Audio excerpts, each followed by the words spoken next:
Internet mic check, 1, 2.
2023. Alors, ce matin, dans les jugements, dans l'aréna, on a la race Hereford ainsi que la race Angus. Et à l'intérieur de l'étable,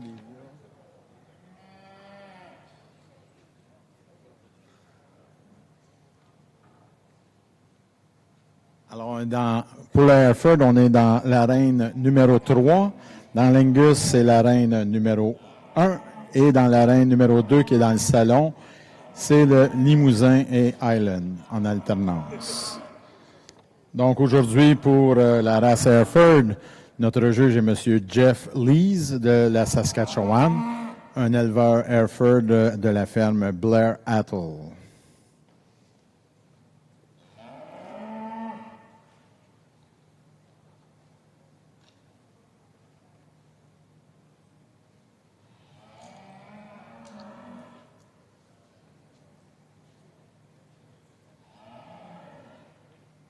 Alors, dans la race Angus, alors notre ringman aujourd'hui, c'est M. Guy Noiseux et le juge, M.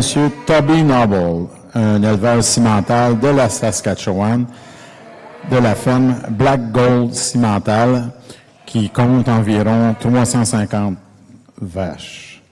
Évidemment, les bannières vont être une commandite de équipement Guillet. On est prêt à commencer notre jugement.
Good morning, bonjour.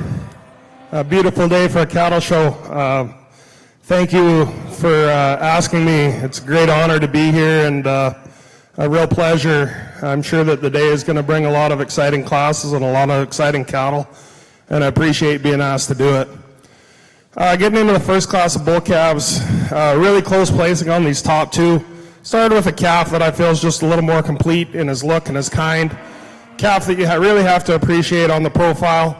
He's a calf that's really nice through that front end. He's got enough shape when you get behind him. He's got enough performance. He's probably the soundest made calf in the class. And when you watch him get on the move, you really have to appreciate the flexibility in those joints and the softness when he gets down to the ground.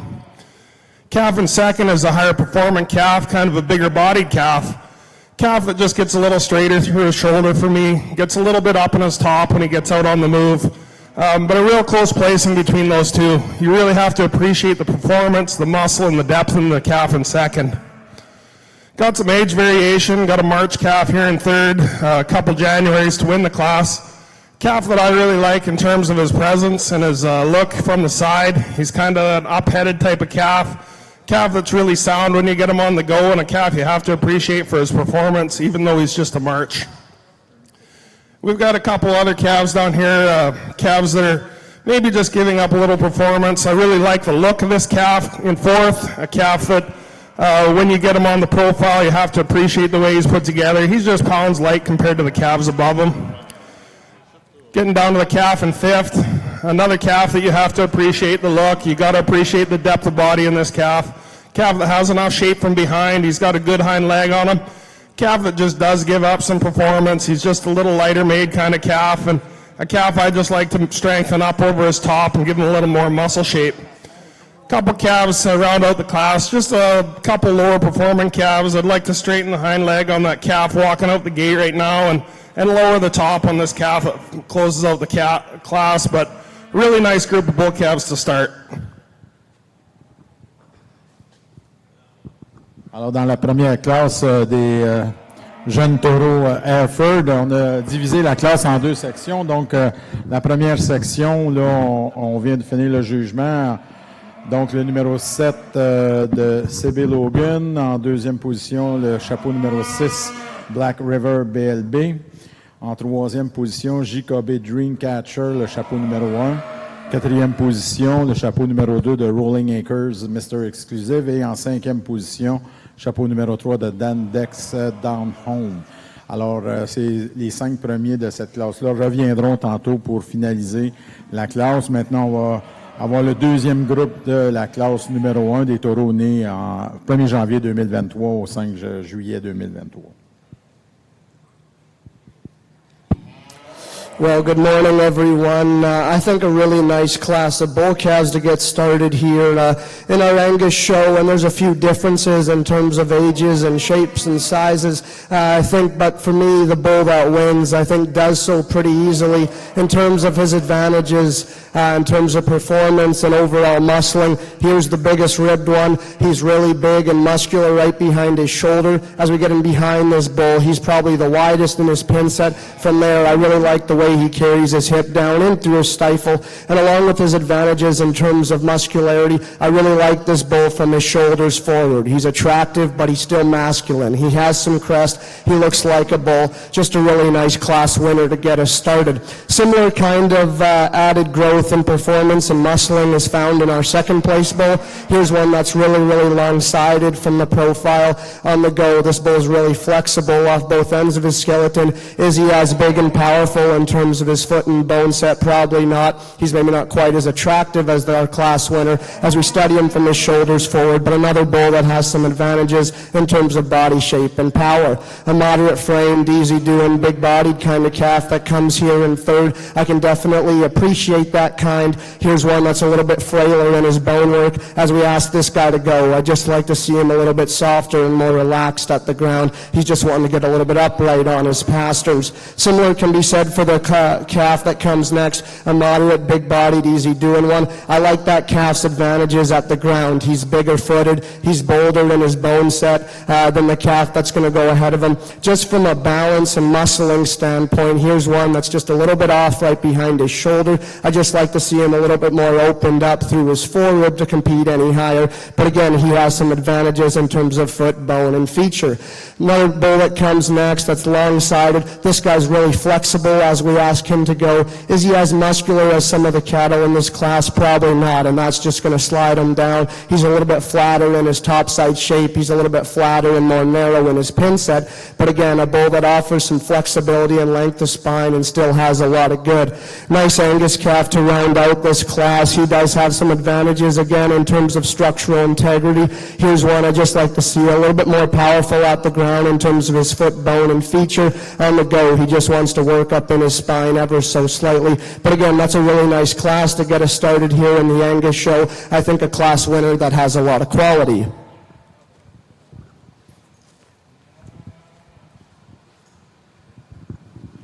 Alors, résultat dans la race Angus pour la classe numéro 1 des taureaux nés entre le 1er janvier 2023 et le 5 juillet 2023. En première position, Max Shade, propriété de David Semple.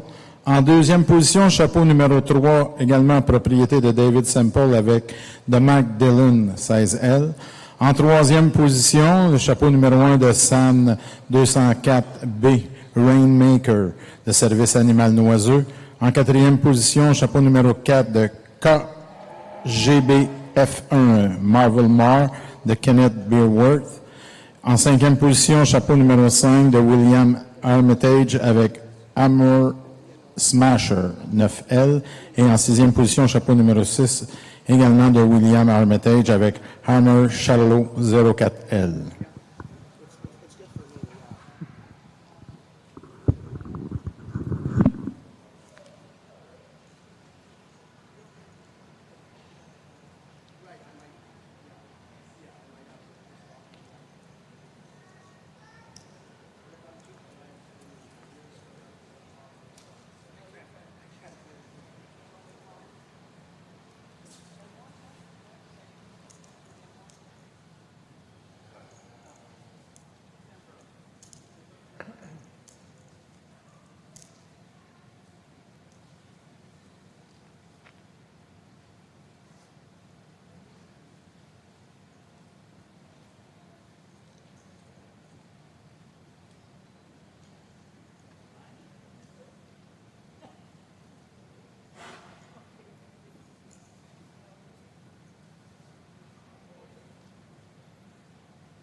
Just a single entry here on the Angus side, and an extra age bull that I think offers a lot. Really big-footed at the ground. This guy's really flexible as we watch him go about the ring. Is he the most overwhelming in terms of muscle or condition? Probably not. But again, I think that works to his advantage a little bit in terms of his structural advantages. A bull that still balances good enough from the side. Just a really nice calf that definitely could have stood some competition.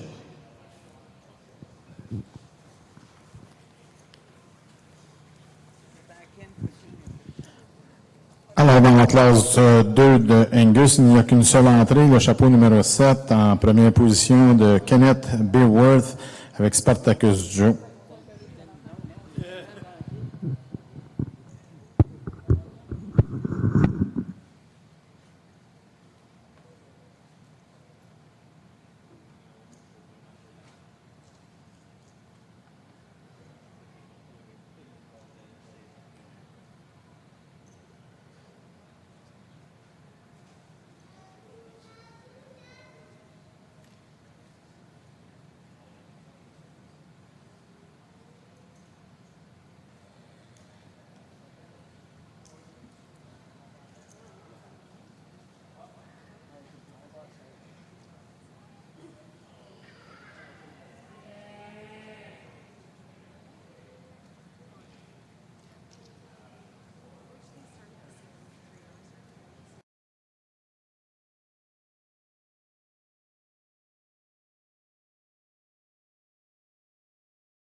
turn the top two this way.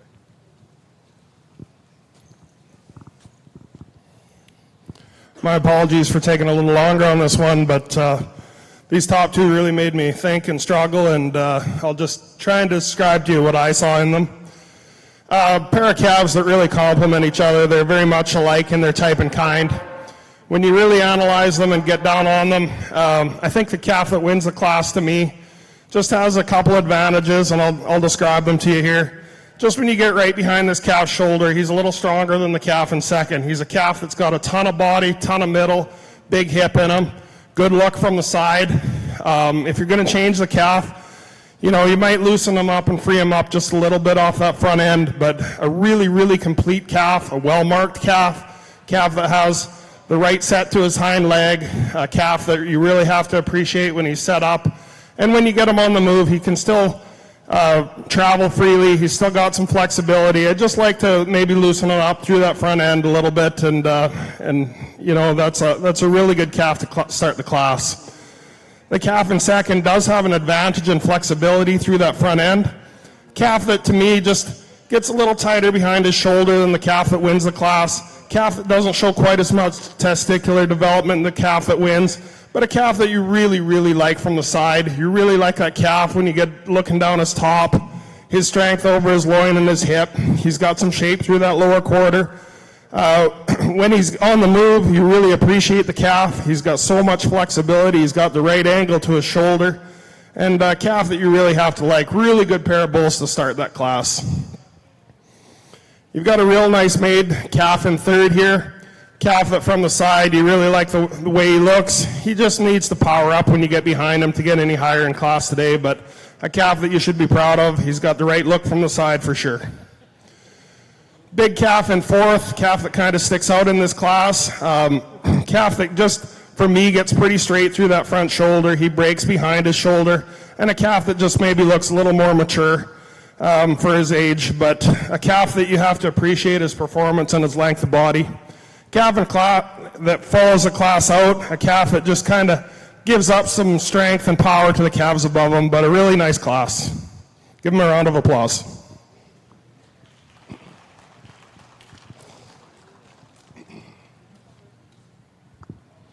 Alors, dans la deuxième classe, dans la même classe, mais le deuxième groupe en première position, chapeau numéro 10 de Bar GM Chief 9L de Sarah Dara Derek Black.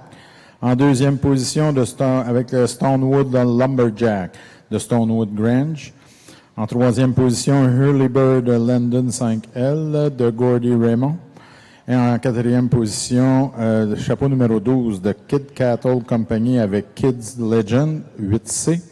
Et en cinquième position, propriété de Stephen Goodine avec Goodine 121G Gambler.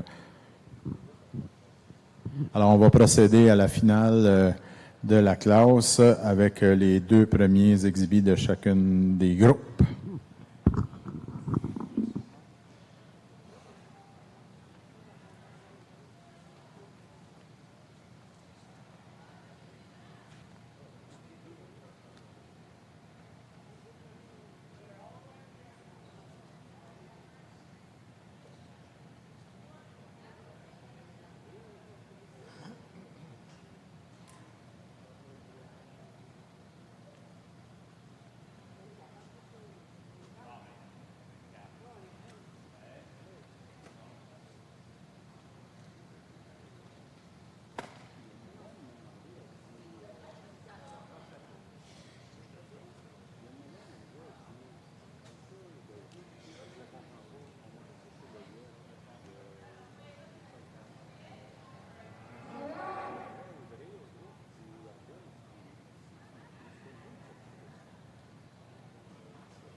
there's a pair of bulls here on the Angus side that I think are really, really different, but both come with quite a bit of quality, and it took me a little bit of time to kind of go through them and sort them, as like I say, they are different. Our class winner is going to win because of his advantages in terms of structural integrity, and at this stage of the game, he's definitely the better scrotal calf of the two. He is set more narrow in his pins, and he does flatten to the base of his quarter, but when you compare him to the bull in second, he's more relaxed in the angle of his shoulder, he's more flexible at the ground, and I actually prefer this bull as we study him through his head and skull. To me, he just offers a little bit more width to skull, a little bit more masculinity. Like I said, we could change that bull up in terms of the way his hip is designed, but I think he's really good in terms of combining a bold body shape with a structure that to me is plenty flexible. Nice calf to win this class. Bull in second, he definitely has some advantages in terms of muscle. Here's the bigger ribbed option. He's more massive and expressive up high, right behind his shoulder and over his loin and in through his pin set. I do prefer this bull. As we study him from the side, he is better in through his hip and stifle, and to me gives him some balance advantages in this class, but as we ask him to go, to me he's more upright in the angle of his shoulder. He just wants to lower his head and not get out and flex. I think as good as his class winner, and something to me that I question a little bit too, he does have some swelling there right in front of his sack, and he's just not as advanced in terms of his testicle development, but again, his advantages are in terms of muscle and body shape. But I think there's two bulls there, both hold quite a bit of quality. Alors, dans la race Angus, la classe numéro 3, en première position, chapeau numéro 8, propriété de service animal noiseux, avec San 3F Catalyst 410. Et en deuxième position, chapeau numéro 9, de propriété de rénal noiseux, avec Dynamic Kraken 11K. Pour ce qui est de la race Hereford, le résultat des deux groupes pour la classe numéro 1, les taureaux de l'année. En première position, le chapeau numéro 10 de Bargy M. Chief de Sarah Derek Black. En deuxième position, de Stonewood Grange, chapeau numéro 8 avec l'exhibit Stonewood Lumberjack. En troisième position, propriété de Christopher Lodge avec CB Logan Paul, 1L, chapeau numéro 7. Et en quatrième position, chapeau numéro 6, Black River BLB Legacy 14L avec propriété de Ray Smith.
Just another two bulls in this class, and I think again we have a couple different kinds, but I think both bulls are pretty high in quality. The bull that's going to win this class for me simply does so just from a power and overall mass and performance standpoint. As we compare him to our bull in second, he's more masculine and powerful as we study him from his shoulders forward, from their back. He's the bigger ribbed, bigger hipped, bigger ended bull that probably offers a little bit more in terms of foot and bone at the ground.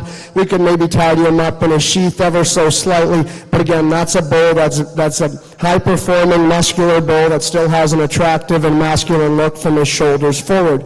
There are advantages to our second-place bull. This one's probably flatter as we study him in through his shoulder. He's a little bit more tucked up in his chest floor, and I think a bull that's still plenty flexible when we ask him to get out and go, but as we study him through his head and neck and right behind his shoulder, this guy's just not as masculine and powerful as our class winner. Maybe just doesn't have the same kind of maturity at this stage of the game. But again, there's some advantages to that bull, and I think there's two in here, again, that are still really, really good. Alors, dans la classe numéro 4 des taureaux Angus, en première position, chapeau numéro 11 de Mac Brevard, propriété de David Sample. Et en deuxième position, chapeau numéro 10 de Emmanuel Chanaille avec l'exhibit Covey Hill Atlas 31K. Maintenant, dans la race Angus, on va procéder au championnat junior.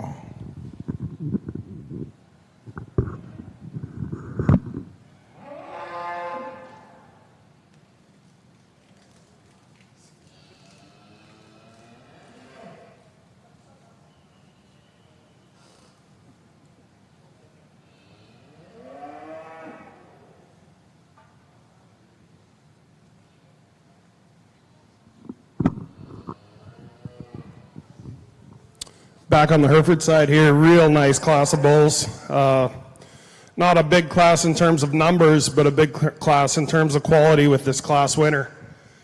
Class winner is a bull that wins this thing fairly easily in my mind. He's the complete bull of the class. A bull that has a ton of rib shape, a ton of middle, lots of flexibility. Bull looks like he's been out working. Just a bull that you really have to appreciate a lot of aspects on. Bull that comes in second is the other big powerful bull in class. A bull that has a lot of shape down his top, big old hip and big old stifle in him. A bull that just gives up some mobility to the bull that wins the class. He just gets a little more restricted off both ends. He's popping those back pasterns just a bit. He gets a little wide through that chest floor for me, a little straight through that shoulder, and a little bit forward at that knee. But a bull that you really do have to appreciate his look. You have to appreciate the power and the strength this bull has, and that's his advantage over the bull in third.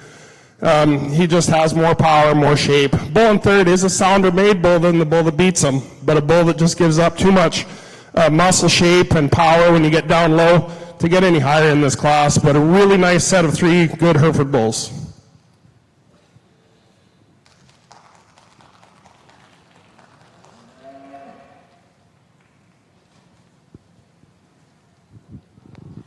Alors, dans la race Hereford, première position est champion junior, chapeau numéro 16, propriété de Stonewood Grange avec Stonewood LCPH Kershaw. En deuxième position est réserve junior, propriété de Harley Young avec le chapeau numéro 14, BB Plain King 8K. Et en troisième position, chapeau numéro 15, propriété de John Buzzle avec Burnside King Kong 14K.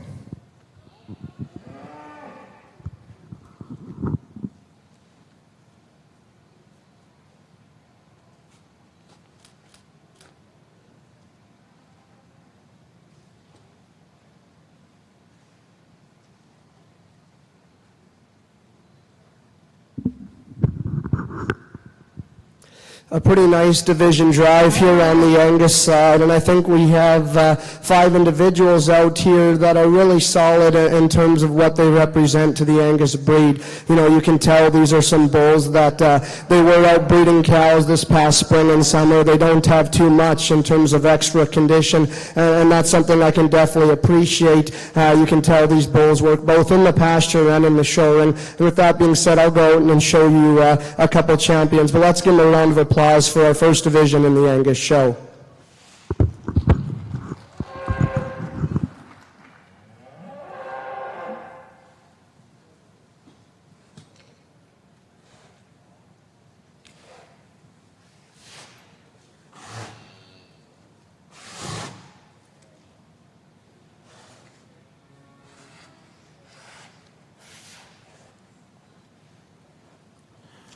Alors, le champion junior dans la race Angus, chapeau numéro 11, propriété de David Semple avec le Mac Braveheart.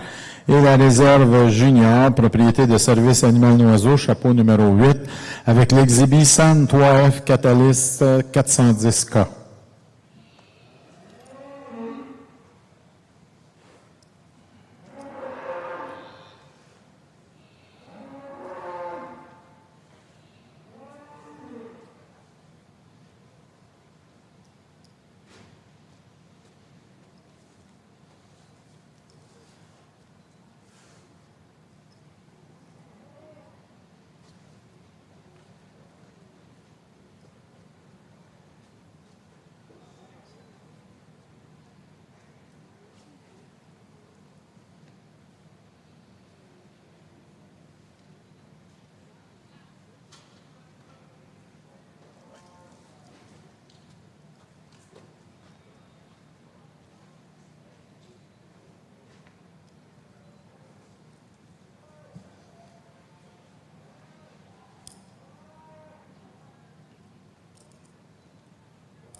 Powerful class of big bulls. Let's give these guys a round of applause.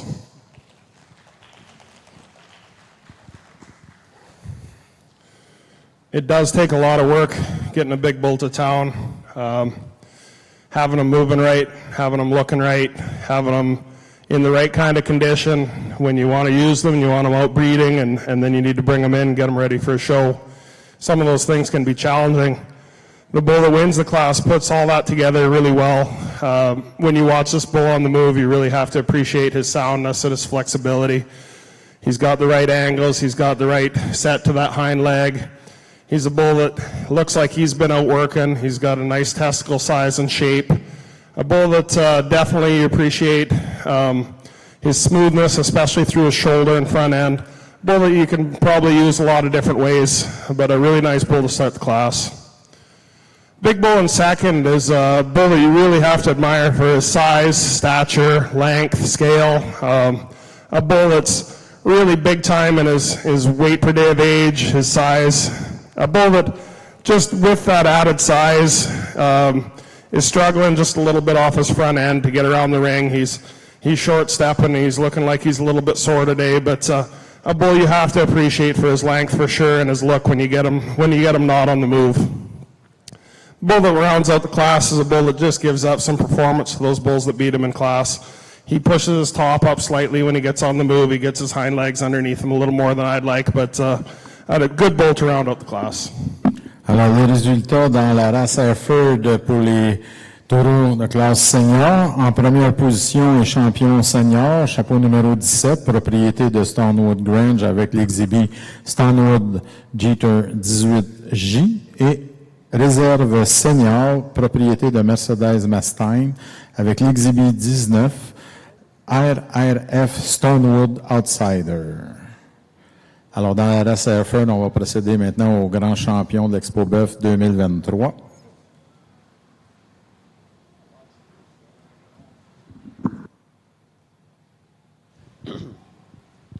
Another close pair for me here in the senior bulls on the Angus side. And I think a couple bulls that offer a little bit of give and take. For me, the bull that's going to win the class offers more in terms of spring of rib and genuine muscle shape in comparison to our second place bull. And again, I think his kind of massive muscular build starts up front as we study him through his head, neck, crest, and shoulder. To me, this one looks like a bull. He's attractive yet masculine. And again, from there back, this guy's really robust and opened up. He definitely has more condition on him than our second place bull. He's a little bit frailer in terms of his bone work, and that's where I will give the advantage to the bull that stands in second at the ground. Here's more foot shape, here's more bone. Here's a bull that offers more in terms of growth and performance, but when we ask these cattle to go, he wants to work up in the middle part of his spine ever so slightly. He just wants to duck his pins and kind of get his hind leg striding outside of himself. But again, I think there's a couple bulls there that offer a little bit of give and take. For me, the more muscular, better built bull is going to win the class. But again, there's two bulls that I think are really good.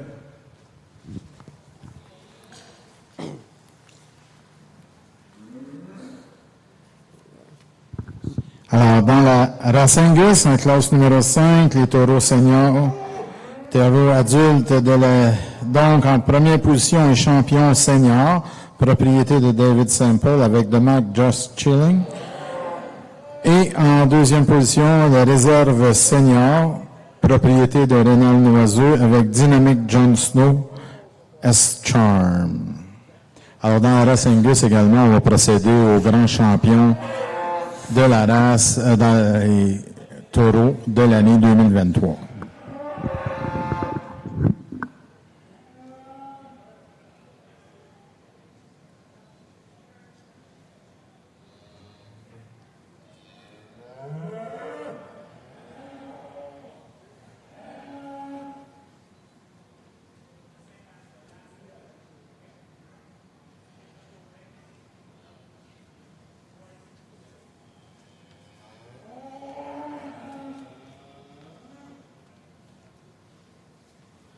Alors, dans la race Hereford, juste mentionner que dans cette classe numéro 6 des femelles de l'année, des génisses de l'année, on a au-delà de 40 inscriptions, donc il va y avoir comme 4 groupes, 4 ou 5 groupes, là.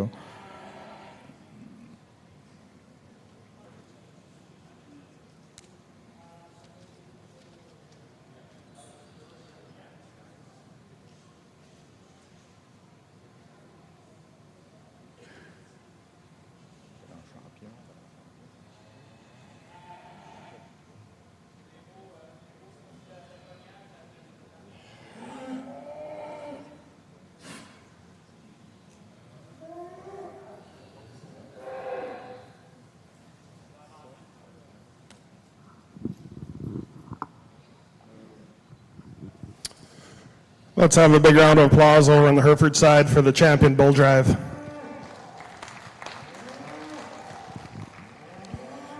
I've described all these bulls in class.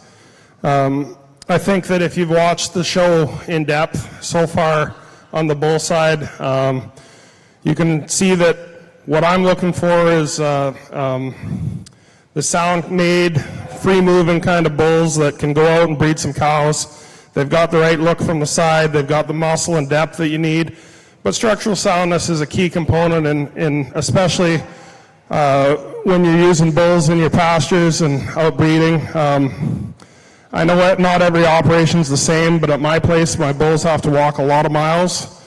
So it's really important that they can do that and maintain condition and get around and get those cows serviced. So I think that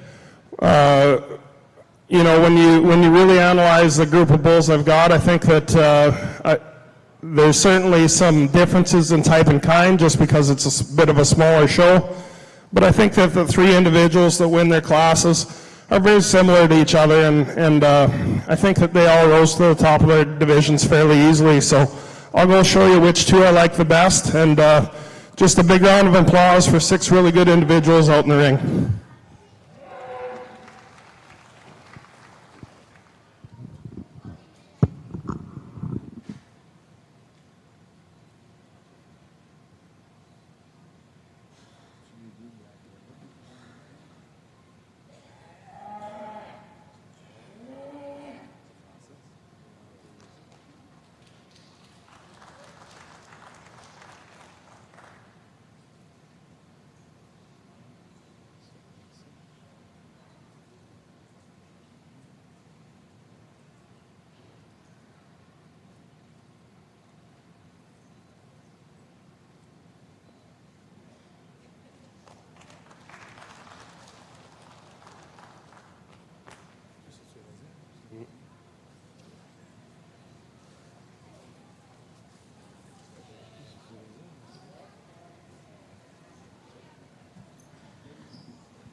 Alors, dans la race à feu, le grand champion d'Expo Boeuf 2023, le chapeau numéro 16, propriété de Stonewood Grange,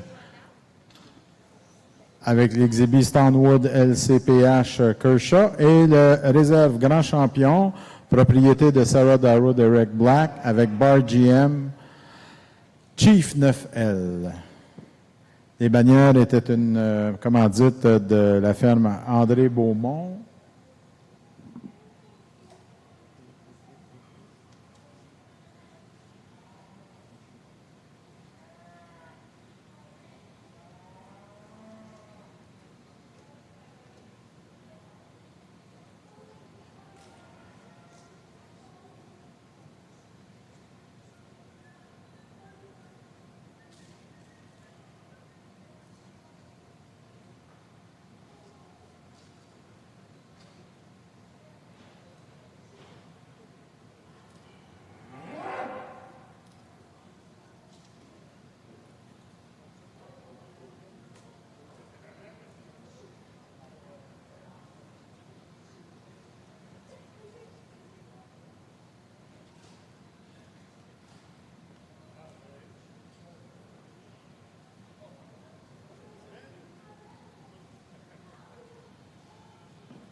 Les 3 Stamac, même celui-là, Stamac.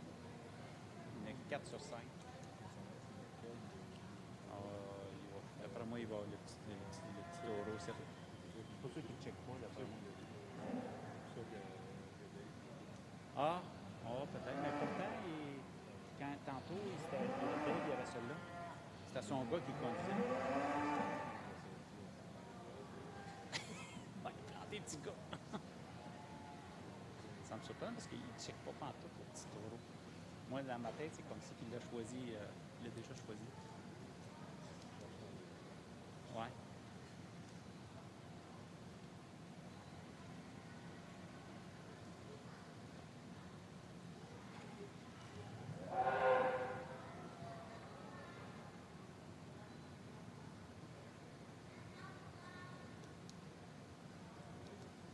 Il est long, par exemple, il est long. Un gars qui l'a. Ouais. Ouais. Ouais, c'est ça. À un moment donné, t'es déjà vu, là. Ouais.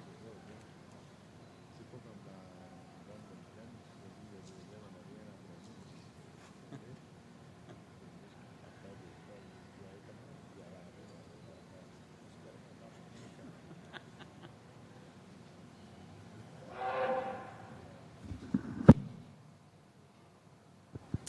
Well, I apologize for taking a little bit of extra time here in our Angus Bull Drive. I think we do have 6 individuals out here that are not only really good, but they each have their own individual advantages. And for me, that's what can kind of make this challenging as we look at all of our class winners and even some of the respective seconds. They have their distinct advantages out in this drive. And I'm not opposed to using a younger one if I think that the quality is there. And I think we have a bull calf here that probably has as many advantages as any without in this drive. So once you start throwing him into consideration for me, I think this drive does get really challenging.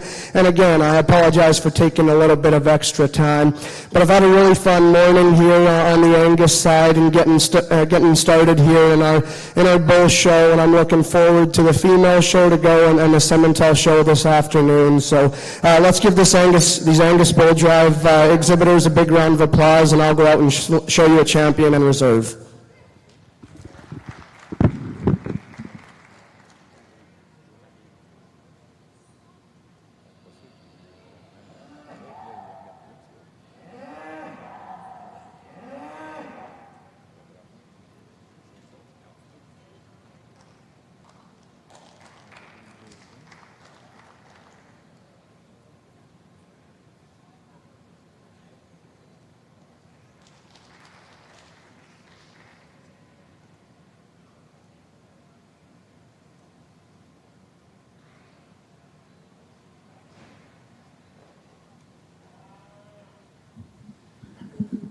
Alors, le gagnant dans la race Angus de l'Expo Boeuf 2023, les taureaux de l'année. En première position, chapeau numéro 13, grand champion de David Sample avec Mac Just Chilling. Une bannière commanditée par les équipements Guillet. Merci. Ainsi que le réserve grand champion, propriété de Dave Sample avec le taureau de l'année de Mac Shade, avec une bannière également de équipement Guillet.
Alors, comme j'ai mentionné tantôt dans la race Hereford, alors dans cette classe 6 des génisses de l'année, on a environ de 40 sujets, donc il va y avoir comme 4 divisions, d'où on retiendra les 2 ou deux premiers là, de chacune des divisions pour finaliser la classe.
clairement pas parce qu'ils sont en fait voler. Ah ouais? Ah.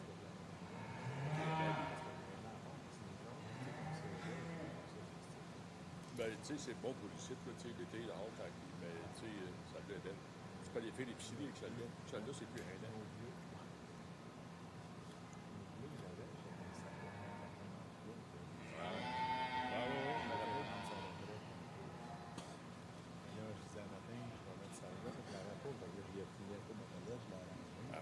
Est-ce que c'est sûr que c'était pas la même qualité que ceux-là? C'est pas le même prix, là. Mais elle est vraiment belle. En tout cas, si jamais que. Si jamais c'est le dernier vestiaire, je te donnerai un héritage. C'est quoi?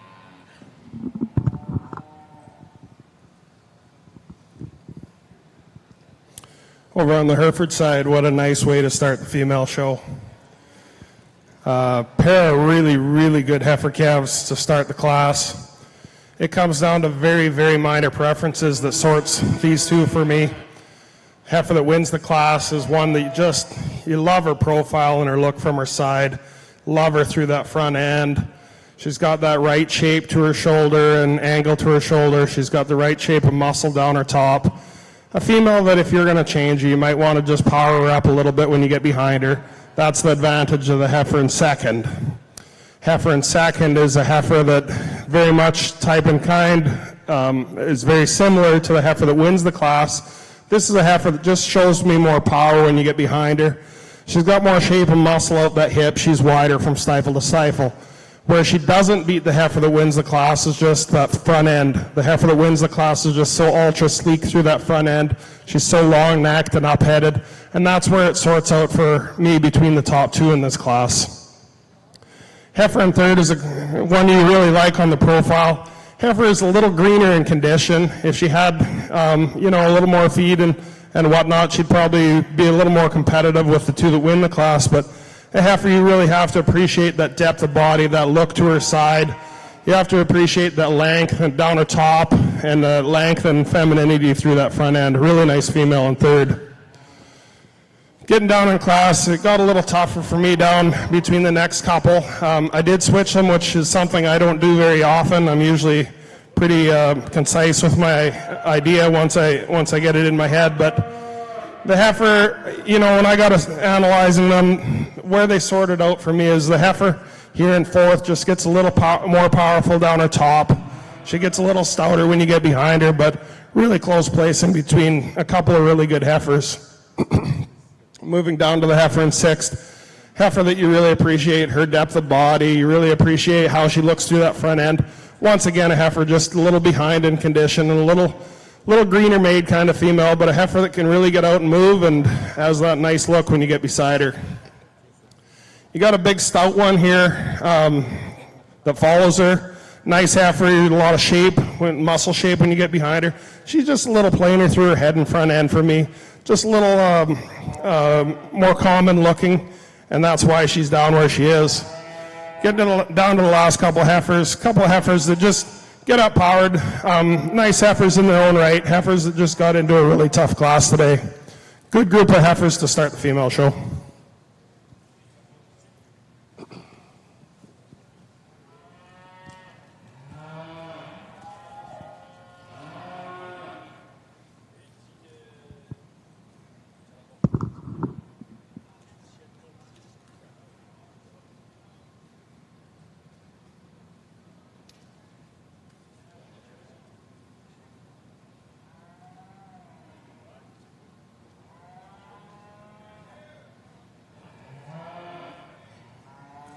Alors, dans la race Hereford, pour le premier groupe de génisses de l'année, on a retenu le numéro 22 et 27, qui reviendra pour les finales de la classe.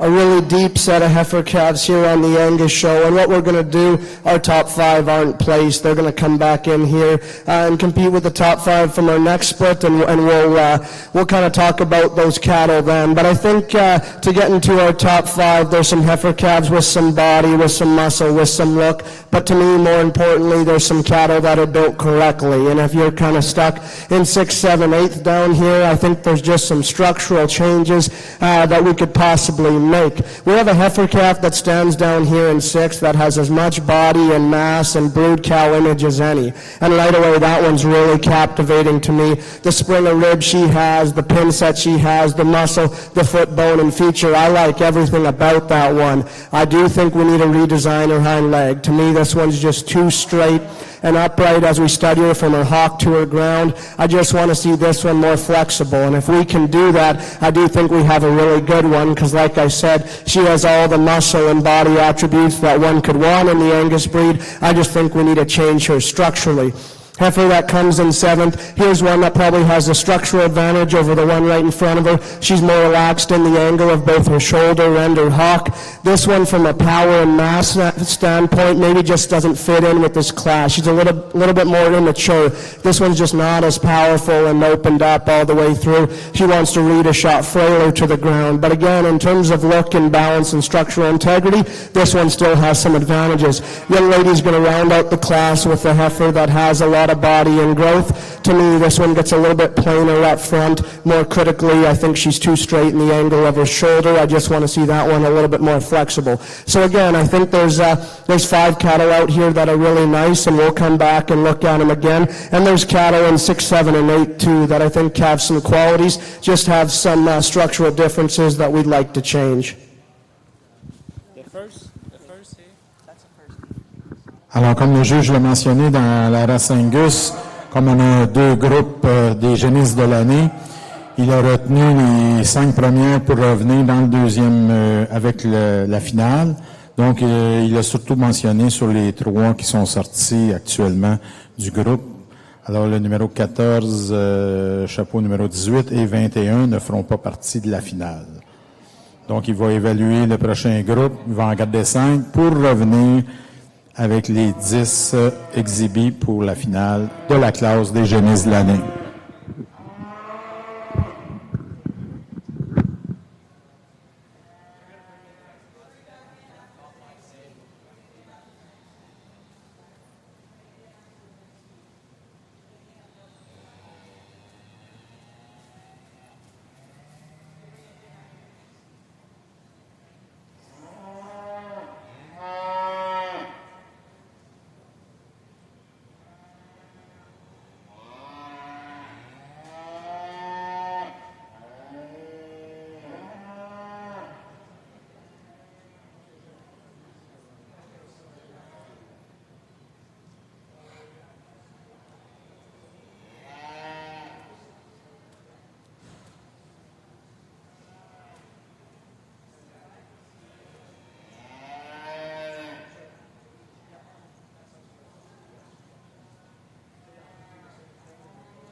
Wow, what a great class. Give these guys a round of applause.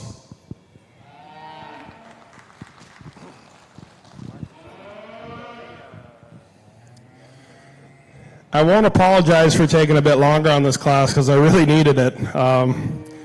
These top 3 or 4 individuals are really, really, really good. There's a lot of similarities and a few small differences. I'll try and tell you what I saw in terms of differences, but especially with these top 3, these individuals should be really proud of the females they brought out. The heifer that wins the class hit me really hard when she came in. Extremely striking in her presence. She's just got that look, whether she be on the move or set up, stopped. She's got that beautiful color, beautiful look to her. You get off to the side of her, she's really got that nice rib shape, that nice swoop to her belly. She's got a nice shape of muscle when you look over her top. She's big out her hip. She's just a really complete kind of female. Female, if you're going to change her at all, you might want to tighten her up in her chest floor just a little bit. She gets a little wide in that front end and a little wide on that on those front legs, but really good individuals to start the class. The heifer that follows her in second is a female that I really liked. She also hit me pretty hard when she came in. Heifer probably has the most shape and muscle through her hip and hind end in this class. She's got a lot of shape. She's got a lot of muscle. If you're going to change that female, you might want to just straighten her up on that hind leg a notch, but she's really sound when she gets on the move, so you can't discount her. She's really flexible through those joints. She's got the right angle to that shoulder. Just a really, really good pair to start. Heifer in third is the one that probably gave me as much trouble as any. A really, really complete female. She's got the right set to that hind leg. She's got the right look to the side. Female that just maybe gets a little plainer in her look for me. She probably has an advantage in the shape to her belly when you get beside her to the heifer above her, but a heifer that's just a little more plain through her front end, a little plainer appearing for me to get any higher today. Getting down into really a nice group of females after that. Heifer in fourth is a big, powerful female. Heifer that you really have to appreciate for her length and her power through her hind end. Female that just also gets a little plainer made. She's a little more common through that front end for me, and that's why she's where she is. A dark heifer down in fifth. Really a heifer I appreciated when she came in. Heifer that's just a little greener in condition. Just gets a little narrower down that top for me. Otherwise, she could have been a hole or two higher. Getting down into a couple other heifers here. Heifers that just are a little taller made heifers for me. A little heifers that just need to soften down in their belly shape and have a little more femininity through that front end on a couple of them. But pretty nice group of heifers. Definitely a nice trio to start the class.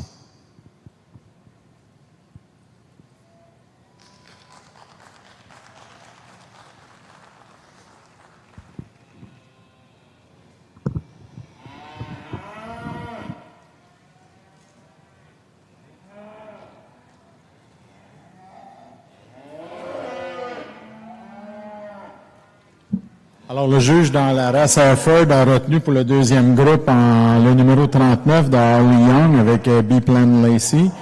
Et la deuxième position,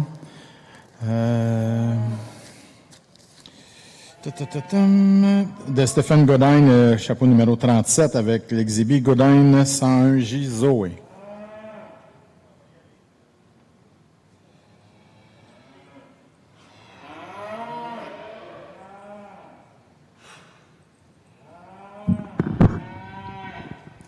So once again, here in our second split of Angus calves, our top five will come back, and they're out here in no particular order.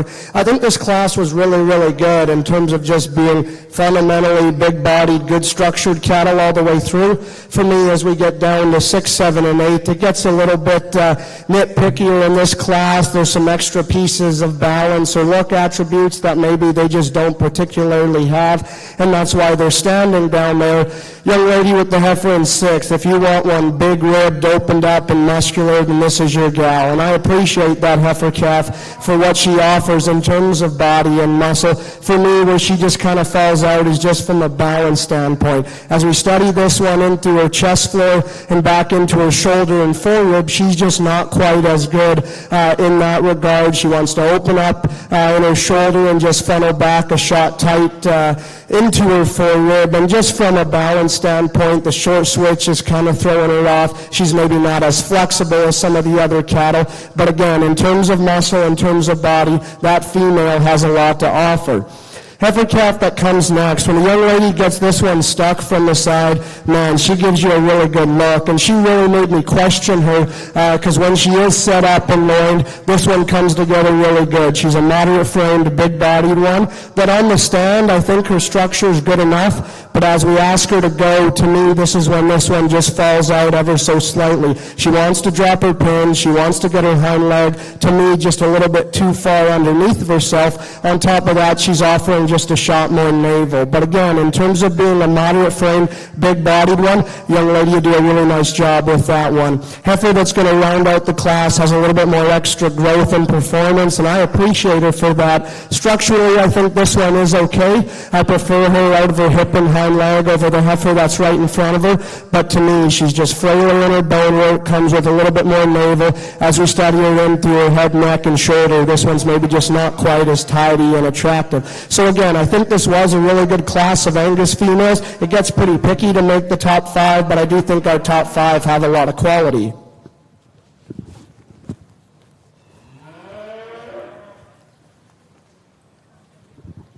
Alors, comme le juge l'a mentionné dans la race Angus, il a retiré le chapeau numéro 26, chapeau numéro 28 et 29. Et il a gardé les 5 autres sans nécessairement les avoir placés en ordre de 1 à 5, puisqu'ils reviennent avec l'autre groupe de 5 qui était du premier groupe de la classe des génisses de l'année, qu'on va procéder maintenant à déterminer les 10 en ordre de cette classe de génisses.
this one was going to take some time, so I do apologize for that, but I think this is an outstanding class of Angus heifer calves. And really, I think there's 5 out here that you can kind of juggle around quite a bit, and I'm not going to argue with you too much, because I think there's 5 that have some class-leading qualities. To me, it just comes down to personal preference, and I'll just hold on a second here while we get...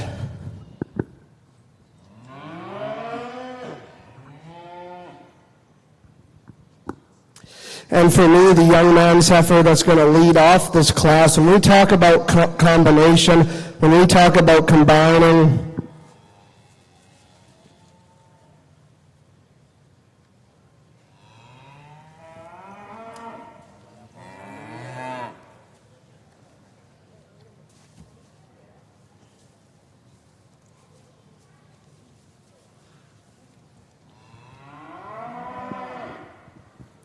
we'll give this a go again. But when we talk about combining some pieces, to me, that start to make a unique one, I think that's our class winner. And I think those direct, unique pieces start up front. As we study this one through her head, neck, and shoulder, I think this one is really, really attractive. Just that beautiful Angus head on her. She's refined in the shape of her neck. She's really high-tying in her neck set. And to me, that's maybe a distinct advantage over our female. And second, she does read higher in her neck attachment, and I think from there this one's still plenty muscular and has a plenty enough body. For me personally, I just think she starts to put together a few things that are really, really hard to do. Young man does a really nice job of getting her shown. Heifer that stands in second, from a moderate, big-bodied, swoopy-ribbed image, I really like this female, and I think she's going to make a whale of a cow. Just to have that lower sweep to her belly, to be flat-shouldered and still bold through the center portion of her rib, I think is really, really good. Like I mentioned, she's maybe not as good in her neck attachment as our class winner. To me, more critically, when we ask this one to go, she wants to work up ever so slightly in the middle part of her spine, and that's why she's standing in second. But again, that's a moderate, big-bodied one that I really, really like. 3 and 4 to me are very, very similar. Here's some cattle that have some extras in terms of muscle dimension and overall width. Both of them I just like to clean up from their shoulders forward. They get a little bit more plain in the shape of their head. They offer just a little bit more in terms of throat and in terms of chest floor. But here's some cattle that offer some extras in terms of power and muscle. Heifer that comes in 5th. This one's really big outline, long-bodied. No question going to make a whale of a cow. If we want to get picky on her out in the showroom, she just wants to work up in her tail head, get a little bit tighter in her loin. She maybe just doesn't have that sweeping lower body that some of the females above her have, but I love her extra growth and her extra length. Heifer that comes next, really moderate, bold rib, big-bodied kind. I like to make this one a rib longer. To me, she just reads a shot compact. Really fresh and green one that comes next, that's flexible off of both ends. She's flatter all the way throughout. I'd like to open her up at her base and from behind. Heifer that comes next, really big-bodied, gives you a nice look from the side. To me, this one's too upright in the angle of her shoulder. I'd like to see her a shot more flexible. Young man does a really nice job rounding out the class with one that's fresh and good conditioned. I'd just like to open her up all the way through and see her read with more power. But again, that's 10 awesome Angus heifer calves. Young man, that's a really nice class winner.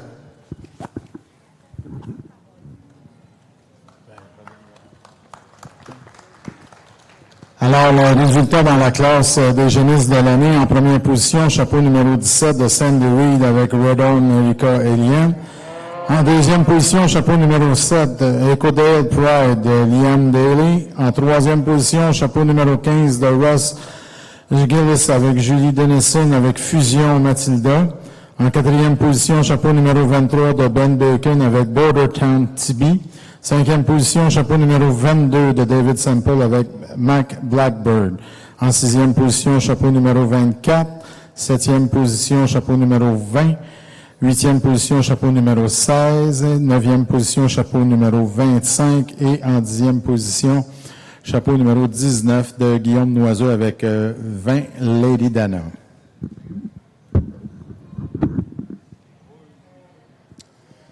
Back on the Hereford side, another really nice set of January heifers here. A couple mid-Januaries to start the class. Just, there's a lot of differences between these two heifers, but I love them both, so it was really tough for me. The heifer I ended up using is the heifer that I feel is just the most complete heifer in the class. She's got that real nice look from the side. She's thick enough and deep enough and sound enough, and I really like a lot of things about this female. The heifer that gave me the most trouble is probably the heifer in second. When you sort between the two heifers, the heifer in second is the big high-performing heifer. She's pounds heavy compared to the heifer that wins the class. And a heifer that I just love through that head and front end. A beautiful headed female, big sweeping belly to her. Where the two of them sort is the heifer in second just likes to push that top up just a little bit when she gets on the move. She gets a little softer right behind that shoulder and breaks just a little bit over her top line. And she doesn't quite have as much shape through her lower quarter as the heifer that wins the class. But two really good individuals to start this class off. Heifer, when we get down into third here, another heifer that actually is more type and kind like the heifer that wins the class, but a heifer that just gives up performance to the heifer in second. That's why she gets into third. Heifer you really have to appreciate when you get her on the side profile. You get her on the go and she's really flexible. She's got that length of stride, that right slope to her shoulder, and I really appreciate those things about her. You got a big high-performing heifer here in fourth. Heifer that's just maybe not quite got that look of the heifers, the three heifers above her. She's just a little plainer in her make, but a big high-performance type of heifer. You got a big, stout, deep-bodied one here. Next, a heifer that, once again, just like the heifer that beats her, just gets a little plainer in her look, especially through her front end.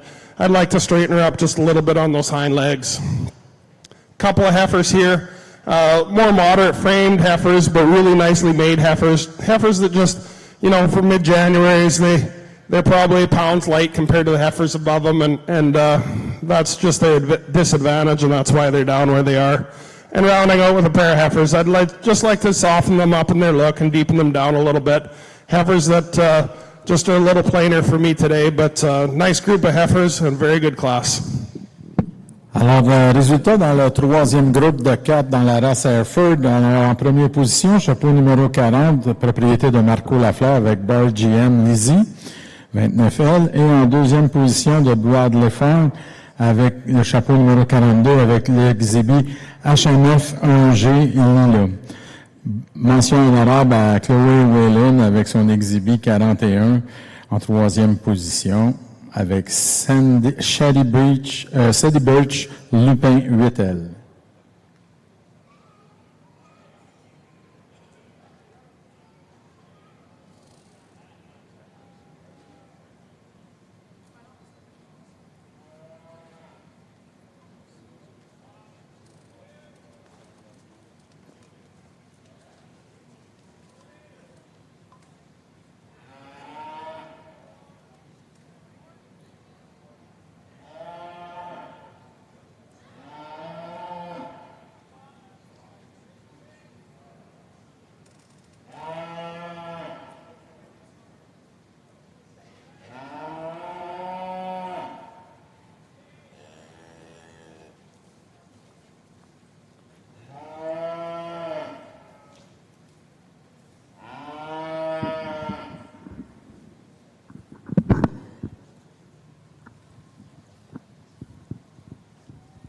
A nice trio of Angus females over here in our extra age class. And for me, I know she's the most moderate one that's going to win the class, but I think it's her body shape, to me, that strikes me as the most ideal. I think this one, spring a rib, is really, really good. More critically from the side, she offers the most in terms of the sweep that she has from her flank into her forward. This one, to me, just reads with cow power, as in terms of her body shape, in terms of her look, and in terms of her overall build. There's probably more muscle in the female that stands in second. She offers a little bit more growth, a little bit more length, and again has some obvious muscle advantages. But as we study her in through her head and neck, and she's maybe just not quite as feminine, more critically, I just like to soften her up in her body shape, maybe tuck that one up a little bit in terms of her navel. But again, she offers a little bit of extra length, performance, and muscle. Female that's going to round out the class. She probably, her body shape resembles our class winner just a shot more. I think she's good in the turn to her body. She's flexible enough as we ask her to go. To me, this one just reads rounder out of her hip and a little bit more narrow in her pin set. But again, that's a female that reads with the right kind of structure and the right kind of body shape.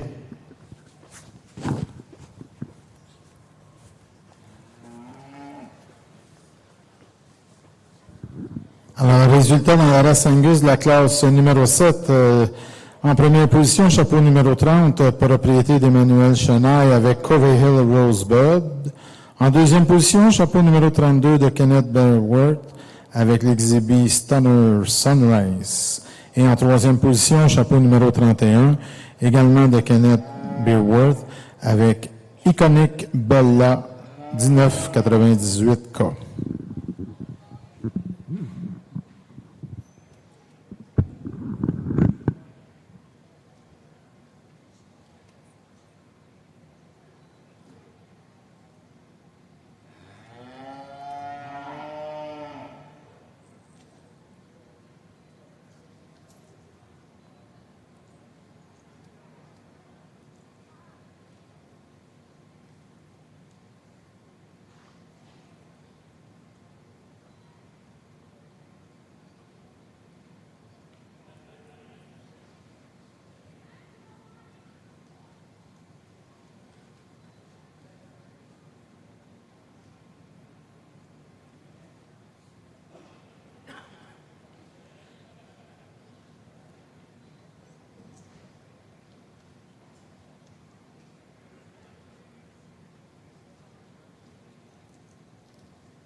just want to say before I talk this class, I am really enjoying this show.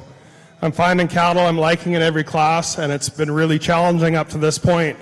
And for that, just please give these exhibitors a big round of applause.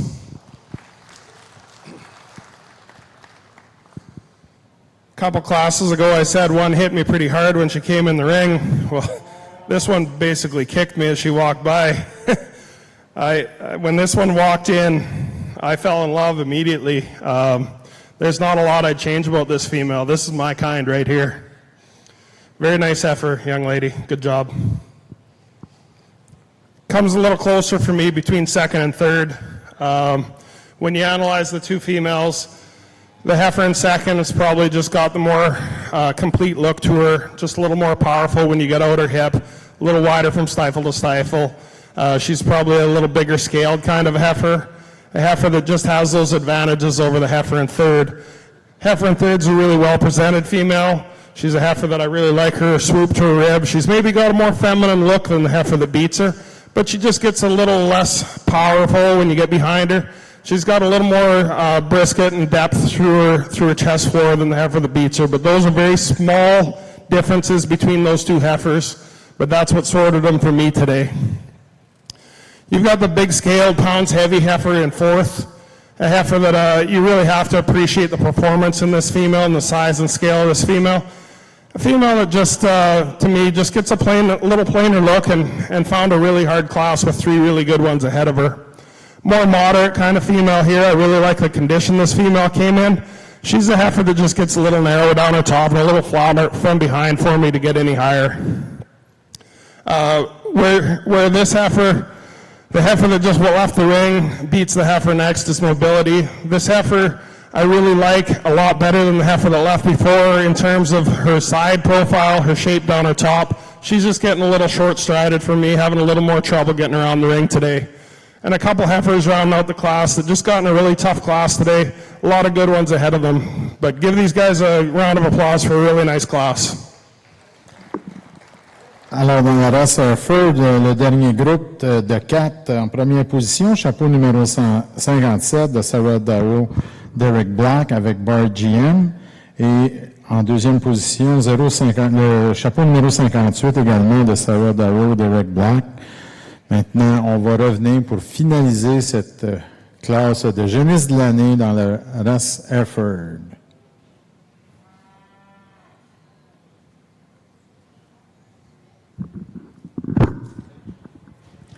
For me, I think a pretty straightforward class here on the Angus side. A lot of cattle with a lot of quality, but the biggest bodied, deepest bodied, most massive heifer is going to win for me. Yes, she's a shot plane, and we could change her in her neck attachment and in her chest floor, but like I mentioned, just from a body, just from a muscle, and just from an overall completeness standpoint, I think this one wins pretty easy. There's definitely more look. There's a flatter shoulder and more attractive head in the female that stands in second. I really like this one's condition and look. When the young lady gets her stuck from the side, she offers probably more balance attributes than our class winner. But just from the side, I'd like to soften this one up ever so slightly. She doesn't have that lower body sweep as our class winner, and to me, that's kind of what falls her into second place. There is more ribbon body in our third place female. She is deeper from her forward into her flank. Another one that's still good enough as we study her in through her head, neck, and shoulder. For me, this one just gets a little bit longer and coarse in her teats. When we ask her to go, she just wants to drive outside of her skeleton ever so slightly. But again, I can appreciate that one's body mass and depth of rib. Red female that comes next has a lot of look, really tight underneath her chin, really good in her chest floor, and I think from there back she blends into a pretty muscular, opened up body shape. Here's another one that I'd like to change in the way that her teeth and udder is going to be designed. More critically, I think she's just a little bit upright in the angle of her shoulder, and I'd like to relax her in that regard. Really practical, big-bodied one that's going to round out the class. Structurally, she has some advantages over the red female. For me, this one just reads pretty flat from behind, pretty frail at the ground. But again, fundamentally, she's going to make a nice cow. Just gets a shot plane in this overall class.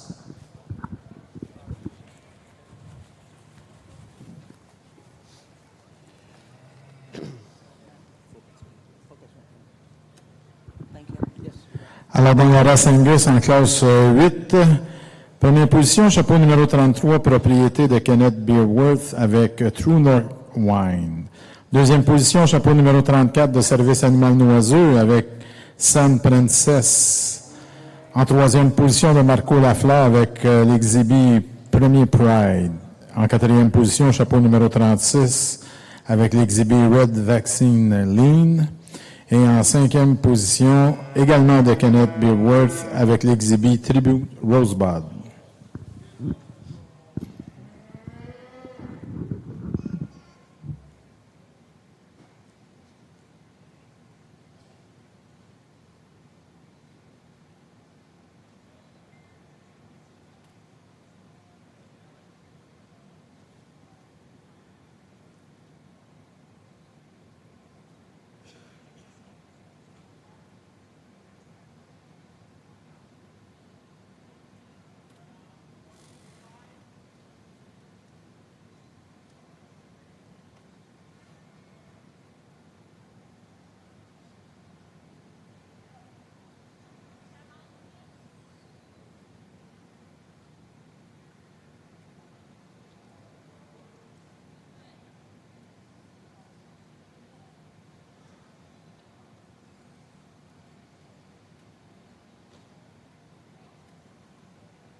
Been a real fun heifer calf show here. I'm looking forward to seeing the rest of the females as they come, but this has been real exciting. It's been challenging at times, but definitely some really good quality cattle in the ring. We've got some really strong class winners especially, and it's been a real honor to be asked to evaluate this group, and it's been really fun up to this point. A few classes made me sweat pretty good, but I talked to all these cattle and they were in the ring earlier, so I'm going to go show you a champion heifer calf and a reserve heifer calf, and then they want me to place down to 10th, so after that I'll be placing 3rd to 10th. So I'll go slap my 2 champions and then I'll start pulling them out in order.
Alors, résultat dans la race Hereford du gros groupe de la classe des génisses de l'année. Alors, en première position, le chapeau numéro 57, propriété de Sarah Darrow Derek Black avec l'exhibi BarGM Bella. En deuxième position, le chapeau numéro 22, propriété de Stonewood Grange avec Stonewood Helm Dreamer. En troisième position, le chapeau numéro 58, propriété de Sarah Darrow Derek Black avec BarGM Rosie. Quatrième position, chapeau numéro 56, propriété de David Alward avec HMF classe 5L.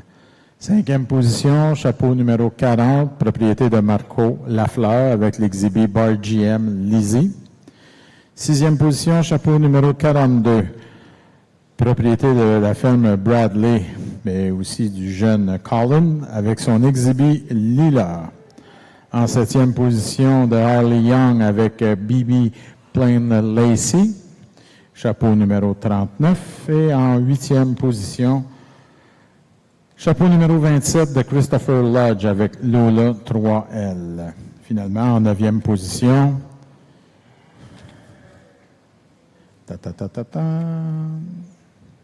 chapeau numéro 41 de Ray Smith avec Shady Bridge Lupin, qui était présenté par notre chère Chloé Whelan.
Back on the Hereford side, a pair of November heifers here. Heifer I started the class with just, to me, has the advantage in fleshing ability and depth of body. Heifer doesn't want to cooperate very much today, but a female that I think just has a slight advantage in those two areas above the heifer above her. Big scale, kind of long-bodied heifer with a real nice front end, and second, just gives up some of that fleshing ability to the one that beats her. Thank you.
Alors, dans la classe numéro 7, Hereford, en première position, chapeau numéro 60, avec l'exhibit Richer Kate 23K.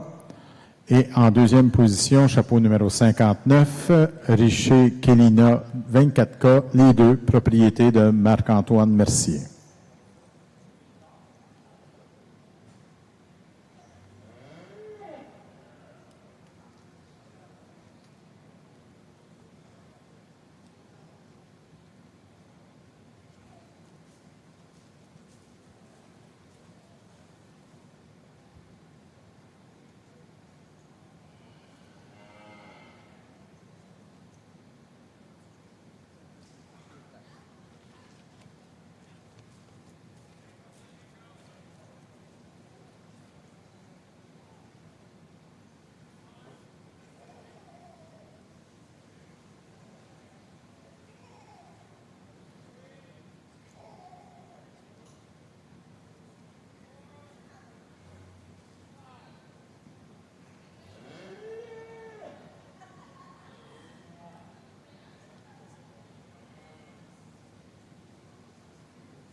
Well, what an incredible class over here on the Angus side. And as a young kid, growing up showing Simmentals, I used to always go watch the Angus show at Exhibition and think, man, how are those guys sorting them shows? They all look the same to me.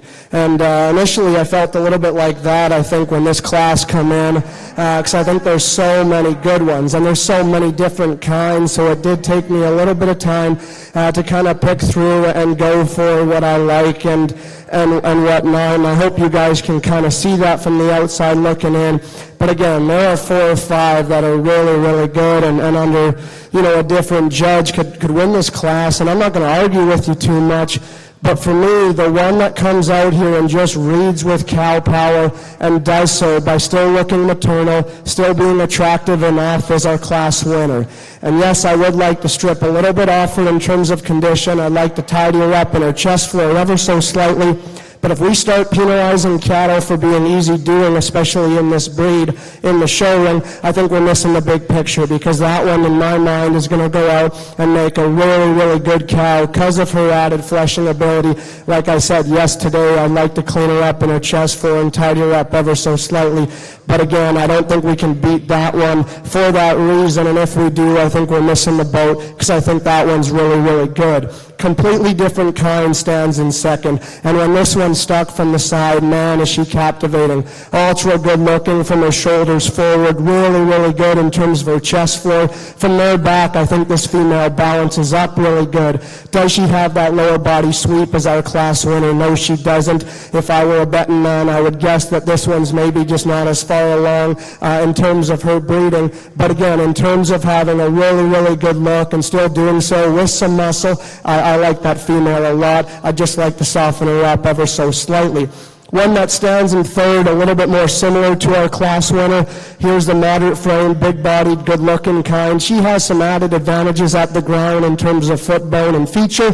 She's maybe just not the quite league as our class winner in my mind. She just wants to get off behind her shoulder ever so slightly, maybe just not as opened up there in the top side of her rib shape. But again, that's a moderate frame, big-body one, make a whale of a cow. Young man, when we brought in this red one, I thought, man, this one's really good, because she is really opened up, really muscular, huge-bodied, huge-pinned, a lot of muscle. To me, where I'm going to beat her is just in terms of the way her hip is designed. She's a little bit round out of her hip and just isn't quite as coordinated as she goes off those rear two, but her advantages in terms of muscle and body are very evident. Another moderate frame, big-bodied one that comes next that no doubt is going to make a really nice cow, and a female that I still like quite a bit for the sweep that she has to her lower body. She's still attractive enough from the shoulders forward. This one's just loin and tail head. I'd like to sit in her just a shot better, maybe just not quite as opened up and muscular as some of the cattle, but I still like that one. More muscle and rib shape comes next in the young lady's white flank heifer, really opened up all the way through. She's crestier at the top of her neck and frailer in her bone work, just reads the shot plain to me. Similar can be said for the one that comes next. She's opened up, she's muscular, going to have an awesome udder setting down. She's frailer in her bone work, wants to work up in the middle part of her spine as we ask her to go. Red heifer that comes next offers lots in terms of performance and growth and foot and bone at the ground. She's a little bit longer in terms of her teats in my mind, maybe reads a little bit flatter out of her hip. Red heifer that comes next from her flank forward, I love a lot about this one in terms of look and in terms of her rib shape. She's tucked up in her flank and flatter to the base of her quarter. Just want to open that one up ever so slightly. More muscle and body comes in this next one. She just does so in a plainer package. Would like to free her up off of those rear two. Young lady that comes next has some structural advantages, but to me needs more body. Young man that's going to round out the class has a long-bodied one with extra growth. We need to soften her up and power her up all the way through. But again, that's an incredible class of bred females. Really good top three. Alors, dans la race Angus, à classe numéro 9, première position, chapeau numéro 49 de Ross Gillis et Julie Dennison avec l'exhibit Ellesmere TB. En deuxième position, chapeau numéro 42 avec l'exhibit Oates Prime Rose, propriété de Charlie Oates, Ryan and Wright et Ostendorf Farm. En troisième position, chapeau numéro 45, propriété de Nathan et Jackie Latchford avec Blackbird. Quatrième position, chapeau numéro 38 de Sandy Reed avec Red Double Darling. Cinquième position, chapeau numéro 44 de Ray Fowler avec Brookie Kansas Rose. Sixième position, chapeau numéro 48 de Rénal Noiseau avec Dynamic Kansas Xilia. Septième position, chapeau numéro 46 de Liam Daly avec Ecodale She's Daisy. Et en huitième position, chapeau numéro 41 de Sandy Reed avec Red Cinder Free J. Et en neuvième position, chapeau numéro 39 d'Emmanuel Chanaille avec Red Covey Hill Alana. En dixième position, chapeau numéro 47. En 11e position, chapeau numéro 43. Et en 12e position, chapeau numéro 40 avec Mac Illspride de Marco Lafleur.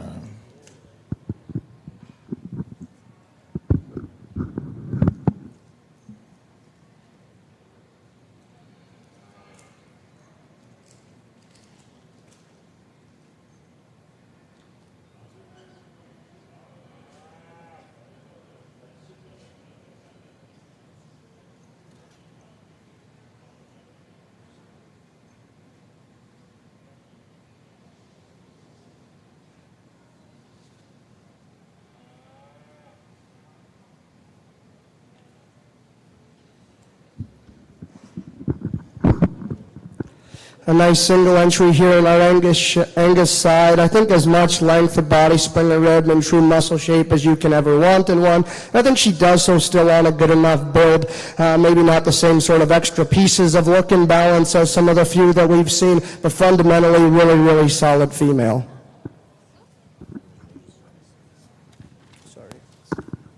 Alors, on a un seul exhibit dans la classe 10. Donc, première position, chapeau numéro 50, propriété de Kenneth Beerworth avec l'exhibit Spartacus Chloé.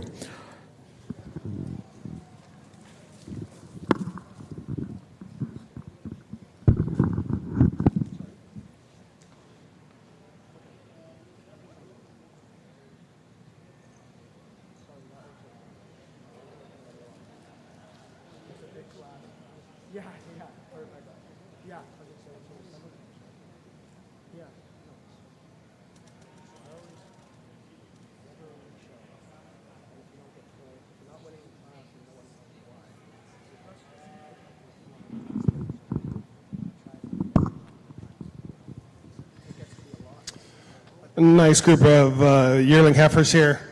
Quite a bit of variation in age. You've got August right up to March. So when you've got variation in age like that, you just have to evaluate the cattle based on characteristics that you see. And it gets a little tough with that much age variation, but I sorted through them the way I felt was appropriate.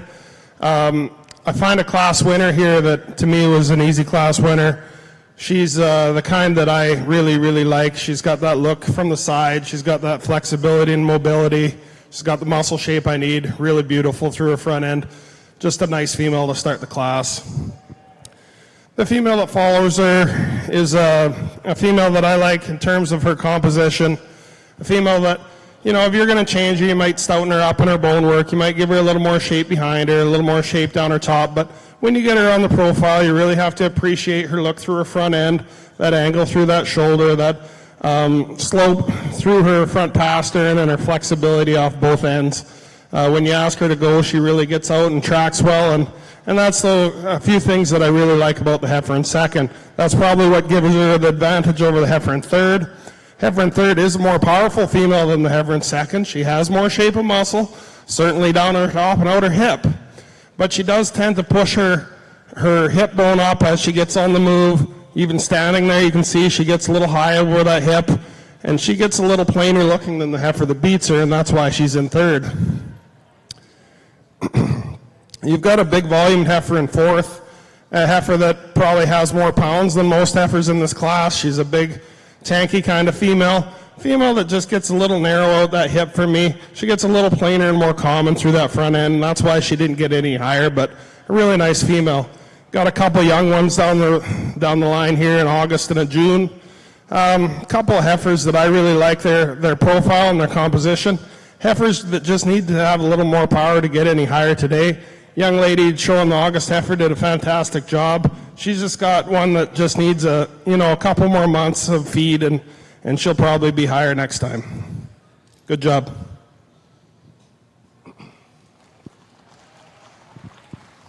Alors, en première position dans la race Hereford de la classe numéro 8, chapeau numéro 64 de Ray Smith avec Marie.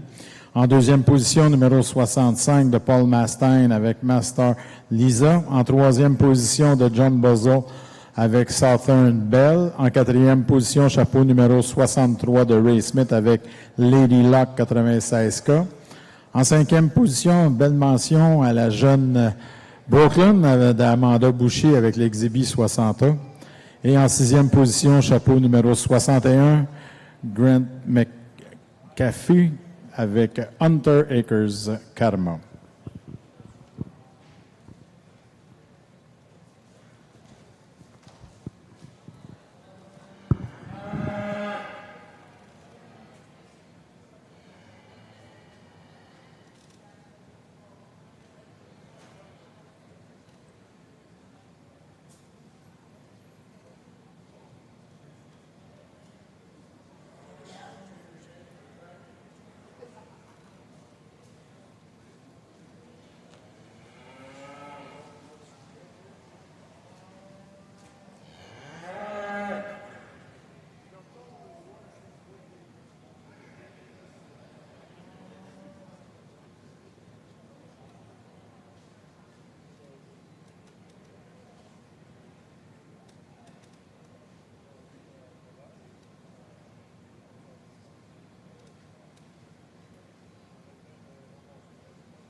a nice junior champion drive here in our Angus show. And I think for me, there are two clear-cut winners. We had that really tough class of 10 or 12 or whatever there were, but there were a lot of really good ones. First and second out of that class will be our champion and reserve.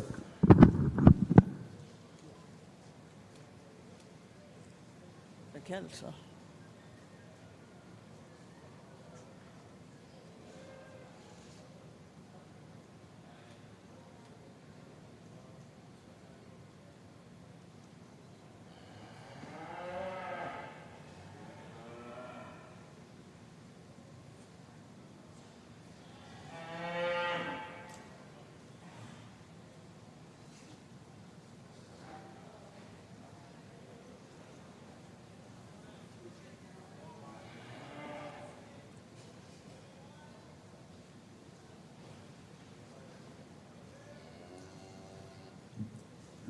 Alors, la championne junior dans la race Angus, chapeau numéro 49, propriété de Russ Gillis et Julie Dennison avec Ellesmere Tibi. Et la réserve junior, chapeau numéro 42, Oates Primrose, propriété de Charlie Oates, Ryan Enright et Osterndorf Farm.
bon, merci.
I think these cow-calf classes get pretty fun to sort, in my opinion. I think you start to see a lot of attributes found in the calf standing in front of their powerful dam. And I think we have three really fundamentally solid cows out here. For me, the one that just has a few of the extra pieces in terms of extra foot, extra bone, extra mass all the way through is our class winner. And I think that starts up front with that heifer calf. This heifer calf's really powerful and opened up. She's really bold through the center portion of her rib. From there back, this one's really muscular.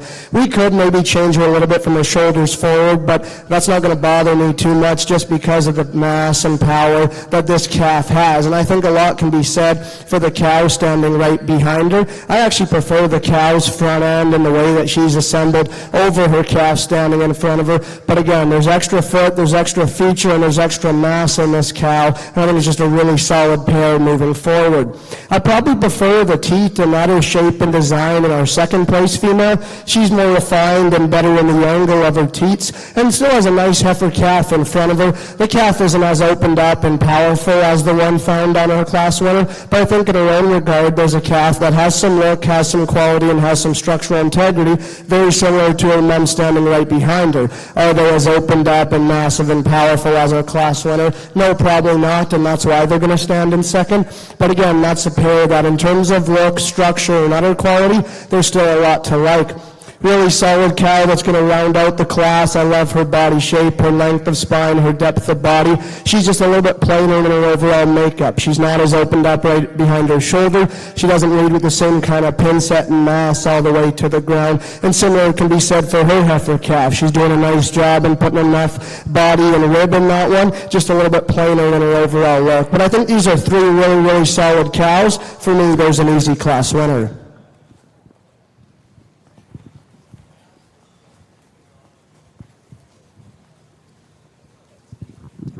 Alors, en première position dans la race Angus pour la classe numéro 11, chapeau numéro 51, propriété de Ross Gillis et Julie Dennison avec Hawthorne Lily. En deuxième position, chapeau numéro 52 de service animal noiseau avec San Barbie. Et en troisième position, chapeau numéro 53 de Kenneth Boeuf avec l'exhibit Inside Sophie.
Back on the Hereford side, a real nice class of bred heifers.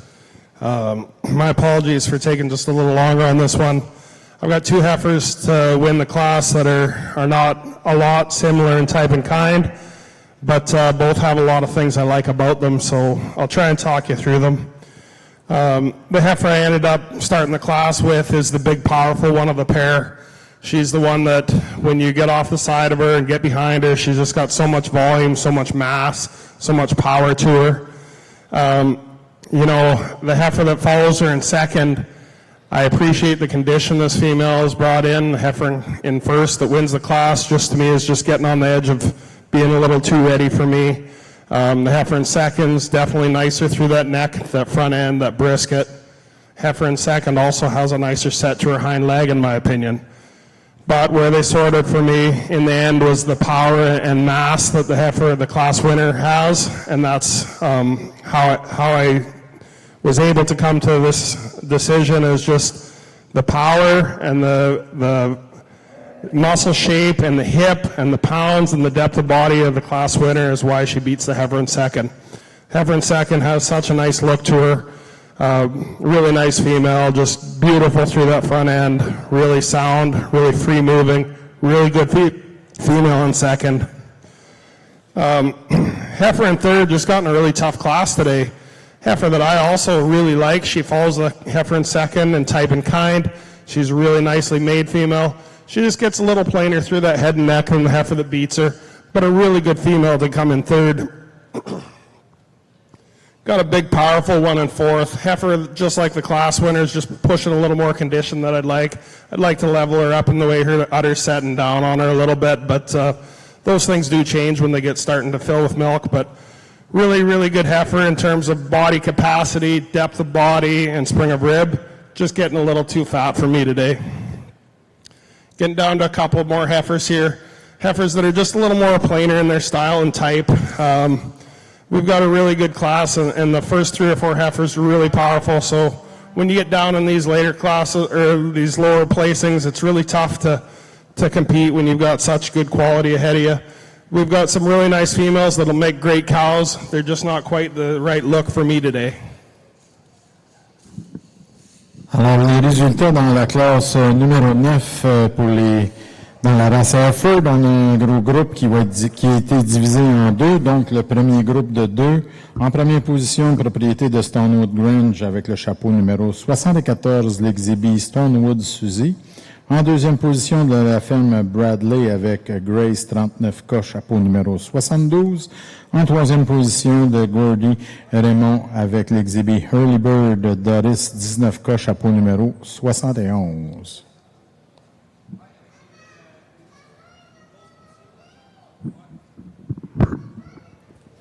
Two really solid mature cows here in the Angus show, and I think to even get a cow in production as a 10-year-old is something to be accomplished, but to get her out in the show ring, I think to me is pretty impressive. And to have a 10-year-old cow that still looks like that still has that same kind of body shape. She's opened up. She's still youthful enough to me in terms of her look.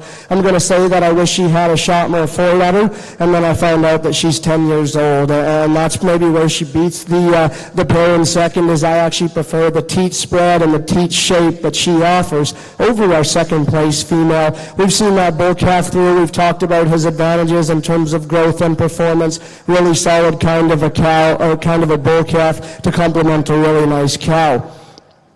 Just in terms of length of body and balance, I really like the second place female. When we get her standing off on the profile, she's big-footed, she's long-bodied, she has lots of muscle, and she has a lot of feature, and I think she carries that all the way to the ground. Like I said, she's maybe just not quite as good in terms of her teat spread. Her front teats maybe just aren't quite as tidy as our class winner. But again, that cow has some advantages in terms of length and performance. Her calf is very similar in terms of offering some length and performance and some overall muscle. We've talked about some build differences we'd like to change on that one earlier in our class. But I think those are two really solid mature cows. But for me, the 10-year-old is the more unique one.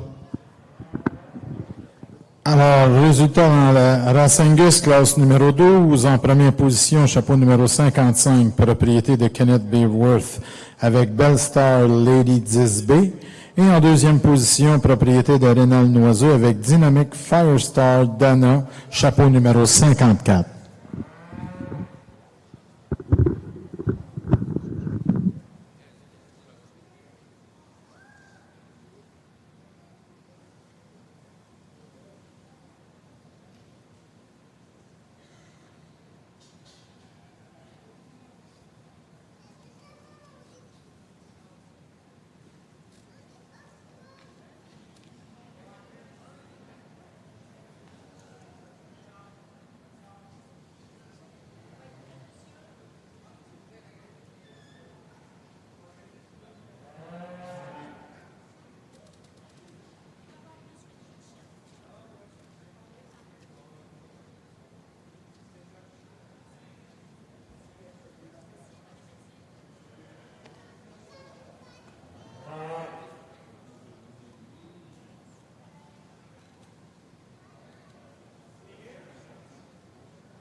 I probably haven't asked this enough today, but let's give these exhibitors a round of applause. It's really hard to get these cow-calves shown. So much has to go right into showing a cow-calf pair, and everything from breeding them the right way to having no calving issues to getting a high enough quality calf to show, and then to keep that calf on that cow milking throughout the fall is very, very challenging. So I really do commend these exhibitors, and for all you guys watching that maybe haven't shown a cow-calf, just understand the work and that these exhibitors go to display their program to the best of their ability, and I truly think that these cow-calves are a great example of what one's program does, and I think we have 4 really, really nice ones out here, but I'll go out and show you a couple favorites.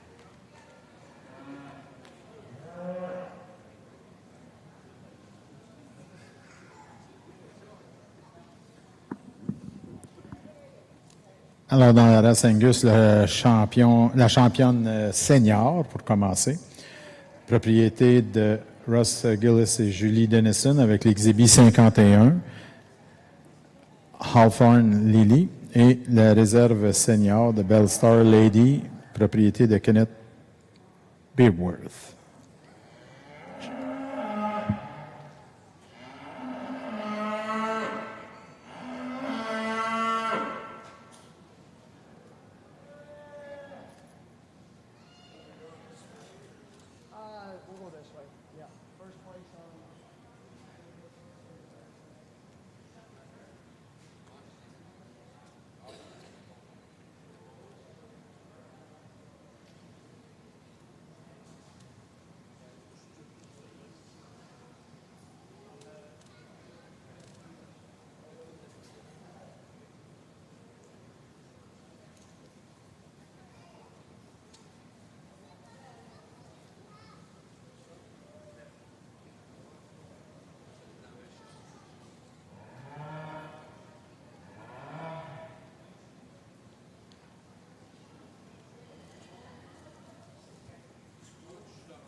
Over here on the Hereford side, we've got a real good one to start the class. Big volume kind of heifer, really still keeps that nice femininity through that front end. She just works her way to the top of this class pretty easily. Red-eyed heifer in second is a heifer that follows her kind of the most in type and kind. She's a female you have to really appreciate for her depth of body and her rib shape and her size and scale. She's a heifer that really has enough muscle from behind. She's just a little plainer through that front end compared to the class winner, and her teat length just gives me a little bit of concern, but really nice female in second as well. You've got a pretty complete one in third here. A heifer that I really like the look of this female. She's got that nice profile, that nice eye appeal when you get off the side of her. Just a heifer that does push her top up just a little bit when she gets on the move. And you know, if she levels herself out and gets a little sharper looking, she's probably working her way a little higher today. You've got a big volume, really moderate frame kind of female next. Really easy keeping kind of female, and you have to appreciate that about her, but she is a little bit past condition-wise in terms of me and what I like to see. She's just carrying just a little too much fat for me today, but a really big, powerful heifer and a really easy keeping kind of one. You got a couple other heifers here that just working down the line. They're heifers that, to me, just structurally, when you get them on the move, they're a little more restricted in their movement, both of them. The cherry red heifer is kind of a heifer that gets pretty straight through that shoulder, and she just tends to short track for me just a little bit when she gets out on the move. But a couple nice moderate females down in class. We just had a really good class today, and they just need a little more size and scale to get any higher in this one. Alors, résultat dans la race Hereford pour le deuxième groupe. En première position, chapeau numéro 79, propriété de Stonewood Grange avec Stonewood Shuttle. En deuxième position, de Mercedes Mustang, chapeau numéro 80 avec RRF Rose. Et en troisième position, de Ruby Mustang, chapeau numéro 78 avec l'exhibit Corina 1K. Alors maintenant, on va pouvoir regrouper les premiers de chacun des deux groupes pour finaliser la classe.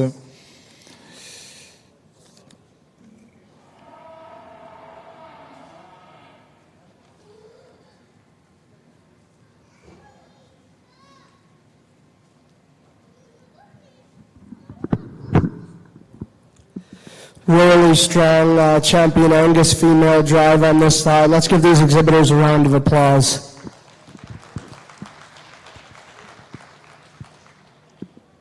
Like I mentioned before, growing up with Simmentals, watching the Angus show and learning from Angus producers is always something that I've envied and something I've always enjoyed. I do think the maternal strength behind this breed is so good, and I think really truly unmatched in terms of the beef cattle industry. And I think there's a lot of cattle out here that represent that really well.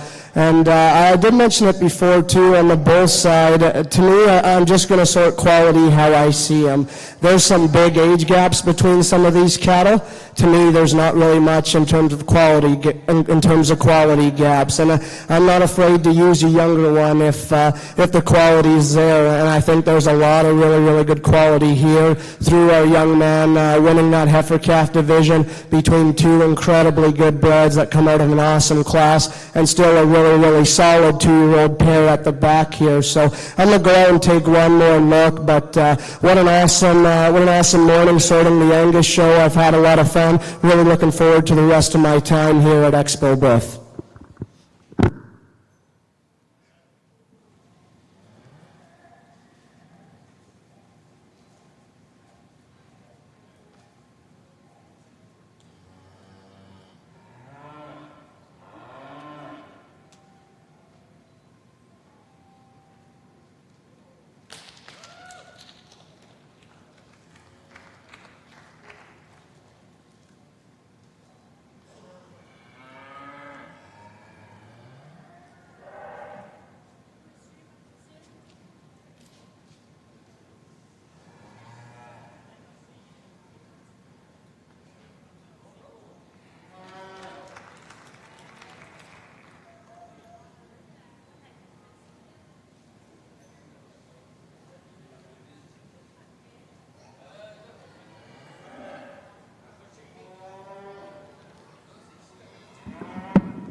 Alors, résultat pour la grande championne de l'Expo Boeuf 2023 dans la race Angus.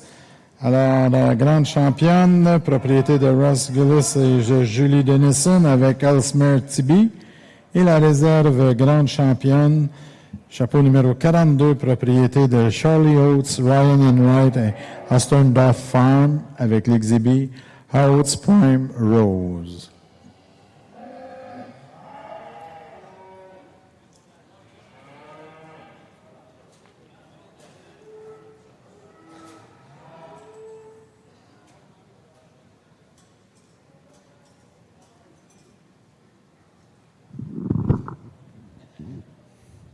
Just a real nice division over on the Hereford side. I talk these females when they're out in class enough, so I'll just go show you which two I like the best, and we'll watch the cows come in next.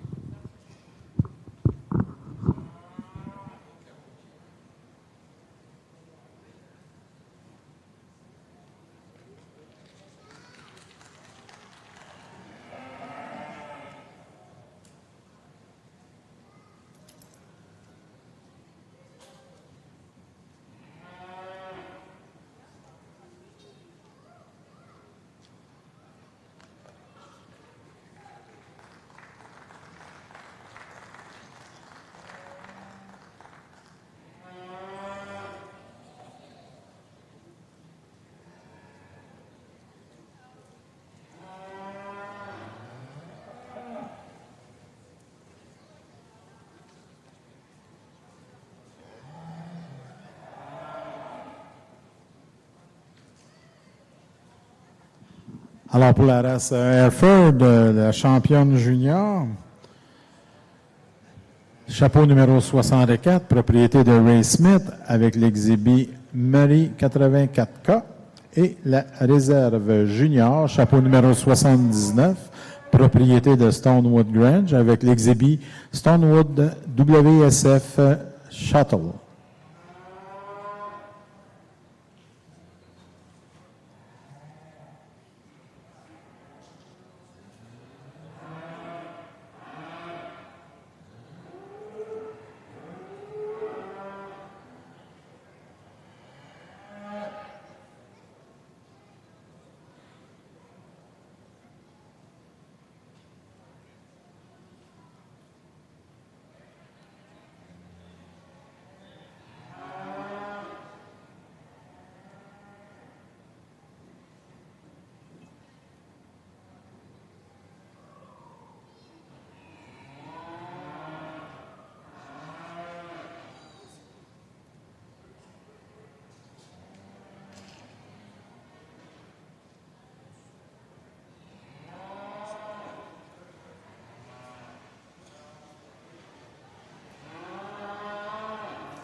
Bon, alors dans la race Angus, pour la classe numéro 13, la classe de groupe, alors ne bougez pas de votre place non plus parce que je vais faire la remise des bannières.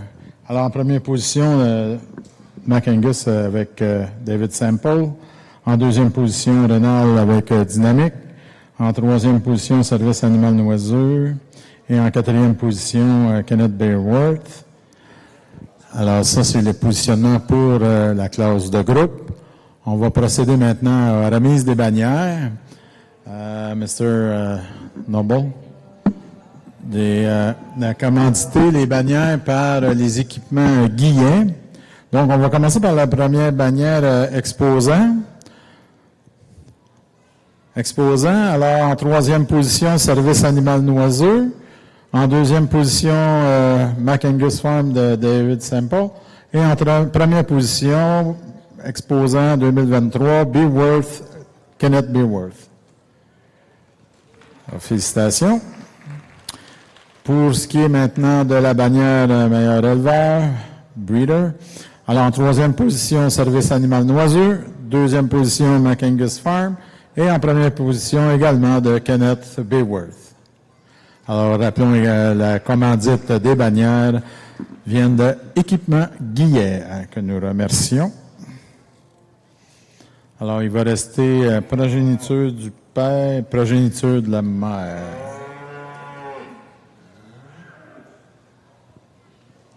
Back on the Hereford side, give these guys a round of applause. This is a fantastic class of 2-year-old females.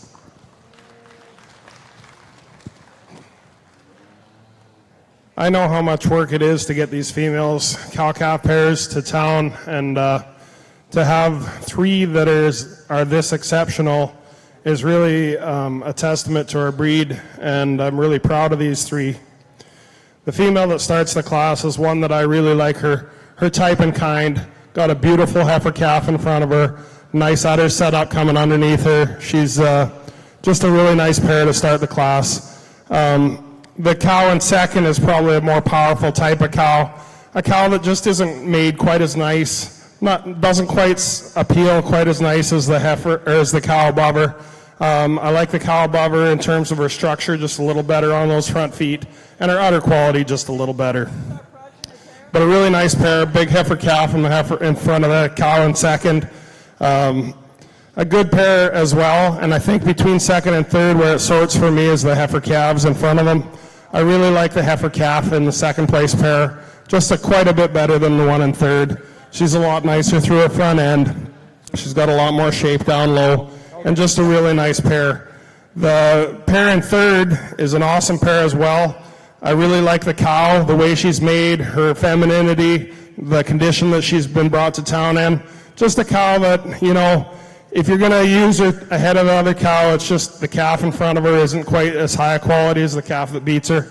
But a really nice pair. Should be very proud of her.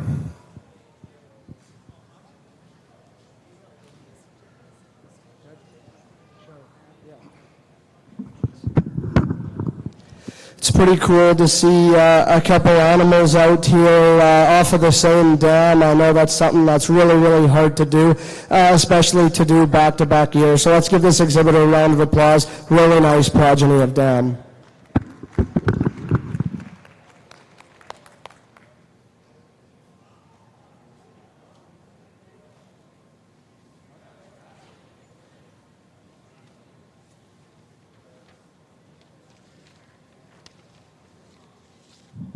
Alors, c'est ce qui complète le jugement de la race Angus pour l'Expo Boeuf 2023. Je tiens à remercier nos commanditaires.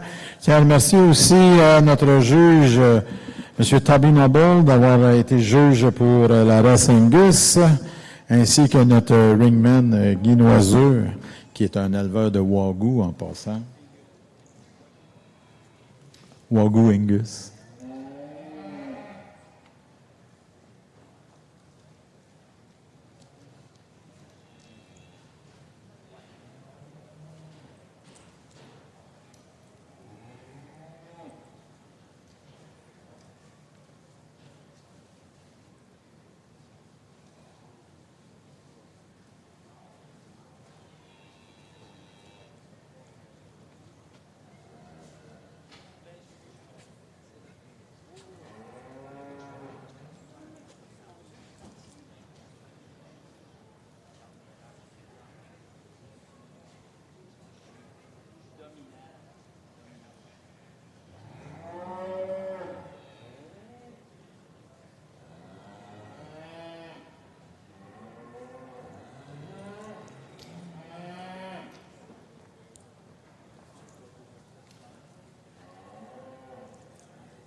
Yes, go ahead and give these guys a round of applause.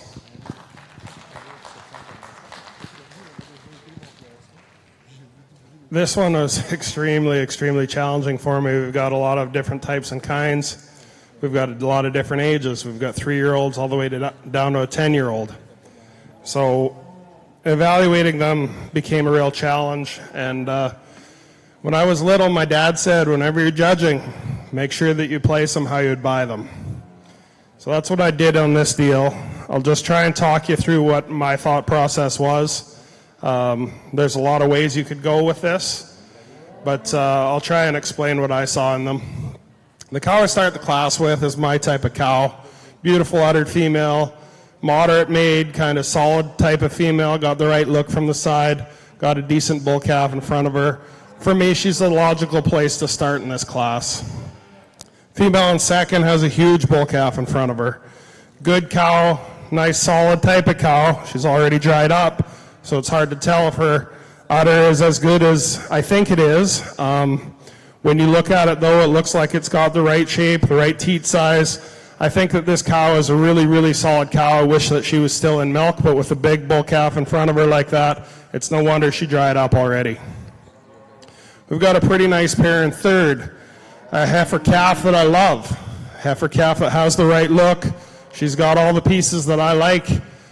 Good looking mother behind her. A cow that's big and solid and stout. I'd like to change her udder just a little bit. I'd like to change her bone work just a little bit. She's a little bit coarse through those joints for me, and she's just a little bit, with her udder, I'd like to see more fullness through those front quarters, but with that heifer calf in front of her, that's why they work into third. Got a pretty nice cow, much like the class winner here. Just a bull calf that to me doesn't quite have the power that I'm looking for. The cow has a nice look to her. She's just a little plainer made through that front end, and that's why they get into where they are. They've just got some really good ones in front of them. 9-year-old cow here. Next, I love the cow. Beautiful udder, incredible for her age to hold together like that. Great teat size, looks like lots of milk flow. I just don't know if there's enough bull calf in that calf in front of her to get her any higher today. Got a really nice cow, a 10-year-old here to round out the class. This cow, I'm sure, has been fantastic over her lifetime. She's got a really nice big heifer calf in front of her. She's a cow that just, with her age, she's starting to show it a little bit. She's getting a little more condition, and once again, she's also dried up already, so it's tough to tell on her udder what it's like when it's full, but a phenomenal set of cows, and it's really was really a challenge for me, so I hope that you guys were able to follow what I saw.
Alors, dans la race Hereford, la championne senior, numéro 85, propriété de David Aylward, avec Miss Pioneer.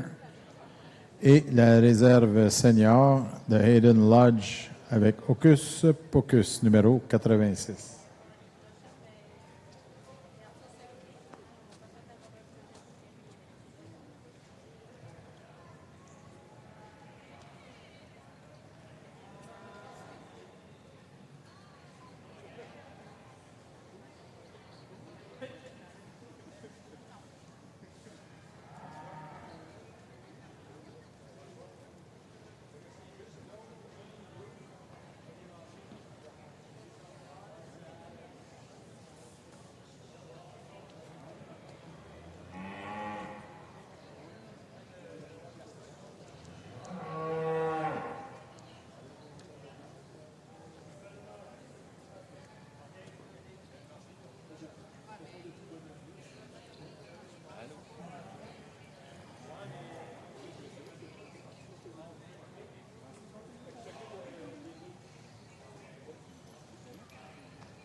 How about a big round of applause for a fantastic set of females?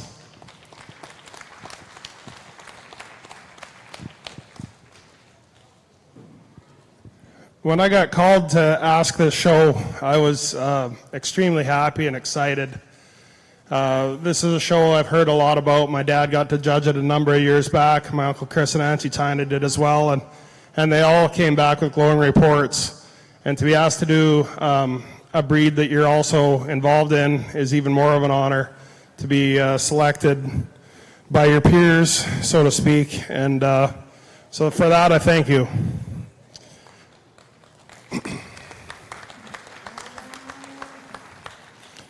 Now, in any show, I've learned, because I've shown a lot myself, the judge at the end of the day isn't always everyone's best friend. I understand that. I hope, though, that I was able to explain it accurately. I hope that you were able to follow the type and kind I was looking for. You may not agree with me at all times, but hopefully you were able to follow what my thought process and what my logic was, and able to see the type that I'm looking for. I think that when I go back to my own herd, the kind of females I have in the ring right now are the kind that I'm trying to build at home as well. So I hope that afterwards, if there's something you had a question about or you wanted to discuss with me, I hope that you come and do that. I always like talking about cattle, and even if you didn't agree with me, I'd like to hear what you thought. So with that, I'll go show you which females I like the best. Once again, though, phenomenal show. This is the last time you'll hear me on the mic today, but thank you once again, and congratulations on bringing an excellent set of cattle in front of me.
Alors, la grande championne dans la race Hereford pour l'Expo Boeuf 2023, chapeau numéro 85, propriété de David Hayward, avec l'exhibit Miss Pioneer.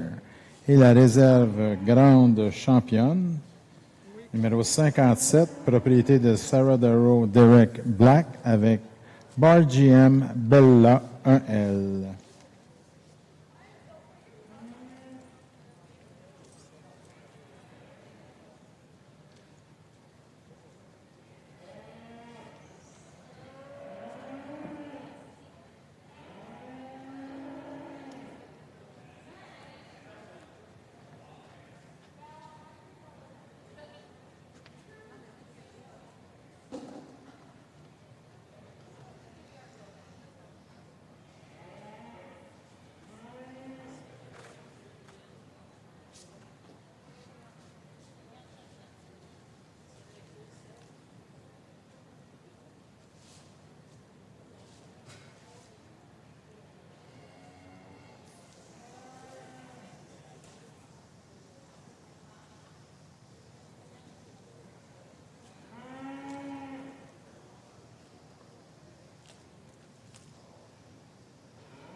Sérieux? T'as été racheté le 2-3 ans. Ah, je savais pas. Bon, on va starter. Oui, mais ça va être un salaire qui gère informatiquement ce qui est de la ancienne pour faire quoi? Pas pour le particulier. Ah non? C'est une autre affaire. Alors, bonjour à tous. Je vous souhaite la bienvenue au jugement cimentaire de l'Expo Boeuf 2023. Notre juge aujourd'hui est M. Toby Noble de Black Gold Cimentaire à Saskatchewan. So, hi everybody. Welcome to the Cimentaire Show of the 2023 Expo Boeuf edition. Our judge today is Mr. Toby Noble from Black Gold Cimentaires in Saskatchewan. So we're going to start with the first split of the bull calf class. So please bring your animals to the show ring.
Alors, je vais donner les résultats dans la classe 13 Hereford pour la classe de groupe.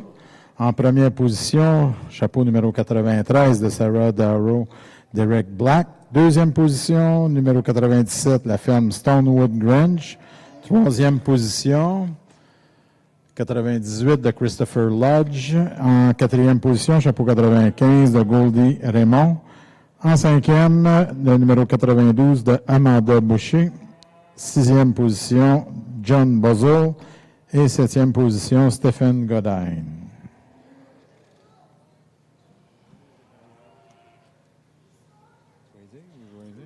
Alors, pour maintenant la remise des bannières, on va commencer par le premier éleveur dans la race Hereford d'Expo Boeuf, une commandite de G.K. Golden Farm.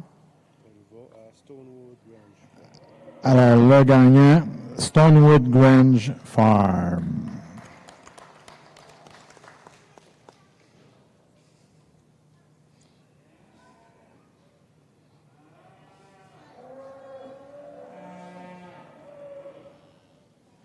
Maintenant, la bannière de premier exposant, commanditée par Black River Airfords.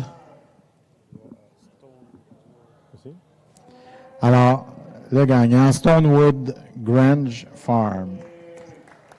Alors, félicitations.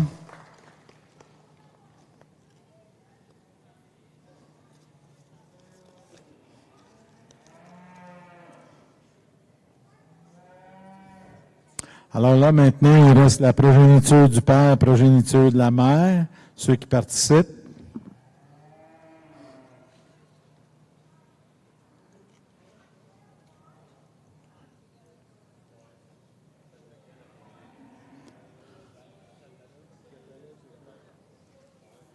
On va commencer avec Get of Sire. Get of Sire. Qui est là-dedans? We start with Get of Sire.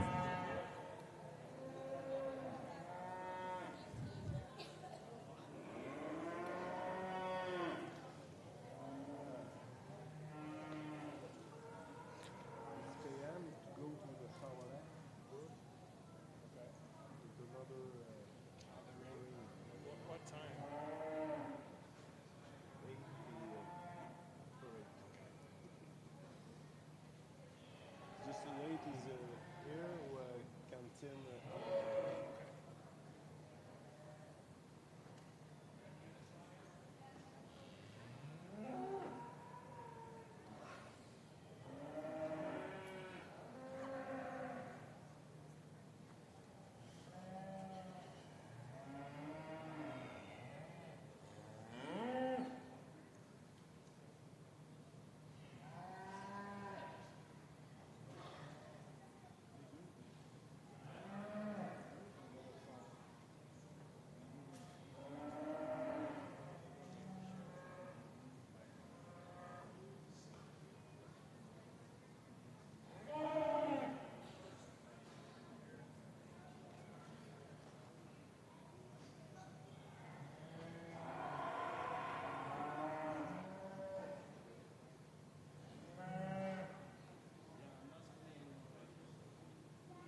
Alors, c'est ce qui complète le jugement de la race Hereford aujourd'hui. L'Expo Boeuf tient à remercier M. Jeff Lees de Saskatchewan, un éleveur Hereford. Thank you, Mr. Lees, for coming in Quebec, judging our exhibition.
Thanks, Mark.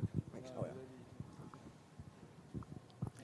I think a really nice class of Simmental bull calves to get us started here on the Simmental side. A lot of different types and sizes and shapes and bulls with different maturity patterns.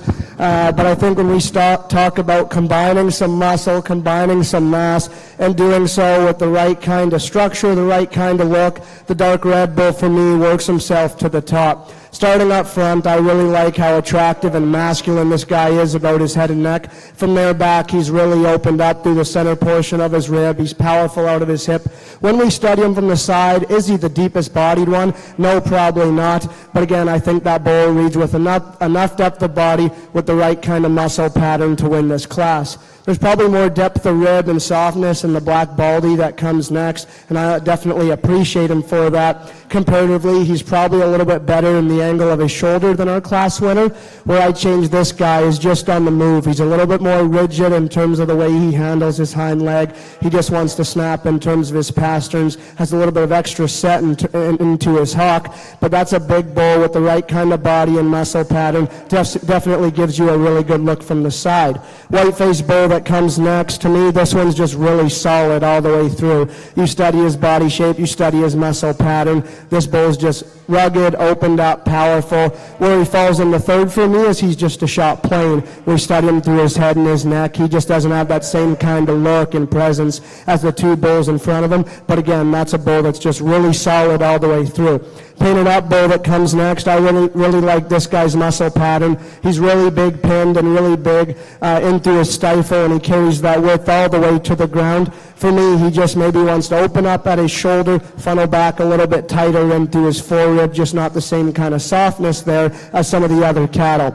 There's as much growth and muscle and overall performance in the Red Bull that comes next. And what this guy does, he does really well from a performance, growth, muscle standpoint, and I appreciate him for that. It's just with his added muscle, I just like to modify him a little bit in his build. He's just a little bit more rigid in his hind leg. He's a little bit straighter through his shoulder, but in terms of being a big outline muscular performance one, that guy's really, really good. Black Bull that comes next is opened up and stout and powerful. He's a little bit rounder in his overall muscle pattern, a little bit frailer at the ground. Nice baldy calf that comes next that has some structural advantages. He's just not as opened up and powerful all the way through, not quite as big in his scrotal. Big baldy blaze face calf that comes next. Like to fix this guy in terms of his spine and right behind his shoulder, but I like his body shape and muscle pattern. Blaze bull that comes next is good structured, long-bodied, and smooth. I just want to open this guy up all the way through. We'll round out the class with a long-bodied, sound-structured one. I'd like to change him in his scrotal and just through his head and neck, but I think that's a really good class with a couple really solid bulls on top.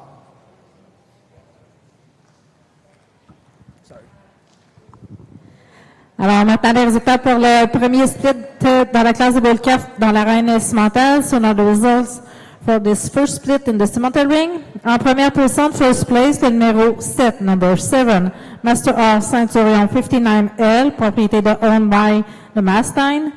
En deuxième position, second place, le numéro 8, number 8, USM Capacity Cleaning 4L, propriété de owned by Jordan Order-Hill. En troisième position, third place, le numéro 4, number 4, Rosemead Legacy 72L, propriété de owned by Rosemead Farm. En quatrième position, fourth place, le numéro 6, number 6, North River Lionel, propriété de owned by Firm Bischoff. En cinquième position, fifth place, le numéro 9, number 9, WKF Revival 53L, propriété de owned by Laura Parson. En sixième position, sixth place, le numéro 2, number 2, San 128D Kawaii Code 304L, propriété de owned by Service Animal Noiseau. En septième position, seventh place, le numéro 5, number 5, MYG Legend, propriété de owned by Ruby Mastine. En huitième position, eighth place, le numéro 1, number 1, Todd Laredo 38L, propriété de owned by Todd Cimental. En neuvième position, ninth place, le numéro 10, number 10, FDA El Toro 13L, propriété de owned by Terra Agri. Et en dixième position, in 10th place, le numéro 3, number 3, Todd Lexus 30L, propriété de owned by Todd Cimental. Nous continuons maintenant avec la deuxième vague. So now we continue with the second split.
Well, I apologize for taking a little bit of extra time on this Simmental bull calf class. I do think there's 5 bulls out here that are all really, really good and different, so it just takes a little bit of time to sort through them and for me, kind of sort out where I'm going to put my preferences and where I'm going to put my priorities.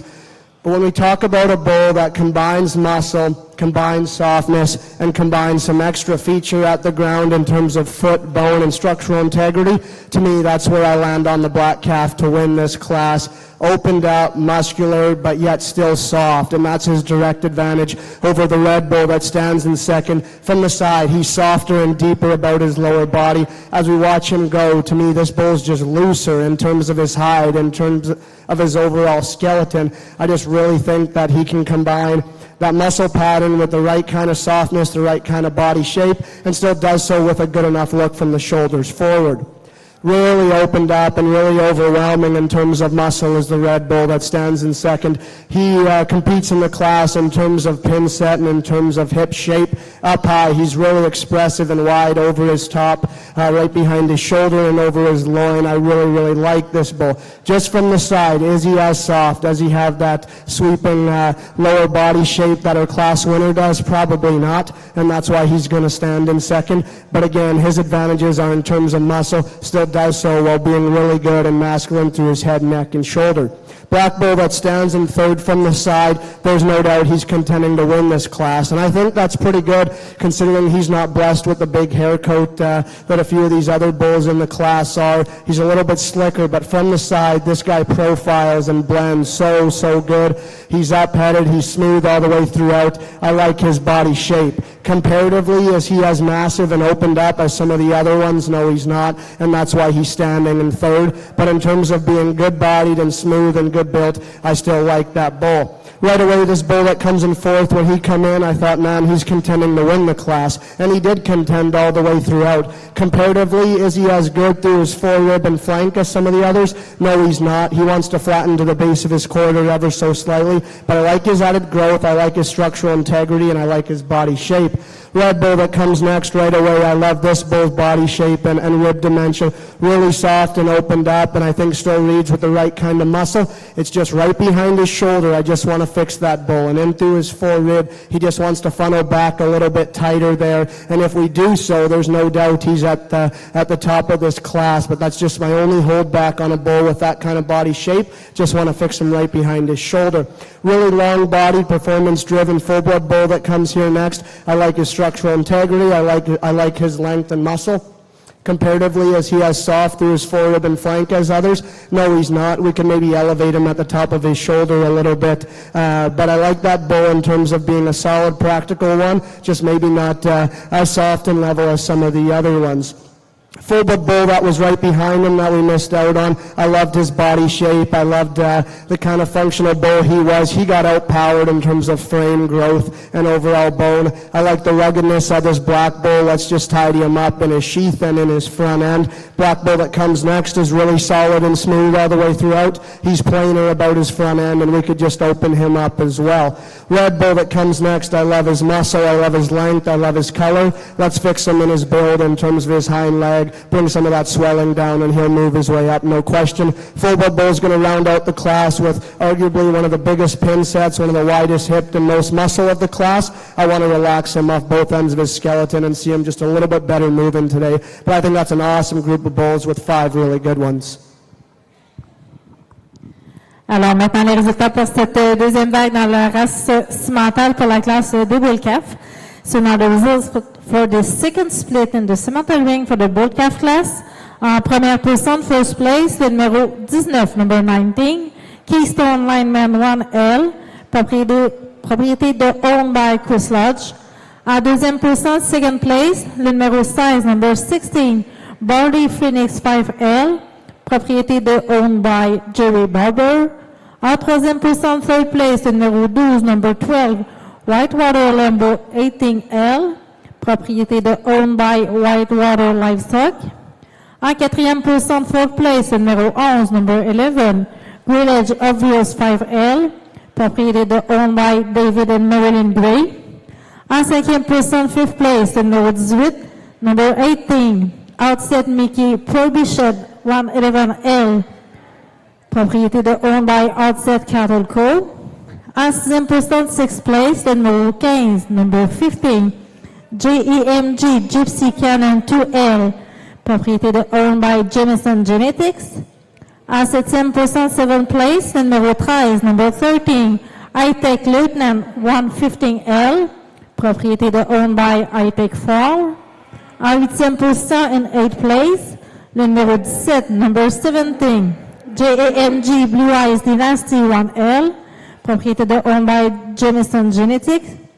En 9e position, 9th place, le numéro 20, number 20, Rosemead Linebacker 66L, propriété de Owned by Rosemead Fall. Et en 10e position, 10th place, le numéro 14, number 14, High-Tech Limelight ET 116L, propriété de Owned by Brittany and John Dew. Félicitations, congratulations. Nous continuons maintenant avec la 3e vague, Sonar de Third Speak in the Ring.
I think another good class and a top trio of Red Bulls that are really overwhelming in terms of muscle shape and scrotal development at this stage of the game. For me, what separates the solid Red Bull from the two others is just his structural integrity and his overall softness. And we ask these cattle to go in comparatively to second and third. This bull's just far more flexible off of both ends. I prefer the angle of his shoulder, and still from his shoulder, I think he reads softer and a little bit deeper from his forerib into the middle portion of his body. Again, he does so while having more than enough in terms of true muscle shape. I really like that guy just from a standpoint as being opened up and good built. Young lady does a nice job of getting him shown. Overwhelmingly stout and powerful Baldy Bull that comes next. Probably as big a rib, as big a top, and as big a hip shape as any in this class. And with that, I would like to just soften him up ever so slightly. It seems some of these cattle get so opened up through the middle portion of their rib, they maybe just don't have the same kind of softness as our class winner, and that's just the only thing that kind of holds me back on that bull. But again, his muscle shape is undeniable. Similar could be said for the bull that stands in third, really opened up and powerful. In comparative to second place, I just like to fix him a little bit more in the angle of his shoulder. He's maybe not quite as good as he transitions from his shoulder to forerib as the bull that stands in second, but I think that's a place that's really close for me. From there, I really like the build and body shape of the full-blood bull that stands in fourth. He's going to get outpowered today in terms of length, in terms of stoutness of bone, and in terms of overall muscle. But just in terms of body shape and structure, he has some advantages over 2 and 3. I just like to make that bull a little bit bigger and stouten him up. I prefer the foot and bone shape on the full-blood bull that comes next over the 1 and 4th. He's bigger at the ground, and I think he offers a little bit more in terms of true muscle. He's a little bit plainer as we study him in through his head, neck, and chest floor. He's a little bit bigger and plainer in his sheath. But in terms of being a muscular, opened-up bull, I still like that one. Long-bodied full-blood bull that comes next. If we could just see him a shot bigger in his scrotal development, he's probably going to leap those other two full-blood bulls. That's just my only hold-up on a long-bodied calf. Black bull that comes next, like to soften him up and see him have a little bit more foot, bone, and feature, but length of body and structural integrity is really good. Young man has a red bull that I like a lot of. I just wish there was more of him in terms of length, in terms of growth. Full-blood bull that comes next is long and fluid in his movement, not as soft in his flank as forward, and he just flattens to the base of his quarter. We'll round out with a couple of red bulls that are big and long, and structurally I think they're pretty good. I'd like to soften these cattle up. I'd like to see them stouter in their bone work to place them any higher today. But I think that's a good class with 3 really interesting red bulls on the top.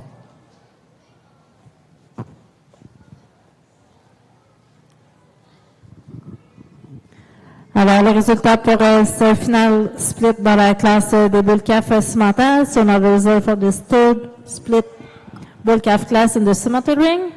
En première position, first place, le numéro 29, number 29. SB Walk on Water 84L, propriété de owned by Reese Rosenstrom.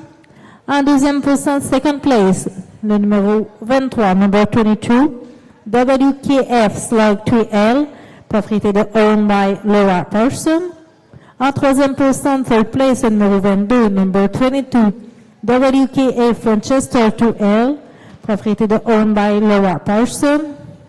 En quatrième position, fourth place, le numéro 24, number 24, Donovan Bell Lambert, propriété de owned by Joel and Keita Donovan. En cinquième position, fifth place, le numéro 31, number 31, Roseview Lieutenant, propriété de owned by Paul Perez. En sixième position, sixth place, le numéro 26, number 26, North River Limited Edition, propriété de owned by Firm Bischoff. En septième position, seventh place, le numéro 21, number 21, Riverside GR Lockdown 35L, propriété de owned by Rivermores. En huitième position, in eighth place, le numéro 27, number 27, Triple R Viper 3L, propriété de owned by 12 Rootney. En neuvième position, ninth place, le numéro 25, number 25, CBF Grover 5L, propriété de owned by Crystal Brook Farm. En dixième position, 10th place, le numéro 30, number 30, FTA Captain McCracken 1L, propriété de owned by Terra Agri. Et en 11e position, in 11th place, Le numéro 28, number 28, Todd Lakota 1L, propriété de Hyundai Todd Cimental. Nous allons maintenant poursuivre avec le jugement de la division finale dans la classe des Bull Calf. So now the final split for the Bull Calf class in the center ring.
Alors, bonjour, mesdames et messieurs, et bienvenue au jugement de la race Shorthorn et de la race Speckle Park de l'Expo Boeuf 2023.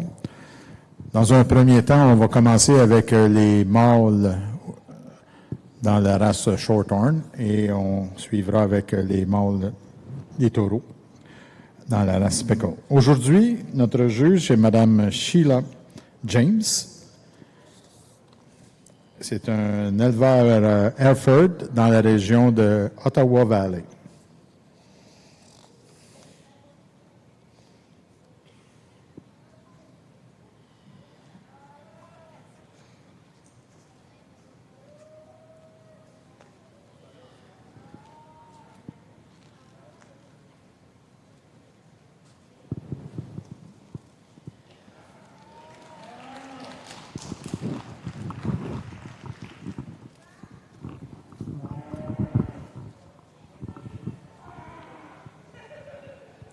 Let's give these exhibitors a big round of applause. There's 10 really good bulls out here. I'm not going to go through and talk the cattle. We've already done that in their respective classes. But I think for me, when you combine muscle shape, you combine the right kind of body shape, but to do so in a structurally good enough package is kind of, as we go through the bulls, to me, that's kind of what starts to sort it. And there's just a little bit of kind of nitpick fine details to me that you know, kind of can separate a couple placings when the cattle are this stout and this deep. You know, there's probably two bulls out here that to me are very, very similar. It's getting really, really picky. One of them's a little bit better sheathed. One of them's a little bit leveler hipped. You can kind of pick and choose and go with what you want. But to me, the cattle that rose to the top of this class are muscular, opened up, but more importantly, they do so with the right kind of build. So really, really good class of bull calves.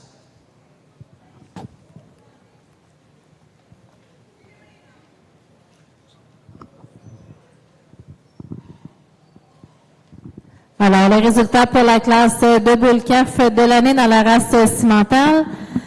La bannière est une commandite de toit de cimental et la bannière pour le bull calf de réserve est une commandite de la Eastern Connection Bull and Female Sale. So now the result for the bull calf class in the cimental ring. The banner is sponsored by Todd Cimental for the first place, and for the reserve bull calf, the banner is sponsored by Eastern Connection Bull and Female Sale. Alors là, maintenant les résultats sont dans les results. En première position, first place, le numéro 29, number 29, SB Wagon Water 84L, propriété de owned by Reese Rosenstrom. En deuxième position, second place, le numéro 19, number 19, Keystone Lineman 1L, propriété de owned by Christopher Lodge and Danny Bergeron. En troisième position, third place, le numéro 16, number 16, Barley Phoenix 5L, propriété de owned by Jerry Barber. En quatrième position, fourth place, le numéro 7, number 7, Master R Centurion 59L, propriété owned by the Mastine. En cinquième position, fifth place, le numéro 23, number 23, WKF Slug 3L, propriété de owned by Laura Parson. En sixième position, sixth place, le numéro 12, number 12, Whitewater Lambo 18L, propriété de owned by Whitewater Livestock. En septième position, in seventh place, le numéro 8, number 8, USM Capacity King 4L, propriété de owned by Jordan Underhill.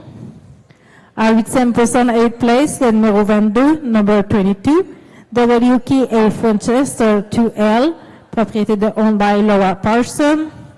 En neuvième position, 9th place, le numéro 11, number 11, Grillage Obvious 5L, propriété de owned by David and Marilyn Gray. Et en dixième position, 10th place, le numéro 24, number 24, Donovan Dale Lombard, propriété de owned by Gerald and Keita Donovan. Félicitations, congratulations. Nous continuons maintenant avec la classe des veaux d'automne, sonneur de fall class in the ring.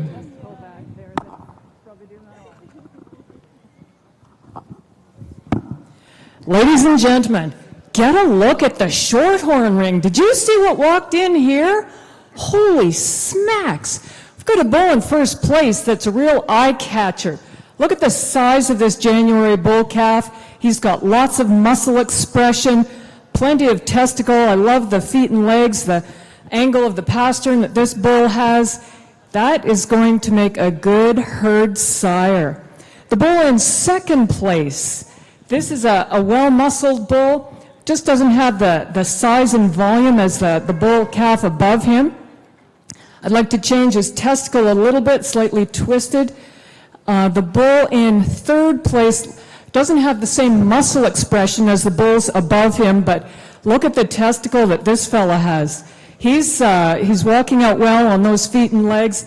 Just, I would like to give him more depth of rib and depth of flank to meet up with the boys ahead of him.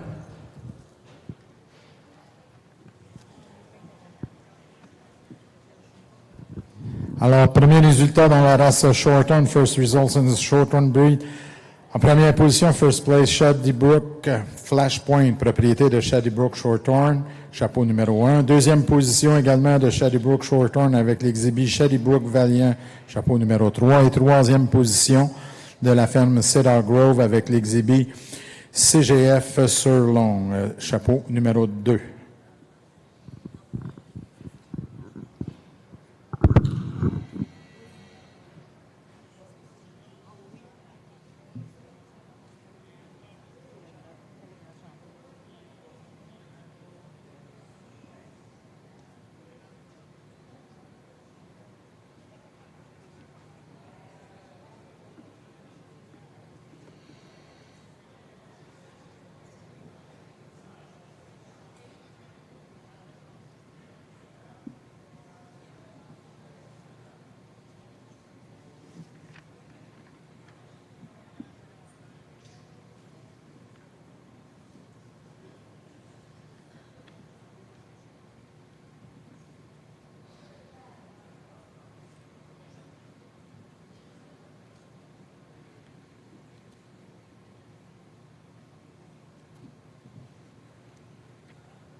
In the Shorthorn ring, we've got a yearling Shorthorn bull here. Have a look at this fellow. He's a May 2022. And when I examine this bull, I really like how his shoulder blends into his rib. Also, I really appreciate the feet and legs. If you watch how this bull travels, he's going to do really well on pasture to be breeding cows because he really walks out well, really good feet and legs. He's got plenty of testicle, nice wide chest, floor. This bull is going to do well breeding cows on pasture. Congratulations on this yearling Shorthorn bull.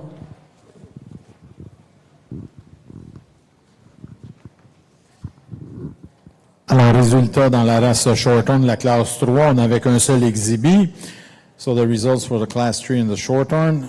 First place, number 4, the propriété de Carrie Johnston avec l'exhibit High Ridge Sunset. On the Simmental side, I think there's a lot of give and take between our first and second place bulls, as they're very, very different, and it's pretty obvious they're pretty different in terms of their stage of maturity, and I think they're bulls that I can appreciate for each what they offer, but for me, the bull that is more unique, that is more out there in terms of his pieces, is the solid red bull. From the shoulders back, I love this bull. He's so opened up, he's so stout and powerful. Just that dark red color. He's attractive in the way that he's built. I think this guy's really, really flexible when we study him through his hip and hind leg. I love the way he carries that with the base all the way to the ground. For me, at this stage of the game, if we could just change him, I'd like to just change his head and neck. Let's try and give this guy just a shot more crest, just see a little bit more masculinity out of him.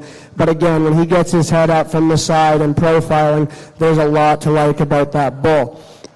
Big, powerful individual comes here in second, and when I'm talking about maturity and whatnot, this is kind of more what I'm looking for. You study him through his head and neck, this guy's masculine. He looks like a bull. From there, I like this bull from the profile. I like him in terms of his build. He's probably further advanced in terms of his testicle development over our class winner. But actually, when you study this bull from behind, he's not as opened up in his muscle shape as our class winner. He's not quite as bold in his pin setter, bold all the way through. But in terms of body shape, in terms of structure, and in terms of this guy's herd bull look, he offers a lot, and I'm still quite high on him. Full blood bull that's going to round out the class is a long-bodied, smooth-structured one. Another bull that's good in terms of his testicle development. He's frailer at the ground, but more critically, I just like to change him a bit in his build. He wants to toe out there from his knee to his hoof, and just like to open this guy up at his base. But I think there's two bulls on top there that offer a little bit of give and take. Both offer a lot of quality.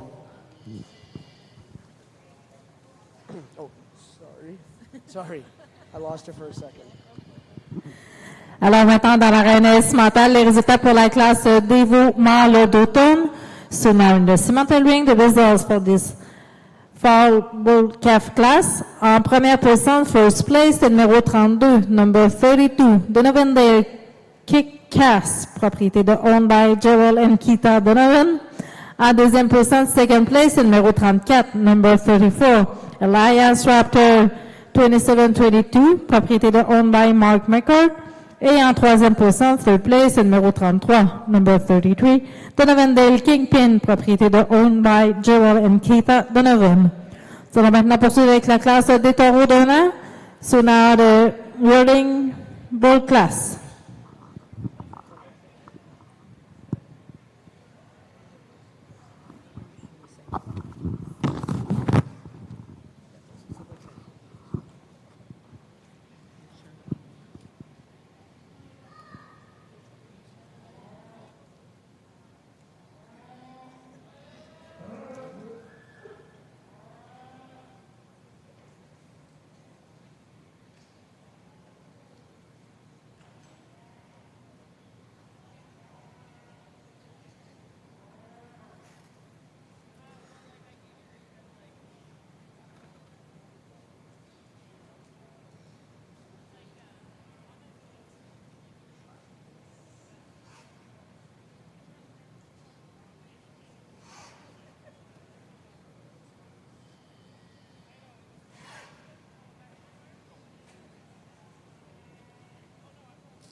In the Shorthorn ring, we have 3 senior yearling bulls here. The bull that I have in first place, this is a bull that has lots of muscle expression.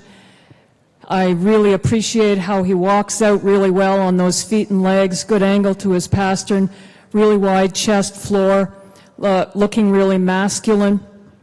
I like the size and shape of his testicle. The bull in second place, I would just like to give him a bit more strength through that forerib. He's got lots of muscle over his loin, but just not enough volume compared to the bull ahead of him. The bull in third place, when I put him beside the first 2 bulls, just doesn't have the same amount of muscle and volume as the bulls ahead of him. And I would like to change the testicle. He's got lots of testicle, but slightly twisted testicle on this bull. But these are going to make good breeding bulls.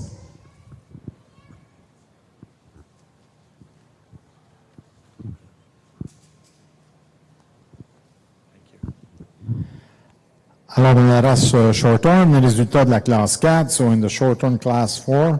Première position, chapeau numéro 6, Shadybrook Shorthorn avec l'exhibit Shadybrook Whiteout. Deuxième position, numéro 7, également de Shadybrook Shorthorn avec Shadybrook Storm. Et en troisième position, une third place de propriété de Carrie Johnston avec High Ridge Nationwide.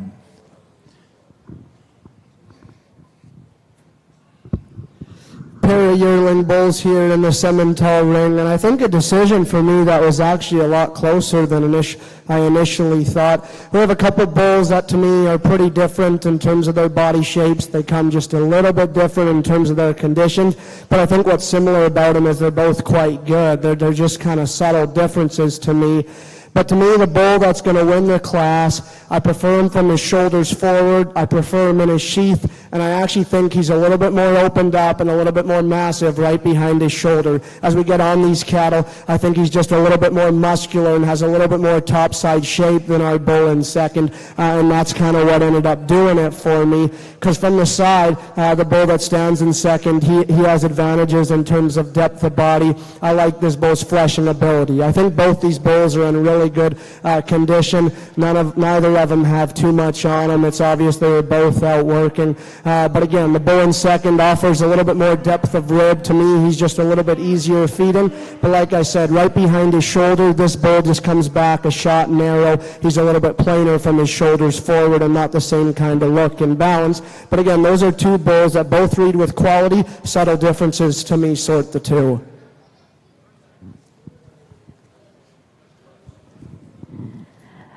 Alors maintenant, les résultats pour la classe des veaux des mâles 1 an dans la race cimentale. So now the result for the yearling bull in the cimental ring. En première position, first place, le numéro 35, number 35, Excel Cross 405K, propriété de owned by Tracy and Kevin McIntyre. Et en deuxième position, second place, le numéro 36, number 36, Donovan Dale Keeper, propriété de owned by Gerald and Keith Donovan. Nous allons maintenant poursuivre avec la classe de championnat junior. So now we follow the junior championship class.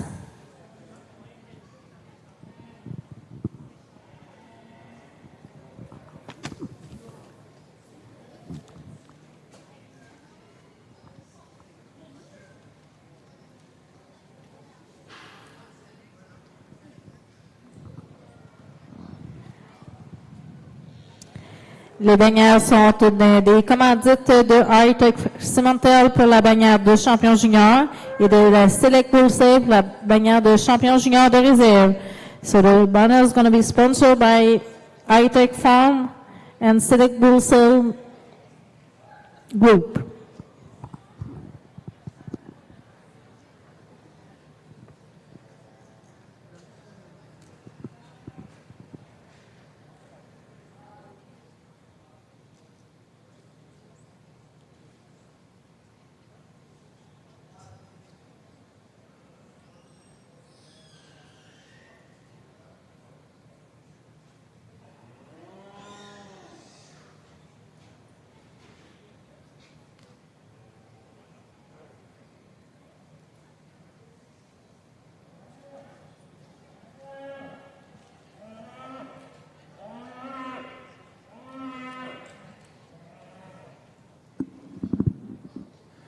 Alors, le champion junior dans la race Shorthorn, chapeau numéro 6, propriété de Shadybrook Shorthorn, avec l'exhibit Shadybrook Whiteout, et le réserve junior Shadybrook Storm, également de Shadybrook Shorthorn. Maintenant, on va procéder au grand champion de l'Expo Boeuf 2023 dans la race Shorthorn. So we will go with the grand champion, Bull 2023.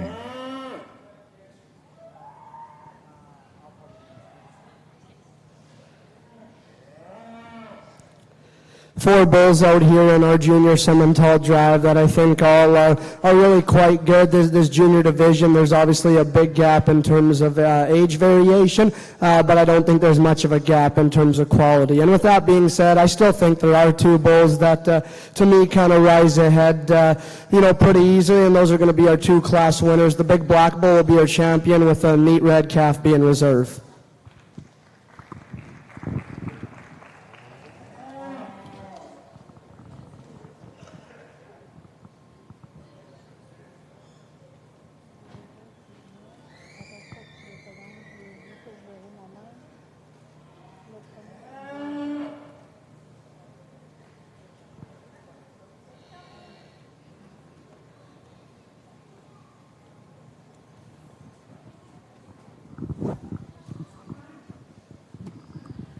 Alors, le champion junior dans la race cimentale, le junior champion de Cimental Ring, le numéro 35, number 35, Excel Quest 405K, propriété owned by Kevin Tracy McIntyre. Félicitations, congratulations.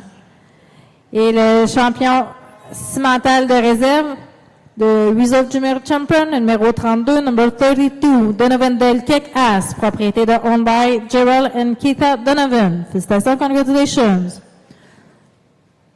Nous poursuivons maintenant avec la classe de taureau 2 ans.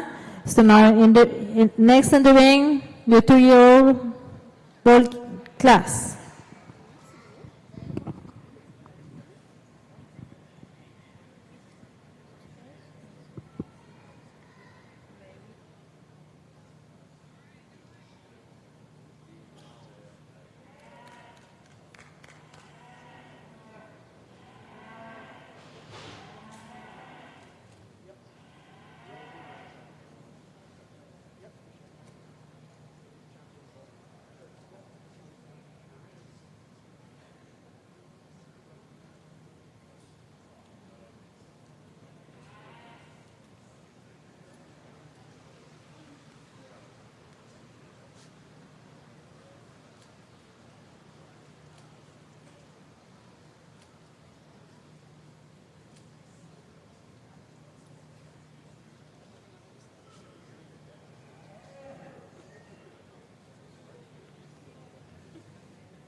Alors, dans l'arène cimentale, nous avons seulement un représentant pour la classe des taureaux 2 ans.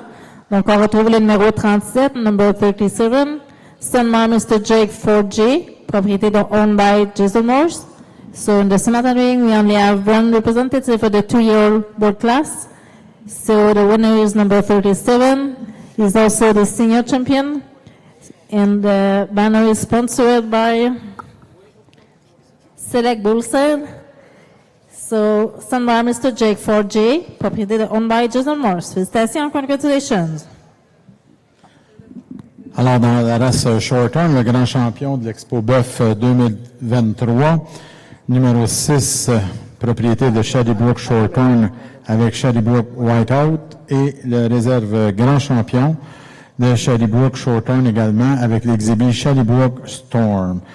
Both are available to go, are allowed to go to the Supreme à Toronto et aussi à Agribition. Participation possible si vous voulez y aller.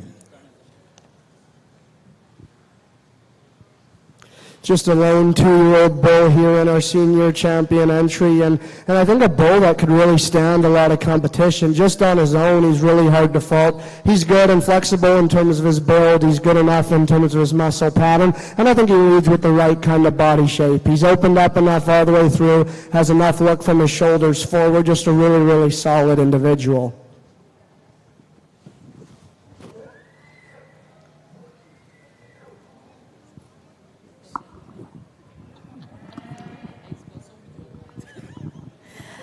Alors maintenant, dans l'arène cimentale, nous allons maintenant poursuivre avec le jugement du grand championnat pour les mâles.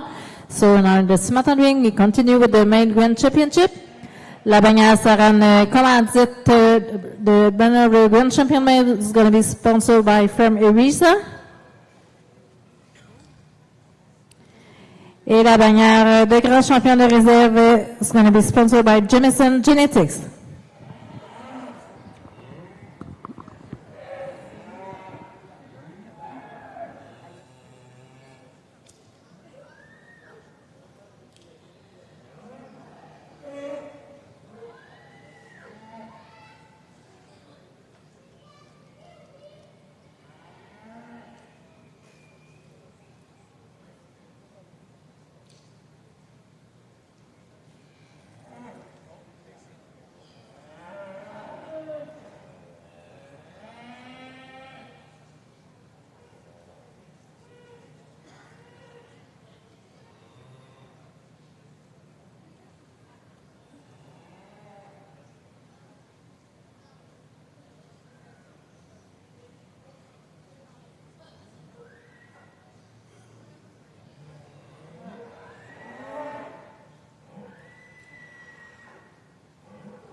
Really good champion Simmental bull drive. Let's give him a big round of applause.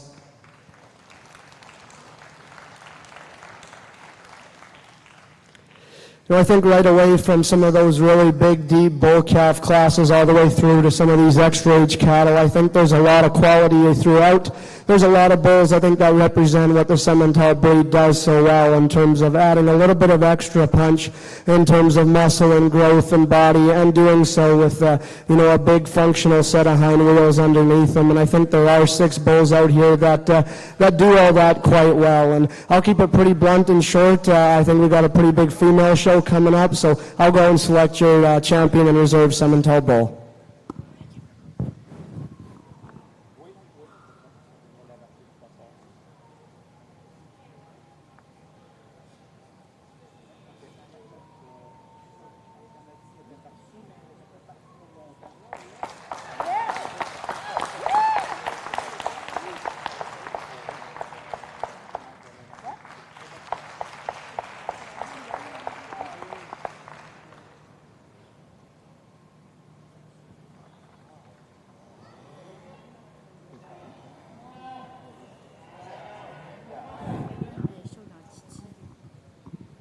Alors, notre grand champion cimental 2023 pour Expo Boeuf dans la race cimentale, c'est le nom de main grand champion de cimental ring, le numéro 37, number 37, Sonmar Mr. Jack 4G, propriété de Own My Jason Morse.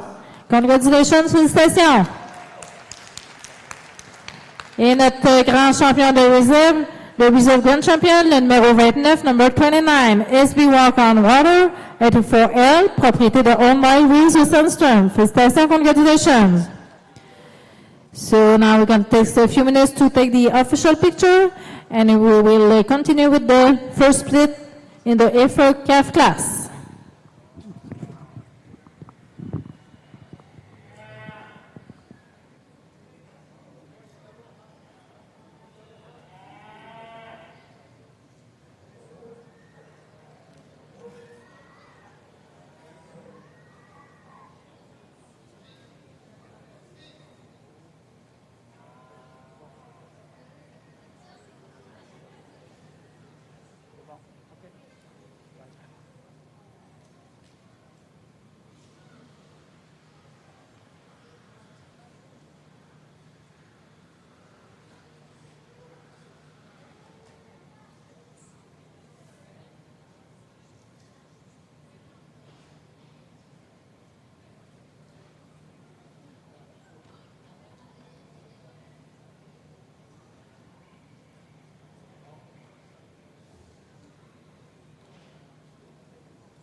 Ladies and gentlemen, in the Speckled Park bull calf class, the black bull that I've put in first place, when I stand behind him, I look at his hindquarters. He seems to have more muscle, more round muscle from behind as well as over the loin.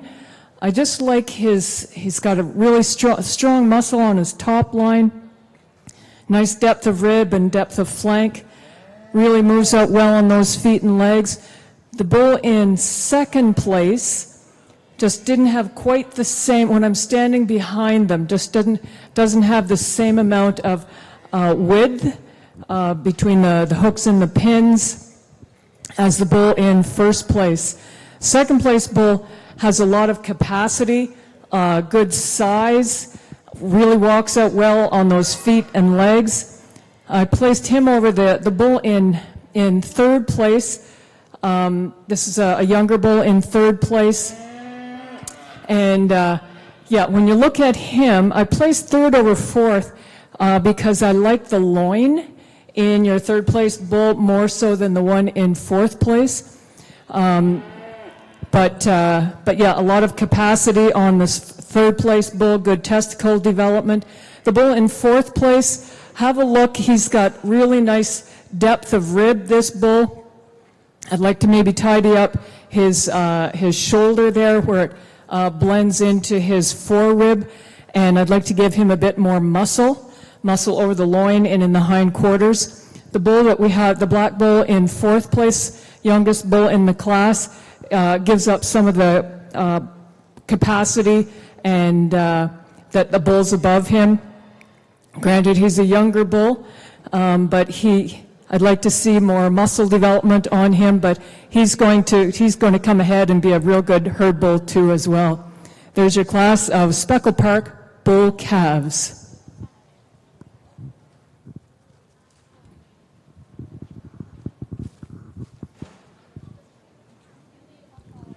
Alors, en première position, chapeau numéro 5, de propriété de Jordan Underhill avec US Rags to Riches. Deuxième position, chapeau numéro 4, également de Jordan Underhill avec US Weight in the Truck. Troisième position, chapeau numéro 2 de Ribbon Nut Farm avec Ribbon Nut Senator. Quatrième position, chapeau numéro 3 de Kevin Ryu avec Looking Good War. Et en cinquième position, chapeau numéro 1 de Ranch Lugami avec Lugami Blackie.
Ladies and gentlemen, in the Speckle Park ring, we've got one entry of the junior yearling bull.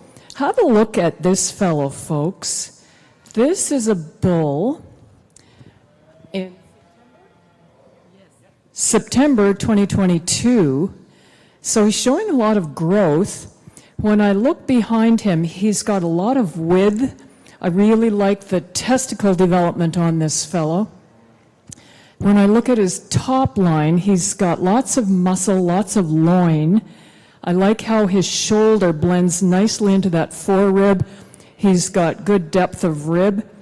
This is a bull that's going to do well in a breeding herd. Congratulations on this bull.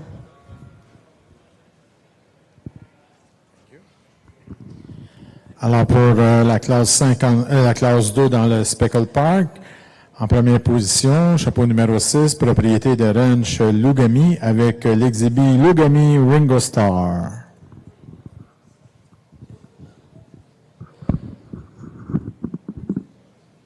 We move into our Simmental female show, another big class with heifer calves, and I think there's a lot of quality all the way through. In saying that, I also think there's a clear-cut winner in my mind, the socked heifer up front, in terms of look, in terms of presence, but still doing so with the right kind of body shape, still being maternal enough in the way that in the sweep that she has to the lower portion of her body. I think this one's really, really good. And with that, I think she still reads with enough muscle. When you get behind this one, she has some spread, she has some pin set, and she has some width, and I think just does so in terms of, and then just does so with a high quality look and a high quality build. Now there's probably a shot more foot, bone, and feature in the second place female. As we study her at the ground, I'll give her the advantage in terms of foot size. With that, here's another one that I think still balances good and has a good enough look from the side. When we get comparative, she's maybe not set in as good through her tail head. She's maybe not quite as good in her throat latch and in her chest floor as our class winner. But individually, I think that's a female that has some look and has some balance and does so while having some extra feature there at the ground. Moderate framed socked heifer that stands in third, the youngest female of the class. I really like this one's body shape. She's moderate, she's easy doing, she's deep ribbed, and I think she reads with enough muscle. Comparatively, again, this one from her shoulders forward maybe just isn't quite as good. She pushes down a little bit more there in her chest floor, and right as she blends from her chest floor back into her forerib, she's maybe just not as neat and tidy as the two right ahead of her. The red heifer that stands in fourth hits you hard right away. This one's really up-headed. She offers a lot of growth, length, and overall muscle. Just as everything balanced together on this one, quite as good, probably not. Right behind her shoulder, and as we study her from her forerib to her flank, she just doesn't balance up quite as good as some of the other ones in this class. Baldy red one that comes next that I think is really, really solid. Fundamentally, this one's going to make a nice cow. She's long, she's smooth, she's powerful. She's not as opened up in terms of her rib shape or as soft and deep from the side, but I think fundamentally that one's really good. Young lady does an awesome job with a solid black heifer that's moderate and big-bodied, no question the profitable kind. She's maybe just a rib short as we get comparative to some of the other cattle in this class. Nonetheless, she's doing a great job, and you'll have fun with that one.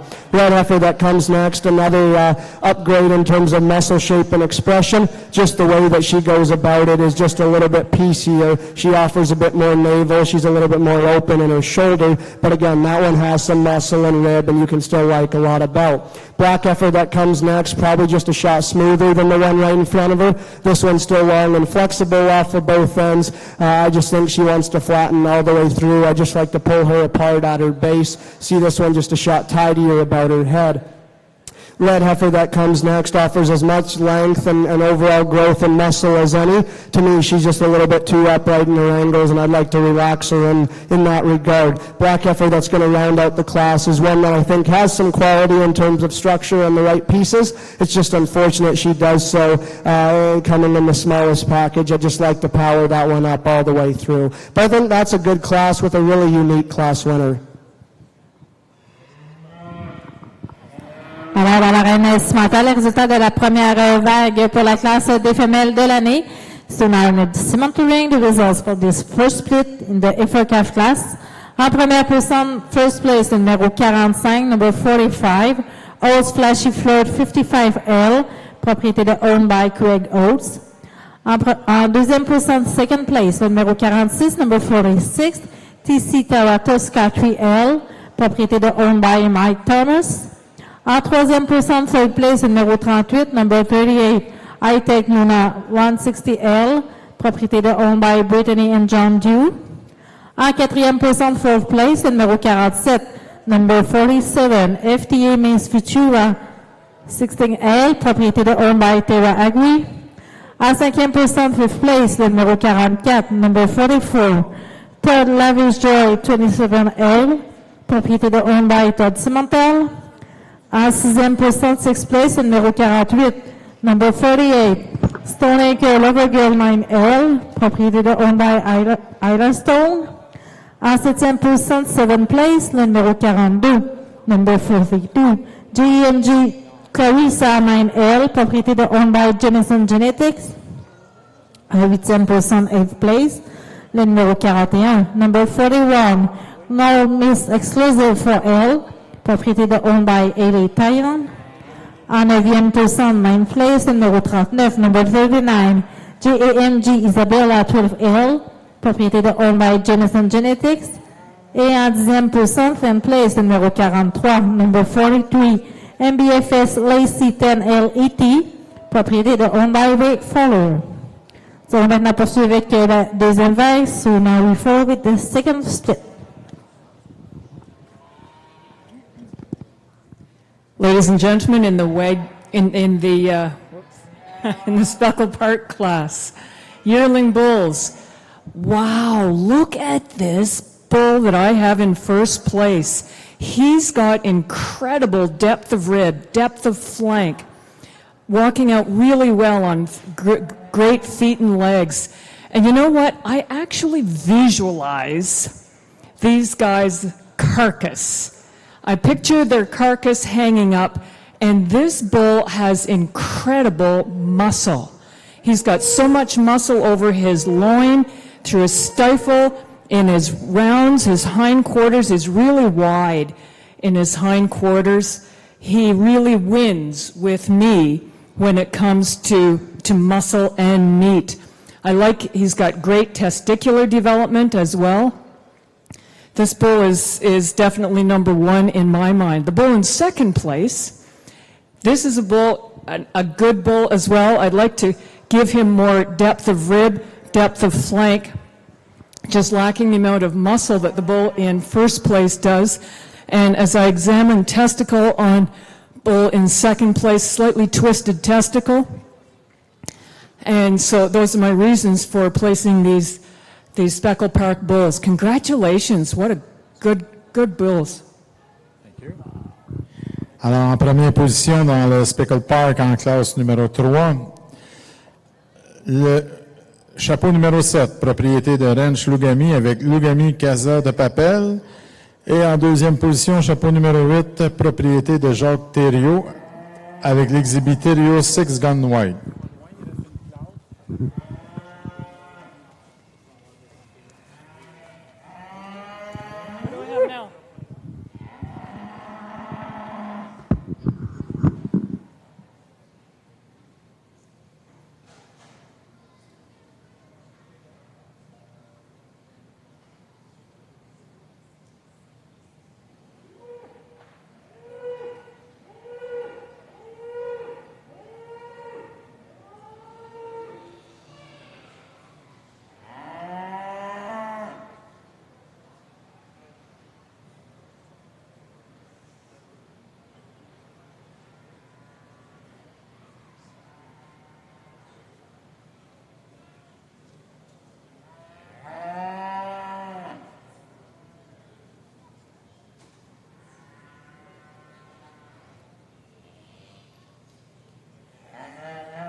In the Speckle Park ring, we've got some yearling bulls here. The bull that I have in first place is exhibiting phenomenal muscle over his top, over in his loin, in his hind quarters.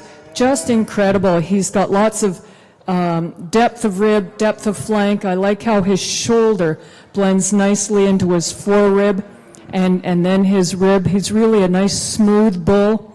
Lots of testicle, which I really appreciate.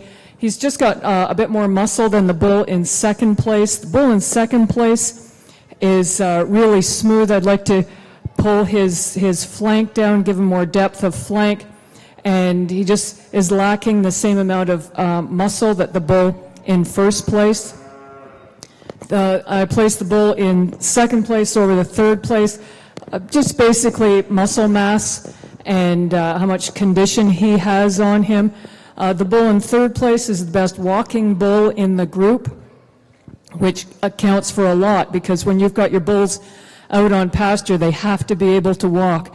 Bull in third place, all three of these bulls, lots of testicles, so they're going to be able to go out and breed those cows. Congratulations, a really nice class of Speckle Park yearling bulls.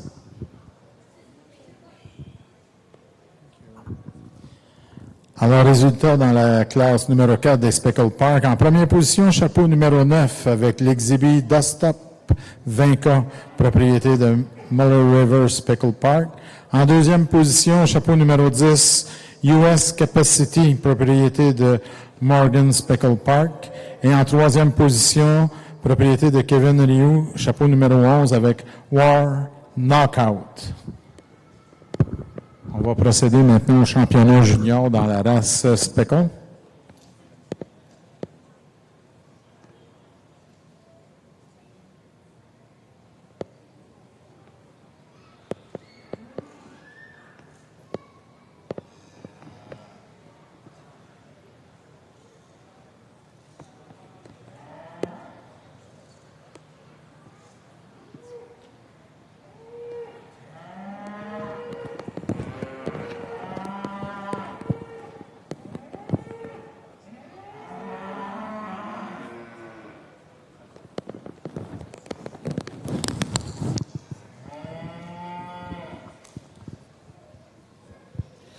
Now, I definitely realize that this class looks quite a bit different than our last one, and one of the biggest differences is last class's class winner to this one's class winner, because they are nothing alike really at all, and I'm completely fine with that. The full-bred heifer for me, when we get these final four, I think there's a lot of heifers in here that read with enough body, read with enough muscle. To me, it's just genuine build and structural integrity that sorts the full-bred appearing heifer to the top. When you compare to the black blaze-face heifer that stands in second, she's far more relaxed in her spine when we ask her to go. She takes a longer stride off both ends of her skeleton, and like I mentioned, she's just more relaxed in the middle part of her back. Yes, I realize that she's not necessarily fit for the show ring. We do want to tidy her up from her shoulders forward, maybe drop her in her tail head ever so slightly. But again, it's her obvious advantages to me in terms of structural integrity with the right kind of body shape that allows her to win this class. The black baldy is intriguing to say the least. Right away, this one's really long from her shoulders forward. She's attractive from there. And from there back, I think this one's opened up and robust and muscular. But like I mentioned, when we ask her to go, she just wants to work up in the middle part of her spine ever so slightly. Just doesn't take as long of a stride as our class winner. But this view right here from the side when parked, there's a lot to like about that female. 3 and 4 are very, very similar to me. They're really solid, big-bodied, easy-doing kind of females. To me, the solid red heifer over the blaze-faced one, she's just a little bit more opened up in her forerib. She offers just a little bit more spread there right behind her shoulder when we study her in terms of muscle pattern and overall expression. But for me, the reason she kind of falls into third is I just like to make this one a rib longer. Again, when we ask these cattle to go, she's just not completely level in her spine and the way that she utilizes her hip and rear leg. But again, in terms of being a big-bodied, solid one, there's still a lot to like. Brace face heifer that comes next. This one strikes me as a cow right away. Yes, she's a little bit plain. She wants to push out in her chest floor, maybe get a bit tight in her forerib, but to me, this one strikes me as a cow. She's practical, she's big-bodied, she's really solid, just doesn't have some of those extra pieces. Young man does a great job with a black heifer that comes next that has some muscle advantages. To me, this one's a little bit more conventional in the way she's built. She's rounder out of her hip, maybe a little bit uncoordinated off of her rear too, but again, that one has some muscle and has some body. Full-bred heifer that comes next to me is really intriguing. I like this one from a balance standpoint. I like her body shape, and I like her muscle pattern. I just wish there was a little bit more leather. She just gets outpowered in this particular class, maybe just not quite as flexible off those rear two as we watch her go. No question, the outlier in terms of body and muscle mass is the red heifer calf, and I appreciate her for that. She's overwhelming in terms of body depth, body rib shape, and overall muscle. To me, we just need to free this one up and re-ask her to go. She just wants to snap in her pasterns at the ground. We could maybe just freshen her up in her condition, but wow, in terms of body and muscle, that one's really, really good. Young man has an intriguing red one that comes next. A lot of really unique pieces in terms of look and build, and there's no doubt that this heifer is going to have her day. Unfortunately, it's just not today. She's really green in her make. She's a little bit flatter in the way that her muscle is designed, but that one has some unique pieces. Red heifer that comes next has some body, has some length. Here's another one that wants to duck her pins when we ask her to go, just maybe not as good in her front end and her neck attachment, but one that has some length of body, has some muscle. We'll round out the class with one that doesn't sacrifice any in terms of length or growth. I'd just like to soften this one up and free her up off both ends of her skeleton, but that's a really, really good class. Alors maintenant, les résultats pour la deuxième vague dans la classe des femelles de l'année pour la race cimentale. Selon the results in this second split in the heifer calf class in the cimental ring. En première personne, first place, le numéro 57, number 57, Bish North River Lola, propriété de owned by Firm Bischoff. En deuxième personne, second place, le numéro 55, number 55, Northern Glamour 2L, propriété de owned by Ellie Taillon. En troisième personne, third place, le numéro 49, number 49, Just Miss Crosby 2323, owned by Nathan and Jackie Lashford. En quatrième personne, fourth place, le numéro 51, number 51, GCA Leila, propriété de owned by Jason and Jamie Rowland. En cinquième personne, fifth place, le numéro 52, number 52, Westview Captain's Last, propriété de owned by Matthew Hartley. En sixième personne, sixth place, le numéro 54, number 54, Excel Pearl Libby 412L, propriété de owned by Tracy and Kevin McIntyre. En septième personne, seventh place, le numéro 58, number 58, WKA Float 54L, propriété de owned by Laura Thurston. En huitième personne, eighth place, le numéro 50, number 50, Barley Darling 2.3, propriété de owned by Jerry Barber.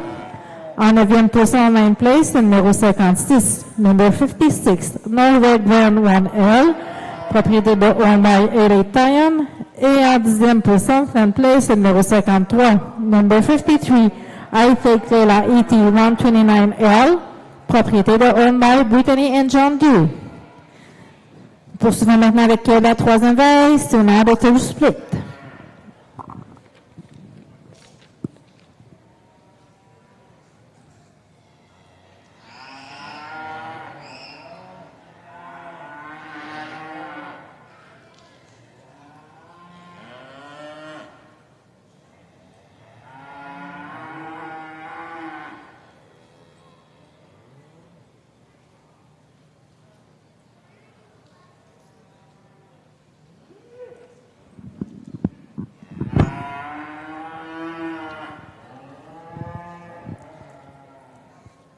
As I'm looking at these junior yearling bulls, yes, I selected this bull as the champion junior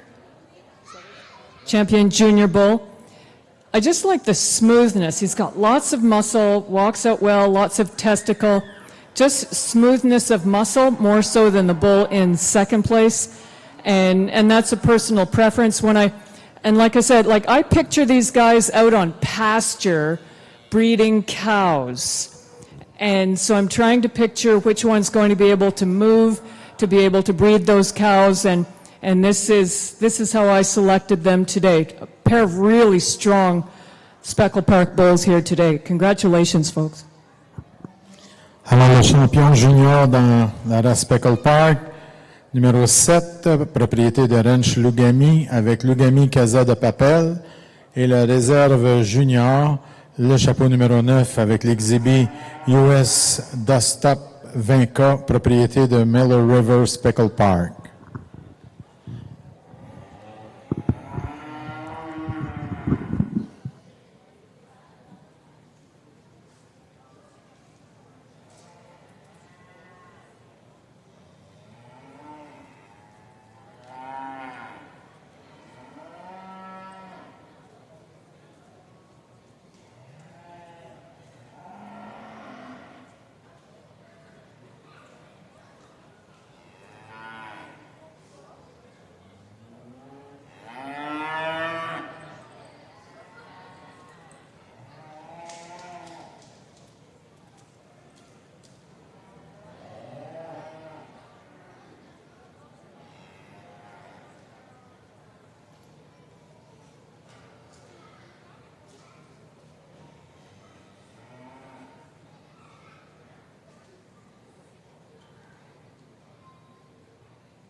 Ladies and gentlemen, in the Speckle Park class, we've got 3 bulls here.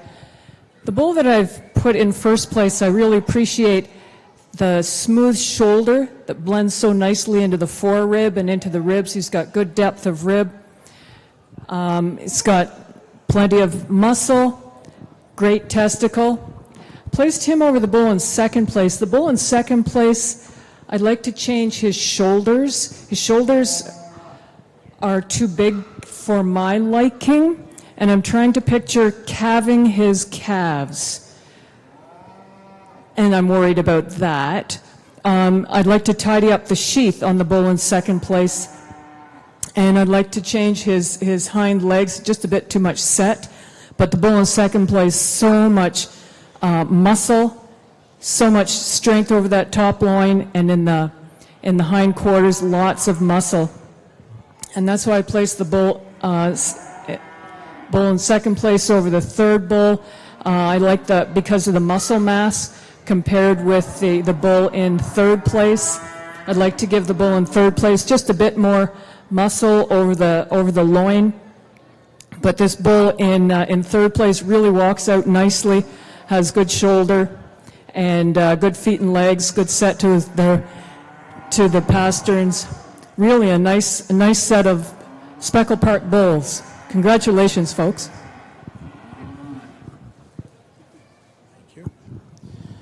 Alors, en première position dans le Speckle Park, classe numéro 5, champion senior également. Le chapeau numéro 13, propriété de Ranch Lugami avec Lugami Code Special. Et le réserve senior, en deuxième position, chapeau numéro 12 de Ranch Lugami également avec l'exhibit Lugami Magic Caulfield. On va procéder maintenant au grand champion 2023 de l'Expo Boeuf dans la race Speckle. I apologize for taking a little bit of extra time here in this heifer calf class on the Simmental side. But again, we find 5 females out here that are really, really different and all have a lot of quality. And again, I think our class winner wins because of her advantages in terms of build and in terms of structural integrity. Just study this one at the ground and in her angles. She's really, really soft in her pastern. She's really flexible when we ask her to go. And although she has a little bit up front underneath her chin and in her chest there, this one's so good in her neck attachment. When she does get her head up, she gives you an awesome look from the side. Just one that's individually really, really hard to fault. Now there's a few extra pieces in the Baldy that stands in second. She's more refined about her head, neck, and shoulder, and she's cleaner at the base of her chest. She's another one that from the side gives you lots of balance and look attributes, and one that you can definitely gravitate to. If I could change her, it's just at the ground and in her front feet. I'd just like to change the way that her front feet are designed. She just wants to pigeon-toe there ever so slightly. But again, she has some look about her and a lot to like. More of a brood cow prospect that stands in third, and another one that gives you an awesome look from the side due to her depth of body. This one's still plenty fluid when we ask her to go. Comparatively, she gets a little bit plainer through her head and neck. She's not as opened up, not as muscular as the two right in front of her. I appreciate the extra growth and the extra length in the Baldy that stands in fourth. And another one, when she's stuck from the side, man, you could argue for her to win the class, but it's when we ask her to go for me is that when she wants to slide down. I think she's a little bit more upright in the angle of her shoulder, just wants to toe out there at the ground ever so slightly. Black Baldy that comes next right away when this one come in. I thought this one was contending to win the class, and she definitely was due to her advantages in terms of body shape. I love her depth of body, her spring of ribs really good. She's still feminine and maternal in her look. Comparatively, she wants to push out in her chest, and she's not quite as good right behind her shoulder and into her forerib, but that's one heck of a brood cow prospect, and she's going to make an awesome cow. Again, we find another black heifer with worlds of body and muscle, and there's definitely a lot that one can appreciate for the muscle and the body that she carries. But again, I just wanted to find this one in her build. She's just not quite as fluent and flexible as some of the cattle above her, but her mass and muscle is undeniable. Red heifer that comes next is probably a structural upgrade compared to the one right in front of her. She's maybe not as soft and powerful in terms of her body shape. Just like to tidy that one up about her head and neck ever so slightly. Black heifer that comes next offers a little bit more more muscle and hip and pin set. Another one that's a shot more conventional in her look. She's flailing in her bone work, gets a little bit round out of her hip. Black heifer that comes next is really strong topped and flexible on the go from her shoulders forward. I'd just like to refine this one, see her a shot more feminine. Heifer right behind her is definitely more feminine from her shoulders forward. I like the attractiveness that she has to her head, neck, and shoulder. Here's another one that I think is just a shot upright in her angles. We could soften her up ever so slightly. Young lady rounds out the class with a red heifer that's really quite nice in terms of body, muscle, and build. I just wish there was more leather, and her better days are definitely ahead. But I think that's a good class with a couple really good ones on top. Alors maintenant, dans l'arène cimentale, les résultats pour la troisième vague dans la classe des femelles de l'année. So now in the cimental ring, the result for this third split in the FRCAF class. En première position, first place, numéro 63, number 63, Excel Chris Lacey 407L, propriété de owned by Tracy and Kevin McIntyre. En deuxième position, second place, numéro 61, number 61, Riverside Legacy 18L, propriété de owned by River Nurse. En troisième position, third place, le numéro 65, number 65, Whitewater Luna 15L, propriété de owned by Whitewater Livestock. En quatrième position, fourth place, le numéro 69, number 69, USM Capacity Queen 2L, propriété de owned by Gender Underhill. En cinquième position, in fifth place, le numéro 59, number 59, Barley Lexilo 6L, propriété de owned by Jerry Barber. En septième position, seventh place, le numéro 67, number 67, Master R. Serena 397L, propriété de owned by the Mastine. En huitième position, eighth place, le numéro 60, number 60, San4 Elvira 124L, propriété de owned by Service Animal Noiseux. En neuvième position, ninth place, le numéro 66, number 66, High-Tech Latifa 108L, propriété de owned by High-Tech Farms. En dixième position, 10th place, le numéro 68, number 68, Keystone High Class 2L, propriété de owned by Emily and Scott Matthew. Et en 11e position, in 11th place, le numéro 62, number 62, Triple R Ornay 7L, propriété de owned by Troy Whitney. Continuons maintenant avec la quatrième vague, selon le fourth split.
Ladies and gentlemen, in the Speckle Park ring, I've just made my selection of champion and reserve champion bulls. I can see why this breed of Speckle Park that's been developed in Canada is now the fastest growing beef breed in Europe. This is why. This, where'd he go? There he goes. This bull, champion bull, really smooth, lots of muscle. Have a look at him, folks. Lots of testicle, great depth of rib, really nice and smooth. I really appreciate this bull. The bull that's in the reserve position, the reserve champion bull, just an example of muscle development. Great carcass this guy's going to have. He's smooth from that rib to from the shoulder to the forerib to the rib. Lots of depth of rib, depth of flank, lots of testicle, walks out really well. This is great example of the Speckle Park breed right here in front of you today, folks. Congratulations.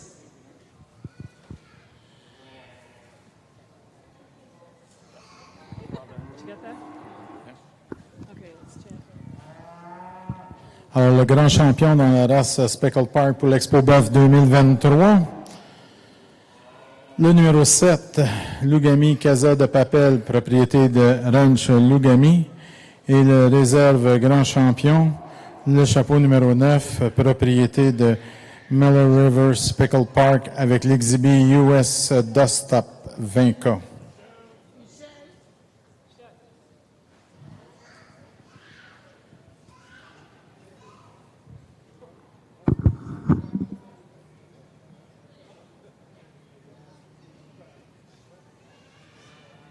Les bannières étaient une commandite de Agri-Service Saint-Laurent.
Another good class of Simmental heifer calves, and I think there's a pair of them up top, very, very different in terms of their shapes and sizes, but equally as good in quality.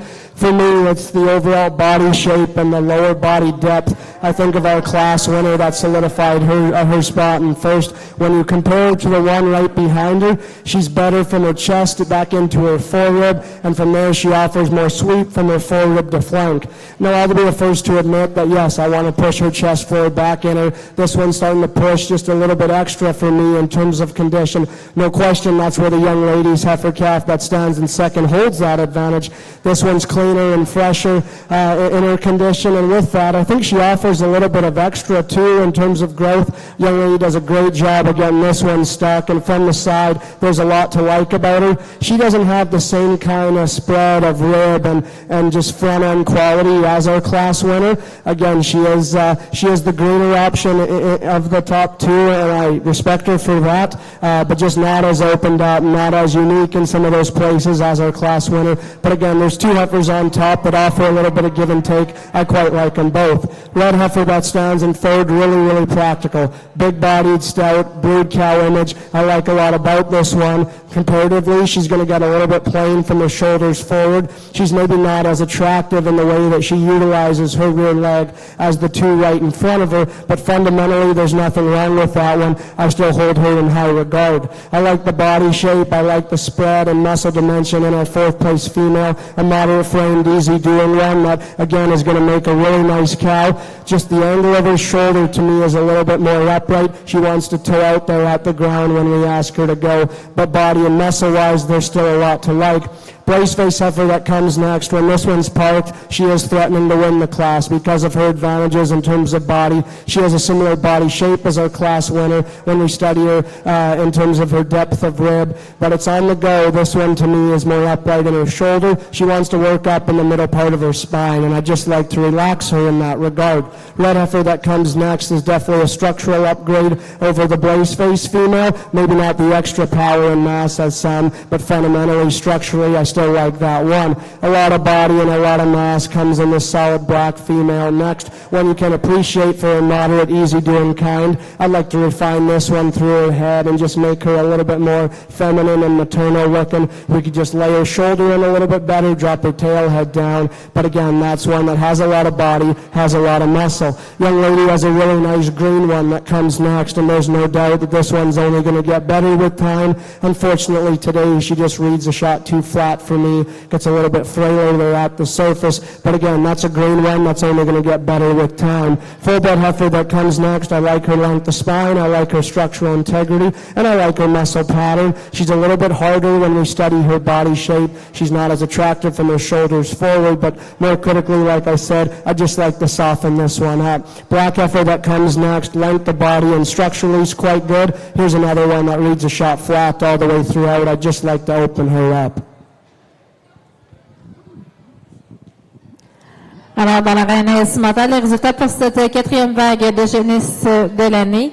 So now the cimentary, the results for this fourth split for the IFRCAF class.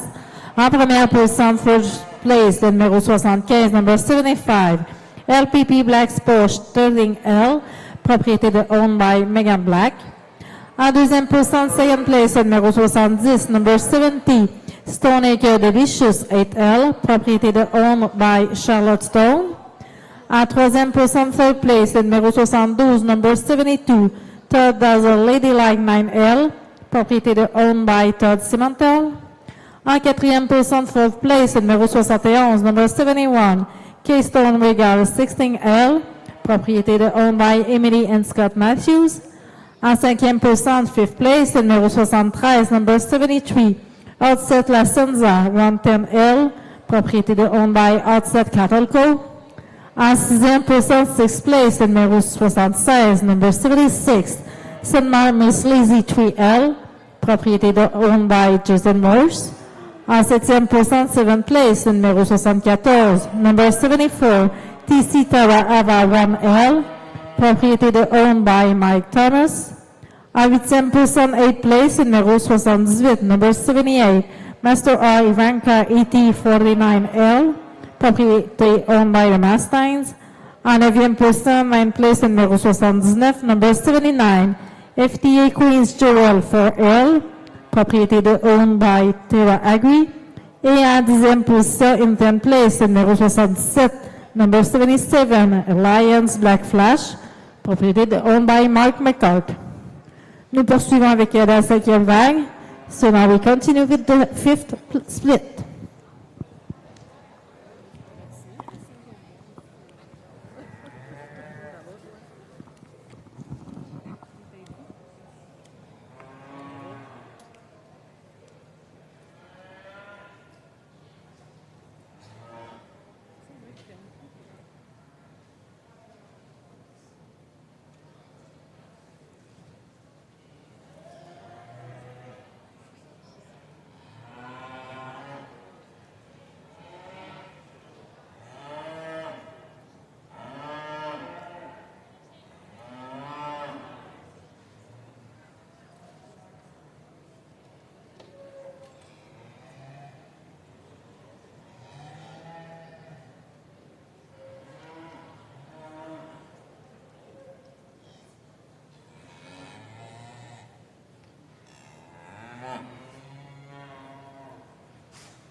Do they all get ribbons, even in a split? There's a photo.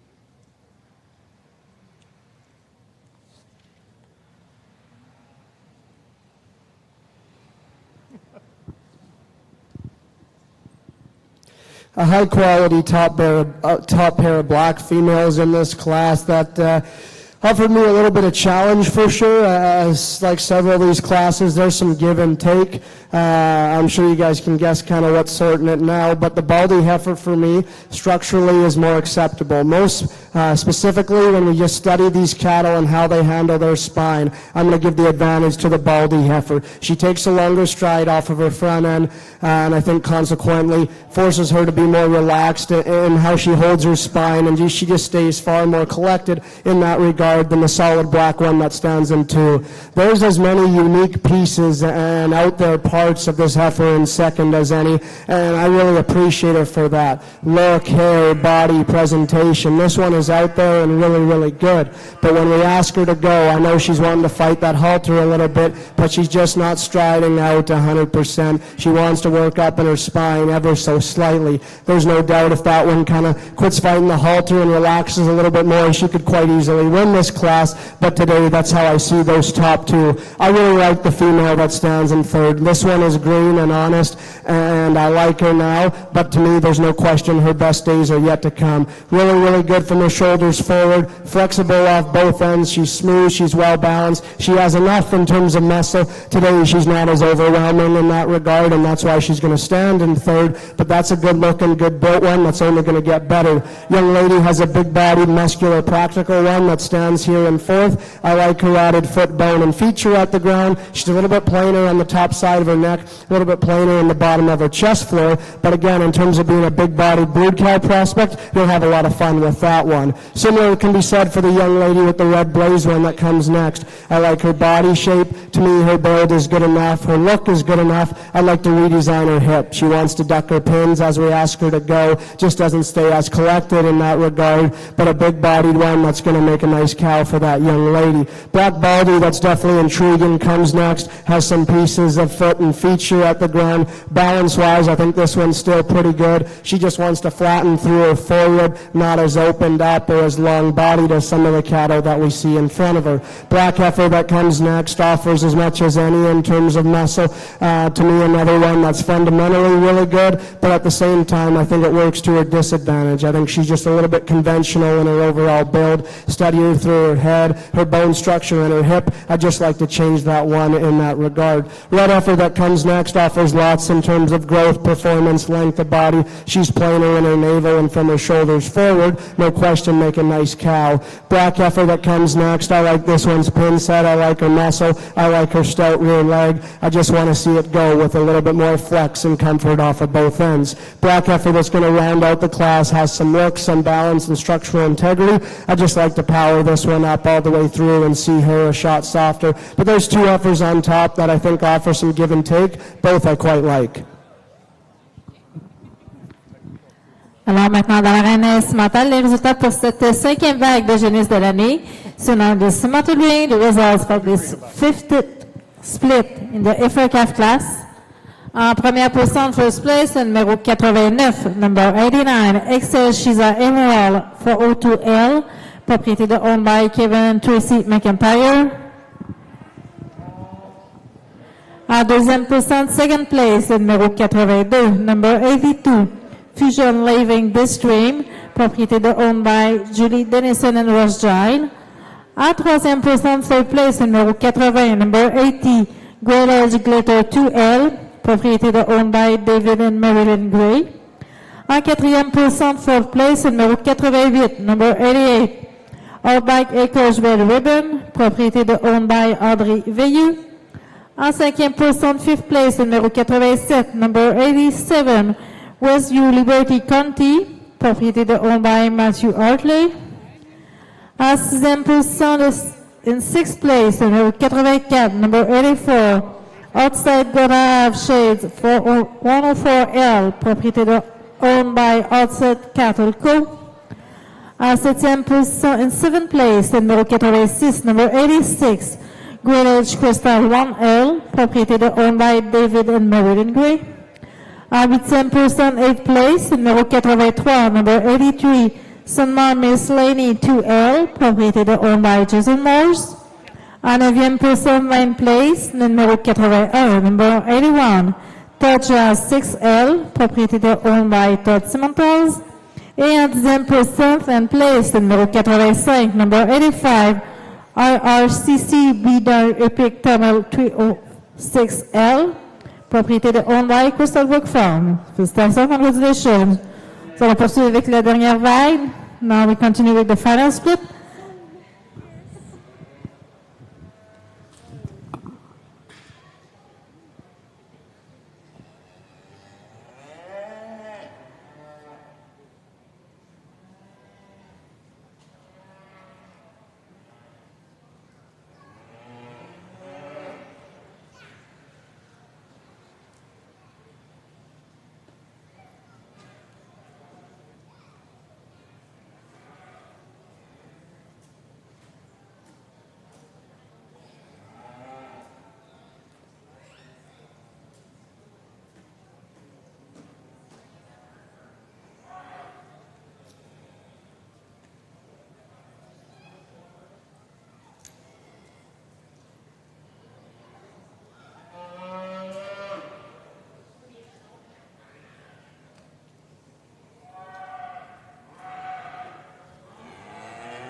Shorthorn heifer calves, I've got a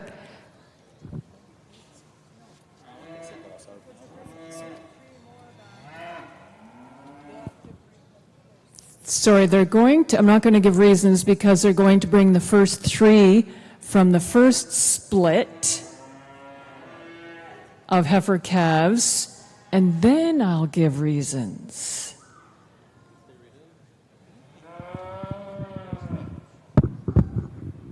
Top 3.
A good but a challenging class of heifer calves here on this side of the ring. And again, there's 2 up top that are quite a bit different in terms of their frame size. They're quite a bit different in terms of their body shape.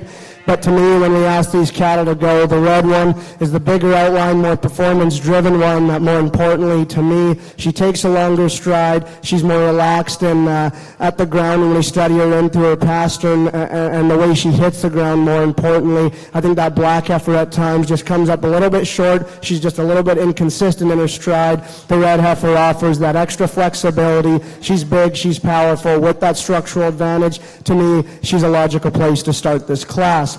Black heifer in 2 as many extra pieces as any in terms of look, body, and presentation.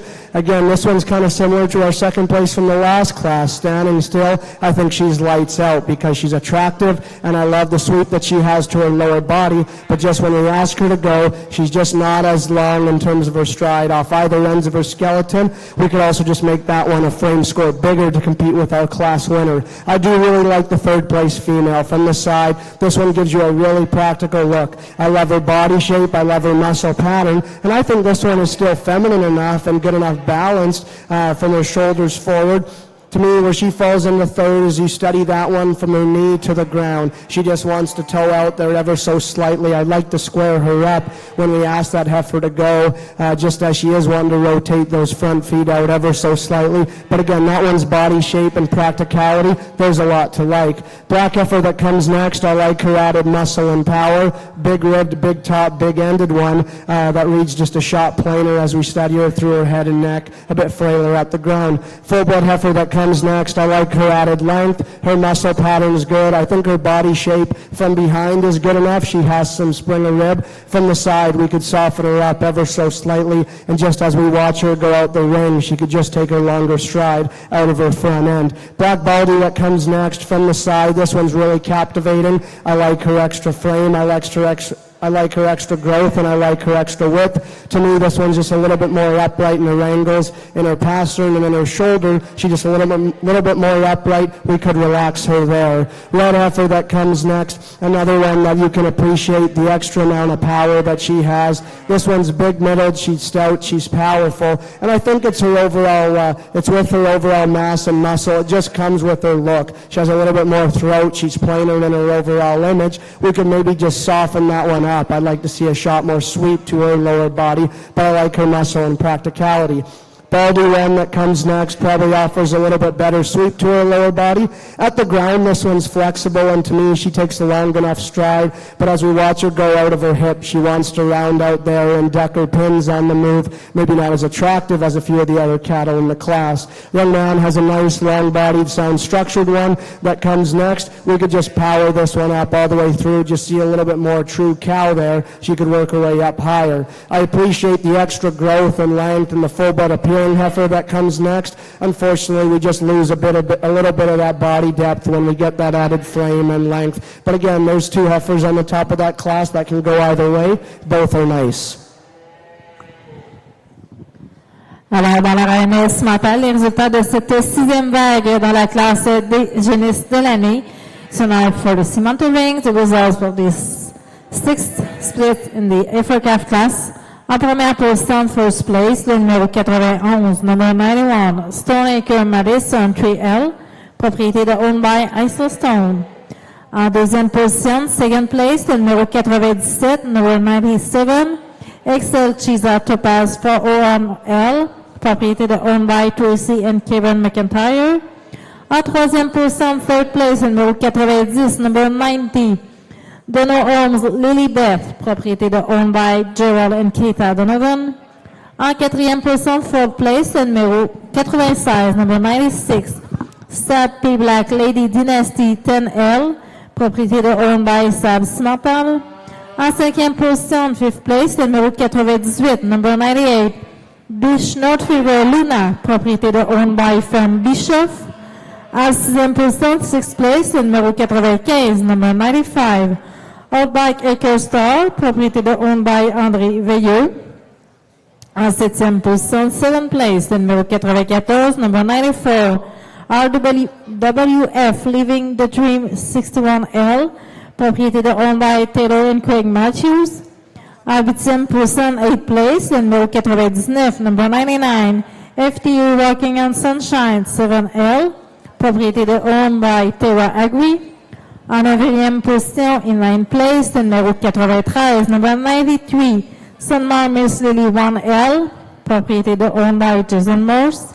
Et en dixième position, 10th place, le numéro 92, number 92, CBF Anna 4L, propriété de owned by Crystal Brook Farm. Félicitations, congratulations. Nous allons maintenant poursuivre avec la classe finale des femelles de l'année. So now we'll follow with the final class for the FRCAF class. La bannière est une commandite de banner sponsored by Sab Cimental. And for the reserve FRCAF champion, the banner is sponsored by firm Sunmar Cimentals. Ladies and gentlemen, in the Shorthorn Heifer Calf class, I don't know if you could hear me out in the barn. I don't know if you could hear me go, wow, when these heifers walked in. These top three heifers are exceptionally good. Top three heifers really feminine in their front ends. Lots of depth of rib, depth of flank, walking out really well on their feet and legs. I just found the heifer that I put in first place when I stand behind her and compare her with the second place. I think number one here just has more muscle, more width in her, over her loin, through her round, through her rump. But all three of these top heifers, showing lots of muscle expression, walking out really well. These are 3 heifers that would do well in anyone's herd. They'll be champions as they grow older too. It was just picking hairs. They were all really good heifers, really feminine, really eye-appealing.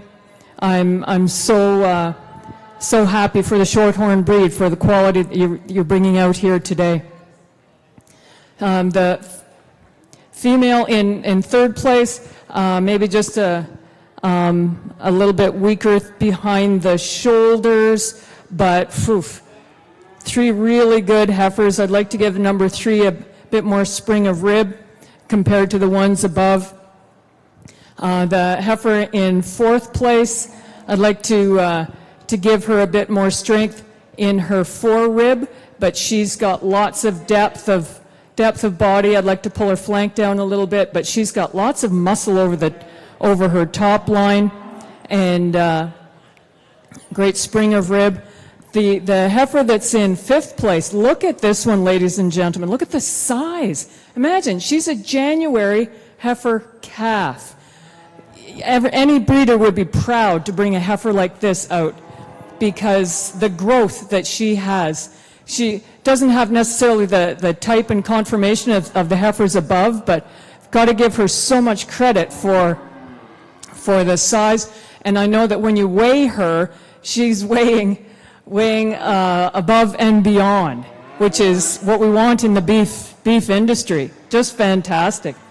The next heifer, the dark heifer here, just not as much muscle as the heifers above her. I'd like to put more strength in her forerib there, but what a fantastic class of Shorthorn heifer calves. Congratulations, folks.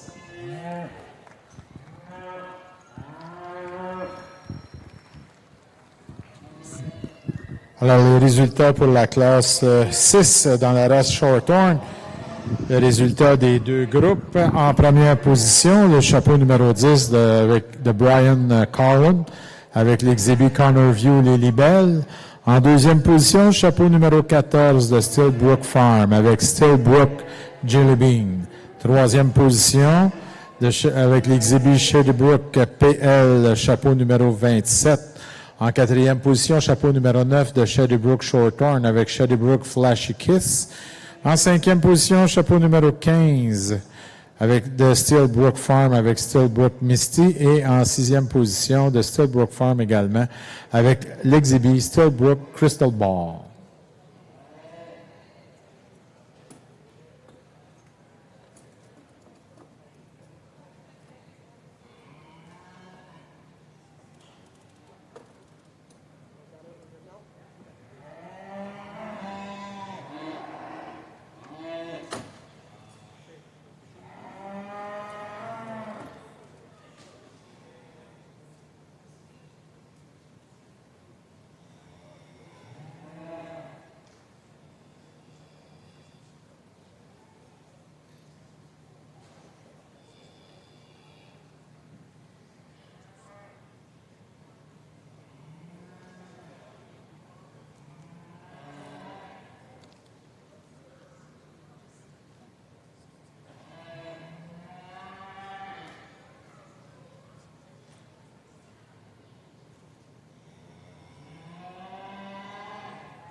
Well, it took us some time to sort through a lot of heifer calves, and I think there's a lot of heifer calves out here that lead with a lot of quality, and there's a lot of cattle back in the barns that lead with a lot of quality. So I'm not going to say too much. We've got to keep this show going, but we do have to place a top 10, so you just have to bear with me here as we go through. But I'll go out and select your champion and reserve and continue through 10th. But let's give these exhibitors a round of applause. Really nice group.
So 82, 7.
Alors, voici maintenant les gagnants de la classe de femelles de l'année dans l'arène cimentale. So now the winners for this FRCAF class in the cimental ring. En première position, first place, le numéro 45, number 45, Old Flashy Float, 55L, propriété de owned by Greg Oates. Félicitations, congratulations. En deuxième position, in second place, le numéro 63, number 63, XL QRS Lacey 407L, propriété de owned by Tracy and Kevin McIntyre. En troisième position, une third place, le numéro 75, number 75, LPP Black Sponge 13L, propriété de owned by Megan Black. En quatrième position, fourth place, le numéro 89, number 89, XL Shiza Emerald 402L, propriété de owned by Tracy and Kevin McIntyre. En cinquième position, fifth place, le numéro 61, number 61, Riverside Legacy 18L, propriété owned by Rivermores. À 6e position, 6th place, le numéro 91, number 91, Stoneacre Madison 3L, propriété owned by Isla Stone. En 7e position, 7th place, le numéro 82, number 82, Fusion Living the Stream, propriété owned by Julie and Ross Giant. En 8e position, 8th place, le numéro 57, number 57, Bush North River Lola, propriété owned by From Bishop. En 9e position, 9th place, le numéro 70, number 70, Stoneacres Delicious 8L, propriété owned by Charlotte Stone. Et en 10e position, 10th place, le numéro 97, number 97, Excel Chisa Topaz 401L, propriété owned by Julie, Tracy and Karen McIntyre. Félicitations, congratulations. Nous allons maintenant poursuivre avec la classe des femelles d'automne. So now we continue with this fall FRCAF class.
In the Speckle Park heifer calf class, the heifer that I've started the class with, have a look at her, folks.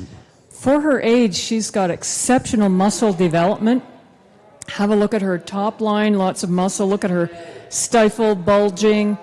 She's got a lot to offer. She's feminine in that front end and lots of depth of rib. I selected her over the second place heifer. Like I said, because of the muscle development, I like the second place heifer, nice depth of rib, and walks out really well on her feet and legs. She's got a nice strong top line there, nice width of chest floor, nice and wide when I look behind her, more so than the heifer that's in third place. The heifer in second place, just a bit more femininity in that front end than the heifer in third place. But this heifer in third place, really long-bodied, which I really appreciate. The heifer that's in fourth place gives up a little bit of spring of rib to the heifers above her, but really a nice heifer, nice depth of rib, walks out really well, nice and feminine. The female in fifth place just doesn't have the same width of body, spring of rib as the heifers above her, but really a good heifer. The heifer that's in sixth place here, she kept catching my eye because of her length of body, really a long body, which is a good thing. She just doesn't have the size and the muscle capacity right now, but she does have a lot of length of body, which is really a good thing. The heifers The last three heifers in the class give up a bit of size and shape because of their age. They just don't have the muscle expression that the heifers above them, but these are going to be good females as they grow older. Thanks so much for bringing them out.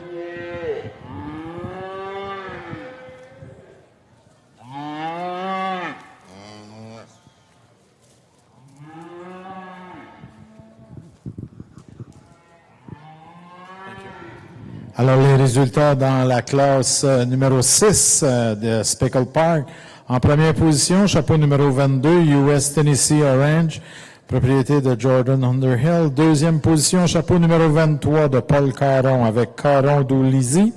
Troisième position, chapeau numéro 21 avec l'exhibit US Chasen You de Zoe Ball. En quatrième position, chapeau 19 de Paul Caron avec Greenwood Liberty. Cinquième position, chapeau numéro 20, Ribbon Mat Farm avec Ribbon Mat Dolly. Sixième position, chapeau numéro 16 de Kevin Rioux avec War Lucky. En septième position, le chapeau numéro 18 de Kevin Rioux avec War Lily. Et en huitième position, du ranch Lugami avec l'exhibit Lugami Petite Fleur. Finalement, en neuvième position, chapeau numéro 17 également du ranch Lugami avec l'exhibit Lugami Miss Banner.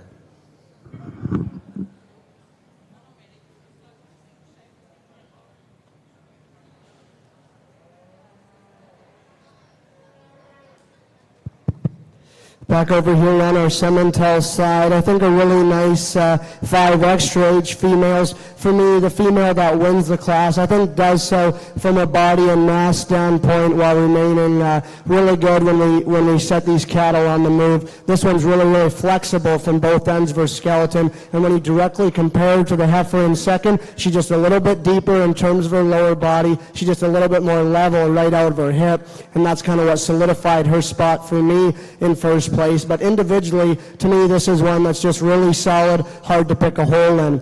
I love the dark red color and added pigment in the female that stands in second. Here's a big square-footed one that, again, is really flexible off of both ends. She's just maybe not quite as soft as our class winner, just gets a little bit rounder out of her hip. But again, fundamentally, I really like that one. I think those two females are really quite nice. Heifer that comes in third probably has a muscle advantage over the two right in front of her. I think this one's really big pinned. She's muscular right behind her shoulder, and she's opened up through her rib cage. From the side, this one just doesn't balance up quite as good. She has a little bit more navel. She's not quite as good in the way that she balances from her forerib back into her flank, but I like this one's extra muscle. I like her extra power. Gonna make a whale of a cow. Young lady has a red baldy that comes next that has some length of body. This one still has some muscle and some product. She's robust all the way through. Just like to change this one from the way that she's designed. She just wants to open up in her shoulder blade a little bit. From there, she just funnels back a shot tight, reads just a shot plain in her overall makeup. But again, that's a solid female that just got stuck in a tough class. Black heifer that rounds out the class definitely has some muscle advantages as well. She's big-ended, she's big-ribbed, she has some length of body. Another one that's just plainer in her overall look. She has some navel, just a little bit different and plainer as we study her into her head, neck, and chest floor. But I think that's 5 females that are really quite nice. There's a trio of full-bloods on top that are really solid. Alors maintenant, dans l'arène cimentale, les résultats pour les classes de femelles d'automne selon le Cimental Ring de Results for this Fall FRCAF class. En première position, first place, le numéro 101, number 101, Donovan Dale Cleo, propriété de owned by Joel and Keita Donovan. En deuxième position, second place, le numéro 100, number 100, Alliance Dakota's Jazzy, propriété de owned by Mike McCord. En troisième position, third place, le numéro 103, number 103, Donovan Dale Kilea, propriété de owned by Joel and Keita Donovan. En quatrième position, fourth place, le numéro 102, number 102, Donovan Dale Knockout, propriété de owned by Joel and Keita Donovan. En cinquième position, in fifth place, le numéro 104, number 104, FTA Black Beauty 11K, propriété de owned by Tara Agui. Nous allons maintenant poursuivre avec la classe des femelles 1 an junior. So now we continue with the Yolinkas.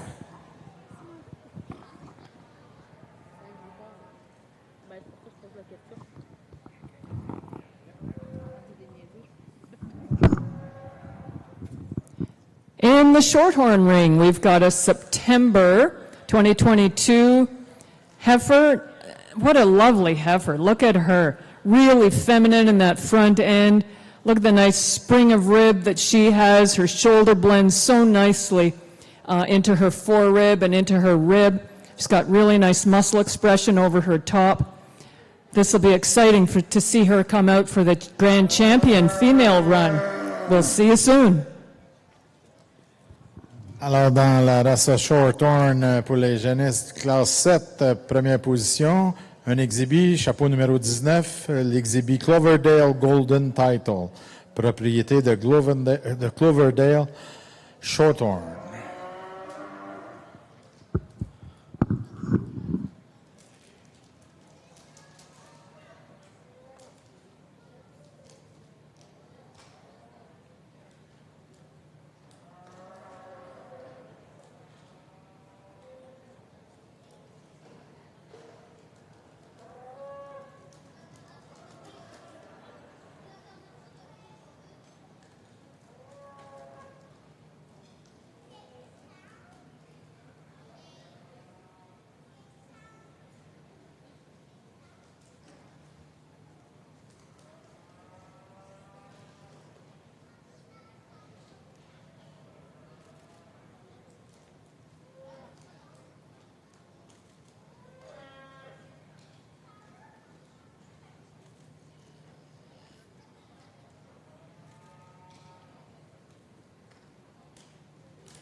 a good class to get us started here in our bred females on the Simmental side. And I think there's a few different things you can do throughout the class, but for me,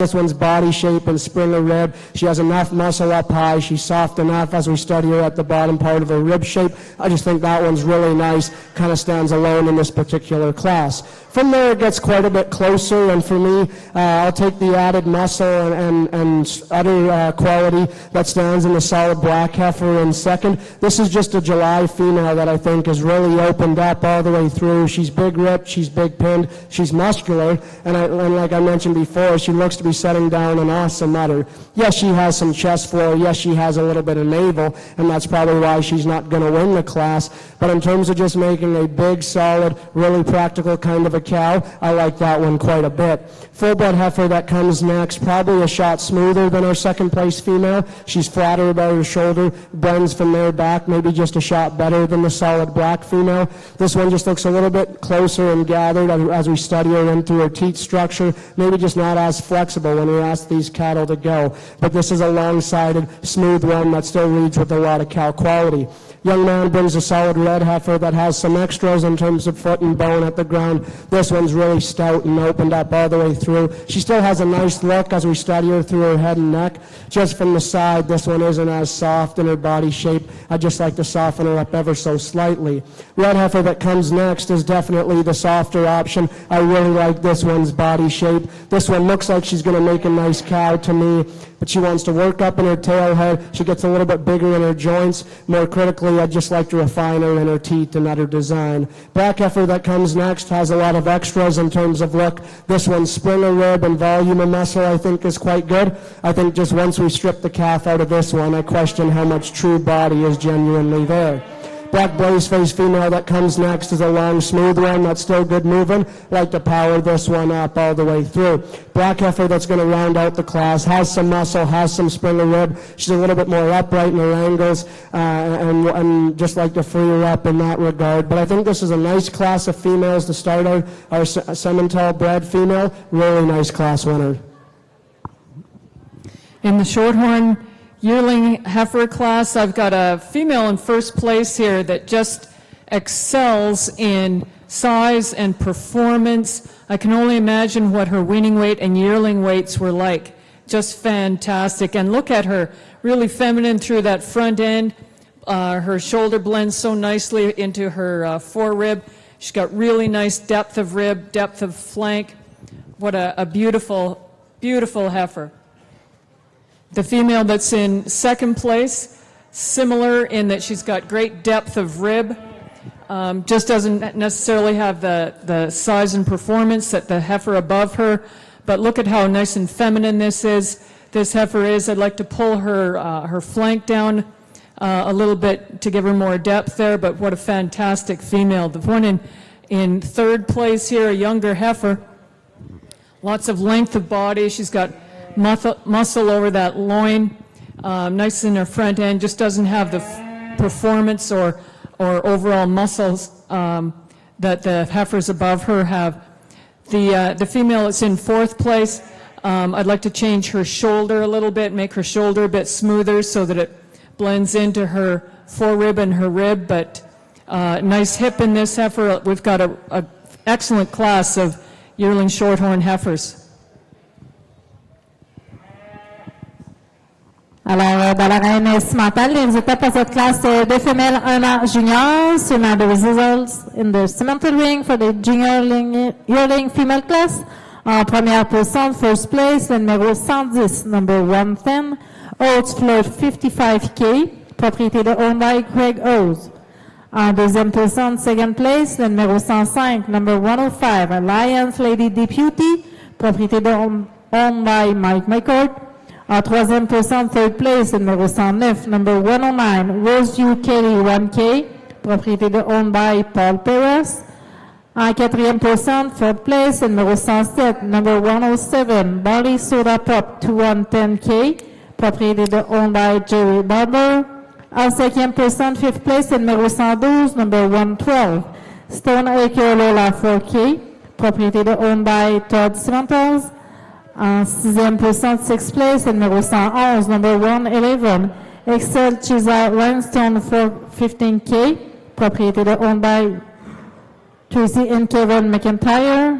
En 7e position, 7th place, le numéro 106, number 106. Noel Macy 3K, propriété de owned by A.L.A. Tyan. Et en 8e position, in 8th place, le numéro 108, number 108, Sun Success Garnet 41K, propriété de owned by Service Animal Noiseau. Voici maintenant à la première vague de la classe des femelles un an senior. So now in the ring, the first split of the senior yearling female class. Auparavant, dans la race Shorthorn, dans la classe numéro 8, on a eu les résultats. En première position, chapeau numéro 23, propriété de Scott et Jessica Stephens avec Windy View Kangaroo Donna. Et en deuxième position, chapeau numéro 22, l'exhibit Cloverleaf Casey, propriété également de Scott et Jessica Stephens. En troisième position, le chapeau numéro 21 de la ferme Cedar Grove, avec l'exhibit CGF Perfect Gold. Et en quatrième position, également de la ferme Cedar Grove, avec l'exhibit Cedar Grove Pecan, chapeau numéro 20. On continue avec la race Speckle Park.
In the Speckle Park ring, we've got two yearling heifers here. Heifer that I've placed in first place. Look at her. She's really feminine through that front end. Look at the nice smooth shoulder that she has. Blends so nicely into her forerib. Nice depth of rib. Moves out easily. And the heifer in second place. Nice muscle expression. Great length of body. I'd like to smooth her shoulder a little bit, and I'd like to pull her flank down and give her more depth of rib and depth of flank. But these are two excellent, excellent yearling heifers. Congratulations, and thanks for bringing them out. Alors, dans la classe numéro 8, en première position, chapeau numéro 24, propriété de Ranch Lugami, avec l'exhibit Lugami Catarina, 50K. En deuxième position, le chapeau numéro 25, propriété de Jacques Thériault, avec l'exhibit Thériault Galenakis, 128K.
In the Speckle Park ring, we've got some yearling heifers here. The heifer that I put in first place here, what a massive heifer that we've got. Big, deep rib, deep flank, lots of muscle expression, possibly carrying too much condition for my liking, but I can see she's got a big spring of rib, nice shoulder, good strength over that top line.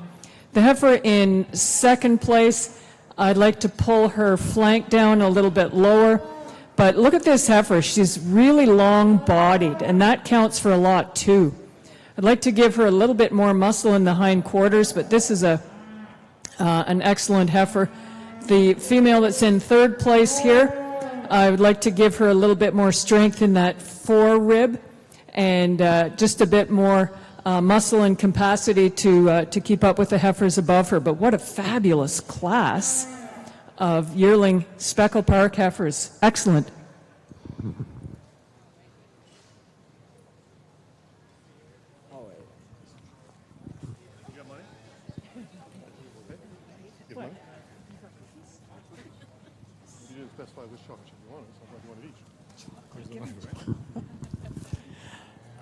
Alors, résultat de la classe 9 dans le Speckle Park. Première position, chapeau numéro 28, US Night Shift, propriété de Morgan, Speckle Park. Deuxième position, chapeau numéro 26, propriété de Zoe Ball avec Hales Creek Classic Gold. Et en troisième position, chapeau numéro 27, propriété de Shane Kidd avec Warkeeper, 29 cas. On va procéder maintenant au championnat junior dans la race Speckle Park.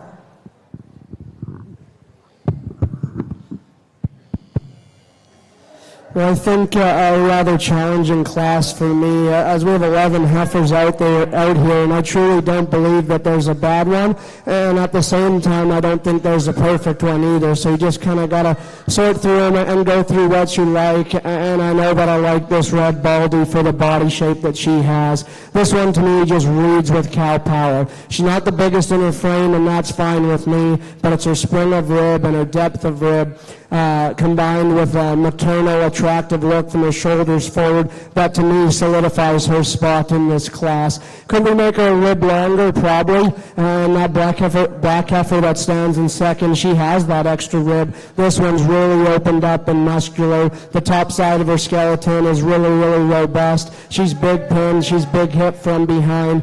But just as we study this one in through her teats, and she's not as ideal to me in the red Baldy. And when we ask these cattle to go, she's maybe just not quite as fluent and flexible as the red Baldy, but her advantages are in terms of muscle, and that's one that I still quite like. Young man's red heifer that stands here in third, this one is a completely different kind, and I appreciate her for what she is. This is no question the greenest heifer in this class, and just this look from right here. She is so good in her neck attachment, really attractive and good about her skull, head, and neck. From there, I think this one's still opened up and big in terms of her center body. She's muscular from behind, but just when we start to get comparative, is there enough cow there? Today I'm going to say possibly not, and that's why she's going to stand in third. She just doesn't have as much in terms of softness. She doesn't have as much in terms of body, but she has pieces that I think are really, really elite and definitely unique. Red brace-face female that comes next, a completely different kind. There's no question whether this one has enough muscular body, because it's definitely yes. Super opened up, easy doing. To me, she's maybe pushing just a shot extra in terms of condition, but that's not going to kill her for me. More critically, I think this one just reads a rib short and a shot more compact. She's just a little bit plainer from her shoulders forward. Black heifer that comes next, I appreciate this one from her shoulders forward. She's better about her head and neck, cleaner at the base of her chest, and better in her condition. This one is just maybe a little bit close in terms of her teat size and placement. She offers a little bit of extra navel, wants to round out of her hip ever so slightly. Red heifer that comes next on the standstill, there's a lot to like about this one. I like her body shape, I like her muscle mass. She still balances good to me from the side, but when we ask her to go, to me this one's too upright in the angle of her shoulder. She just doesn't want to stride out of that front end as good as I'd like to see. Black heifer that comes next, the far longer sided female compared to the one right in front of her. One that has some muscle. She's big-footed out the ground and flexible.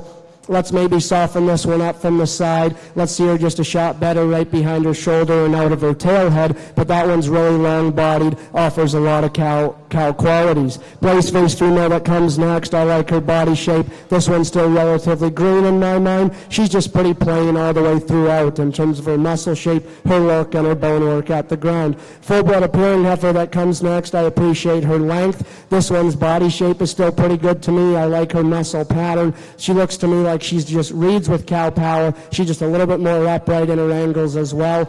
Maybe if that one just isn't fighting the halter as much, we could get a better read on her structure. Black heifer that comes next, standing still. I do like this female for some balance and body attributes. When we ask her to go, she's just too straight off both ends and wants to work up in her spine. Would like to relax her there. Young man's heifer that's going to round out the class, has a lot of spring rib, has a lot of muscle, and has a lot of body. This one to me just gets a little bit more PC in her type and kind, just from her shoulder into her forerib and back into her flank. Maybe just not quite as maternal in that regard. But again, that's a really good class with some nice females at the top.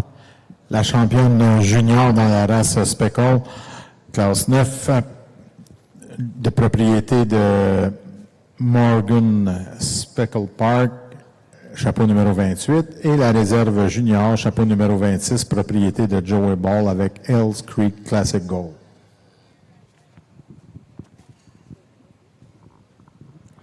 Alors, dans l'arène cimentale, voici maintenant les résultats de la première vague pour les classes de femelles 1 an senior.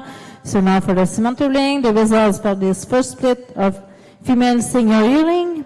En première position, first place, le numéro 123, number 123, Black Miss Beth 11K, propriété de owned by Megan Black. En deuxième position, second place, le numéro 122, number 122, Old Scream Soda 31K, propriété de owned by Reese Rosenstrom.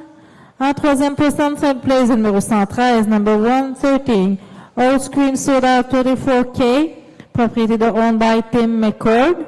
En quatrième position, fourth place, le numéro 120, number 120, Donald Holmes Kitty, propriété de owned by Gerald and Cleta Donovan. En cinquième position, fifth place, le numéro 114, number 114, JAMG Grace O'Malley 11K, propriété de owned by Jameson Genetics. En sixième position, sixth place, le numéro 115, number 115, Spring Creek Lina 151K, propriété de owned by Rivermores. En septième position, seventh place, le numéro 118, number 118, JAMG Claire 9K, propriété de owned by Jameson Genetics. En huitième position, eighth place, le numéro 119, number 119, Maplestone Eccentric 5K, propriété de owned by Jason and Jamie Rowland. En neuvième position, ninth place, le numéro 121, number 121, Alliance Whisper 1122, propriété owned by Mike McCord. En dixième position, 10th place, le numéro 116, number 116, Rosemade First Kiss 52K, propriété owned by Taylor and Craig Matthews. Et en 11e position, in 11th place, le numéro 117, number 117, CBF Maggie 4K, propriété de owned by Crystal Brook Farm. Nous poursuivons maintenant avec la deuxième vague pour les classes de femelles 1 an senior. So now the second split for the senior female yearling class.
Ladies and gentlemen, in the Shorthorn ring, we've got some yearling heifers here. The one that I've put in first place, a real eye catcher.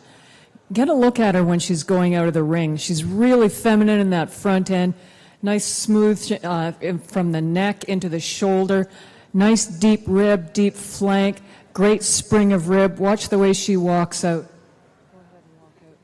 The heifer that's in second place, as I look at her from behind, I can see so much muscle over her top. She's got a good spring of rib. I'd like to give her more depth of rib compared to the heifer in first place. But this second heifer and the one in third place, I've had to really split hairs because they're both two really very good heifers. This heifer that's in third place, look at her top line. She's got really good width here. Nice smooth in her shoulder that blends so nicely into her forerib and her rib. She's got great depth of rib. I'd like to give her more depth of flank as well.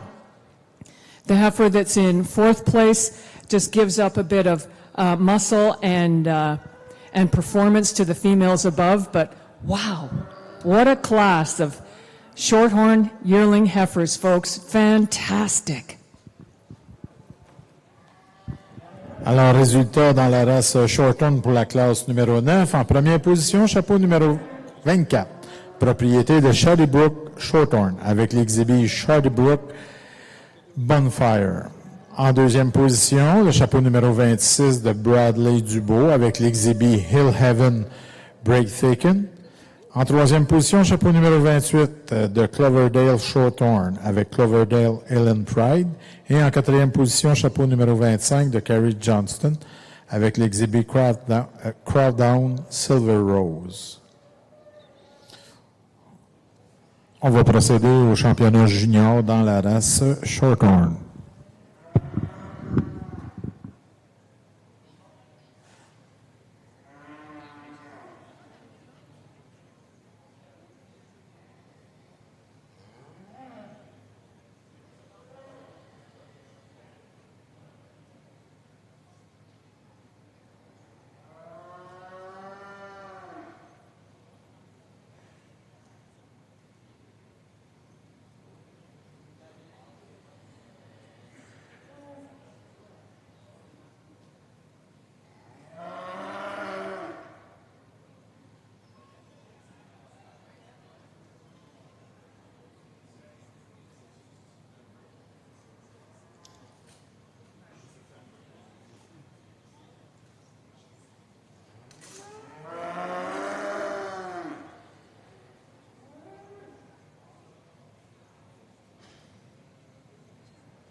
Alors, la championne junior dans la race Shorthorn, le chapeau numéro 24, propriété de Shadybrook Shorthorn, avec l'exhibit Shadybrook Bonfire. Et la réserve junior, chapeau numéro 23, propriété de Scott et Jessica Stephens, avec l'exhibit Windy View Kangaroo Donna.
I do apologize for taking a little bit of extra time here on some of these cattle, and it does get pretty challenging for me because you can't tell me that the cattle on this far end of the ring aren't going to make good cows, because they are. Fundamentally, there's nothing wrong with them. Do they have some of those extra unique pieces of look, balance, etc., etc.? Probably not, and that's why they're standing down there. But by no means are these not good cattle. They're definitely going to go out and make profitable, really nice cows.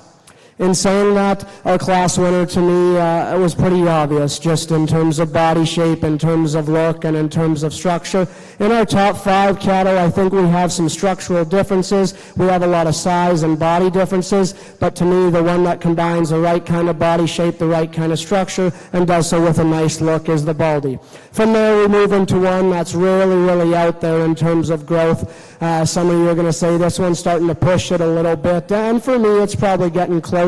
But I don't mind that extra size and power when she still moves as good as she does, because this one is plenty flexible on the go. To me, where if we want to get picky on her, just study that one's head, neck, and shoulder. To me, she's just getting a shot mature, and I don't want to call her stale, but to me, she's just further ahead than the rest of the cattle out here. But again, when she can combine that body, that performance, and do so in a fundamentally sound package, I'll take the added growth and the added performance. Black heifer that stands in third. Is this one unique? Probably not. Is she really solid? Absolutely. This one's opened up. She's bold. She's muscular. She looks to be setting down an awesome udder. She doesn't have a show hind leg. We could tuck her chest forward back in or ever so slightly, but fundamentally, that one's sound enough, and she has the right kind of body shape to go out and make the practical, nice kind of a brood cow.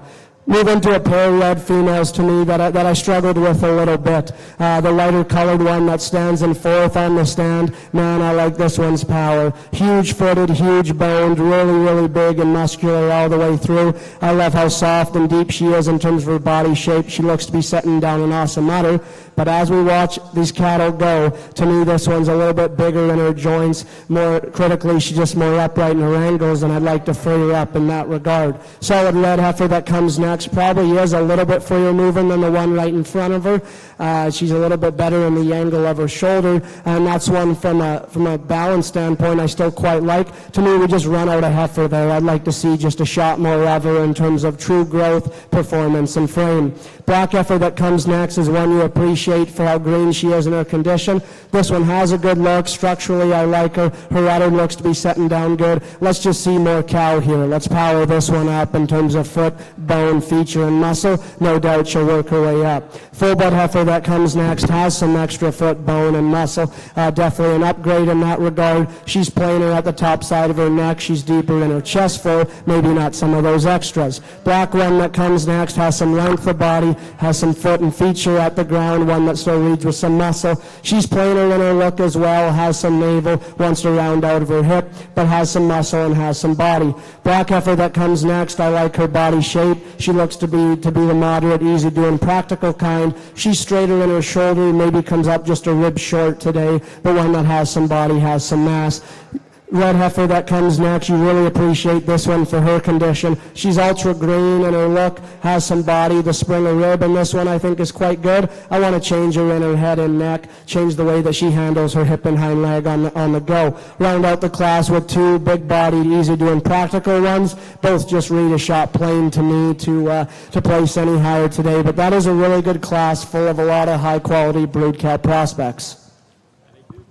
And in the Speckle Park ring, we've got a 2-year-old with her calf at side. She's doing a fabulous job. The calf is an improvement over her almost. Have a look at this 2-year-old female, really feminine in the head and neck, blends so nicely into the shoulder. She's got nice muscle expression over her top, in her loin, and in her hind end. I'm excited to see this pair back for the Grand Champion female run. Alors, le résultat dans cette classe, il y avait un exhibit, numéro 29, propriété de Kevin Rioux, avec l'exhibit Warjoy 10J.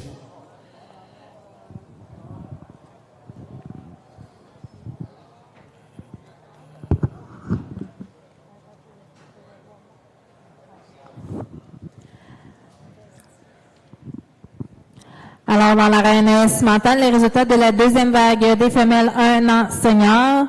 So, in the cimental ring, the results for the second split of female senior yearling. En première position, first place, le numéro 135, number 135, Oats Cream Soda 3K, propriété de owned by Craig Oates. En deuxième position, in second place, le numéro 129, number 129, Maple Falls Miss Katie 2K, propriété de owned by Brad and Sarah Snyder. En troisième position, third place, le numéro 134, number 134, Alliance Dynamic Sarah, propriété de owned by Mike McCord. En quatrième position, fourth place, le numéro 124, number 124, Jester Carolina 18K, propriété de owned by Nathan and Jackie Lashford. En cinquième position, fifth place, le numéro 132, number 132, Master Letitia 59K, propriété owned by the Mastines.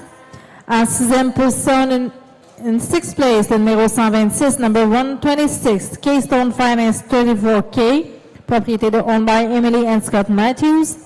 En septième position, seventh place, le numéro 133, number 133, SPRF Kira 1K, propriété de owned by Paul Perez.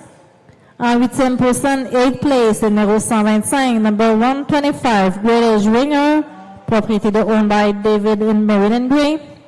En neuvième position, ninth place, le numéro 130, number 130, IRCC Kardashian 208K, propriété de owned by Service Animal Noiseux.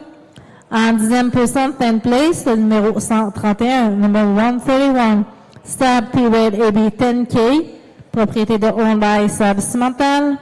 En 11e position, 11th place, le numéro 127, 127, Outback Acres Red Robin, propriété de owned by André Veilleux. Et en 12e position, 12th place, le numéro 128, number 128, Hightech Kala 8102K, propriété owned by Hightech Farms. Nous allons maintenant poursuivre avec la classe finale des femelles 1 an senior. So now the final class for the female senior yearling.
In the Speckle Park ring, we've got 3 cow-calf pairs. The pair that I have in first place here, I'm looking at the cow, really nice feminine head, neck, and shoulders that blend so nicely into that forerib and the great depth of rib. She's got nicely placed teats.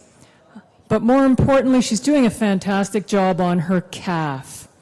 The calf is well muscled, and that's how we tell the performance of a cow, is what kind of calves she gives us.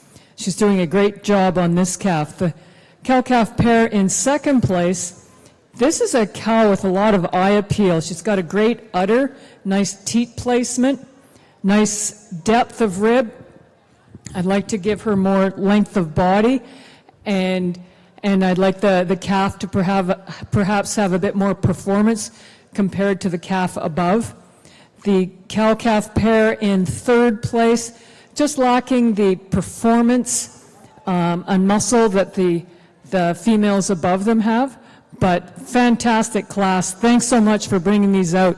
Great class, you guys.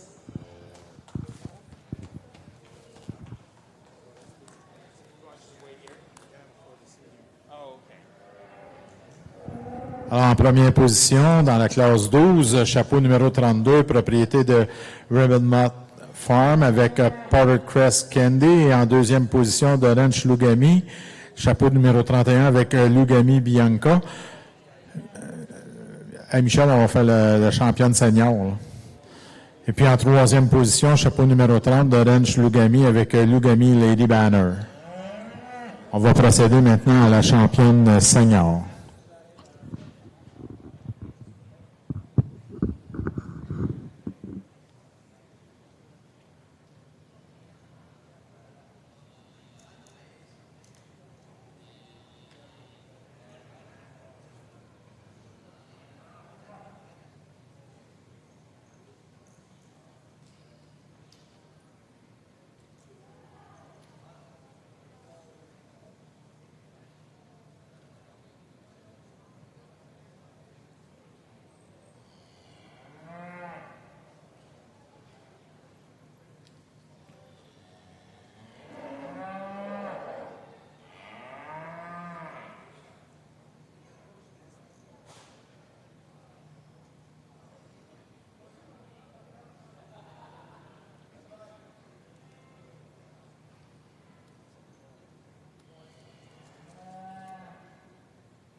Alors, la championne senior, chapeau numéro 32, dans la race Speckle Park, avec l'exhibit Power Crest Candy, avec propriété de Ribbon Mat Farm, et en deuxième réserve senior de Ranch Lugami, avec Lugami Bianca 2G. Alors, on va procéder maintenant à la grande championne de la race Speckle Park pour l'Expo Boeuf 2023. So what we'll do is the grand champion now.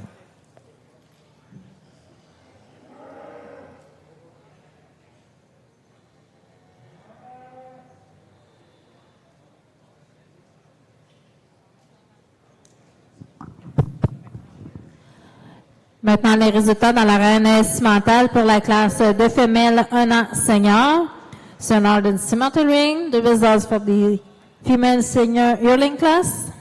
En première position, in first place, le numéro 135, number 135, Old Cream Soda 3K, propriété de owned by Craig Oates. En deuxième position, second place, le numéro 123, number 123, Blacksmith Bets 11K, propriété de owned by Megan Black. En troisième position, third place, le numéro 129, number 129, Maple Falls Miss Kitty 2K, propriété de owned by Brennett Sarah Snyder. En quatrième position, fourth place, le numéro 122, number 122, Old Cream Soda 31K, propriété de owned by Reese Rosenstrom. En cinquième position, in fifth place, le numéro 134, number 134, Alliance Naomi Sarah, propriété de owned by Mike McCord. En sixième position, sixth place, le numéro 124, number 124, J-Star Carolina 18K, propriété de owned by Nathan et Jackie Latchford. En septième position, seventh place, le numéro 113, number 113, Old Cream Soda 34K, propriété de owned by Tim McCord. En huitième position, eighth place, le numéro 120, number 120, Bono Holmes Kitty, propriété de owned by Gerald and Theta Donovan. Et en neuvième position, in ninth place, le numéro 114, number 114, J.A.M.G. Grace Almighty 11K, propriété de owned by Jameson Genetics. Félicitations, congratulations. Voici maintenant à la présentation du championnat junior. So now the presentation of the junior championship.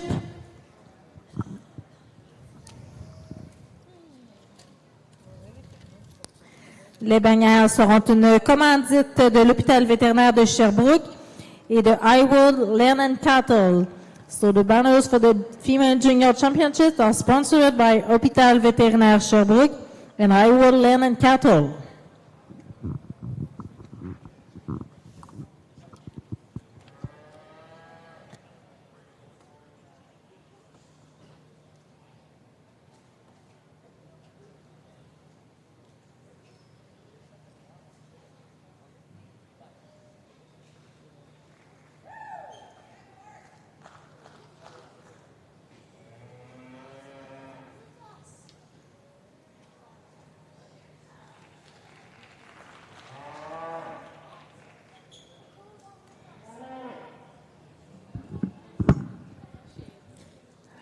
Ladies and gentlemen, in the Speckle Park ring, I've just made my selection for Grand and Reserve Grand Champion female.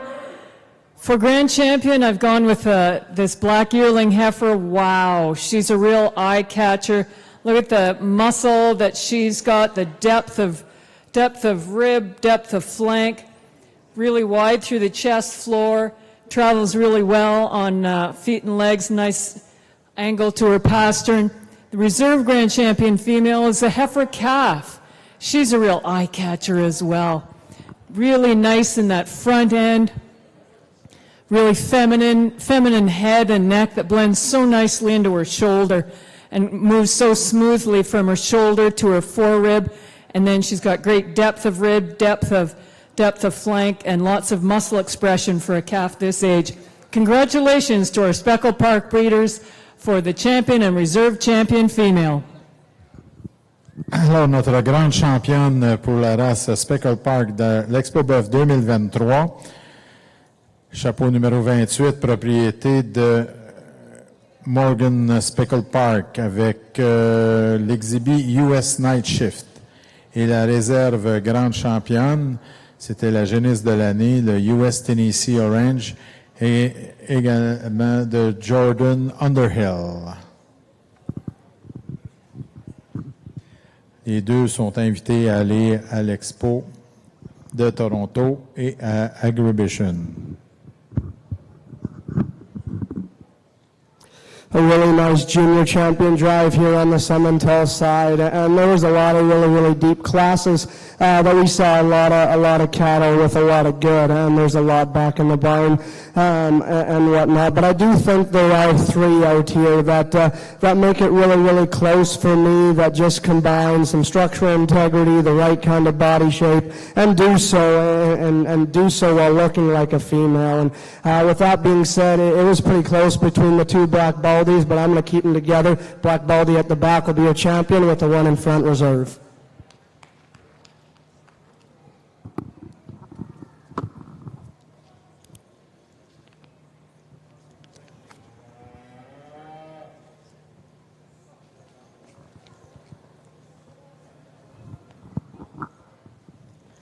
Alors, la championne junior cimentale de l'Expo 2023, c'est now the Female Junior Championship in the Cimental Ring for the 2023 edition of the Expo Boeuf, le numéro 135, number 135, Old Cream Soda 3K, propriété owned by Greg Olds. Congratulations, félicitations. Et la championne junior de réserve, de Reserve Junior Champion, le numéro 110, number 110, Greg Olds Float 55K, propriété de owned by Greg Olds. Félicitations. Congratulations. Nous allons maintenant poursuivre avec les classes seniors. So now we continue with the senior class.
a pair of extra-age cattle here that I think are really, really similar. Super long-bodied, a lot of muscle, a lot of rib, both really powerful brood cow prospects. Of the two, the full-blood appearing heifer probably reads just a little bit better and bolder in terms of her pin set. I just prefer the way that she lays into her loin and tail head in comparison to the red heifer that stands next. On the stand, the red heifer is no doubt the longer level of her hip option. Just when we watch this heifer get out and go, she just wants to break in her loin ever so slightly, wants to work up in her tail head there just a shot. But again, that's a good pair of cattle that offer a lot of length and a lot of power.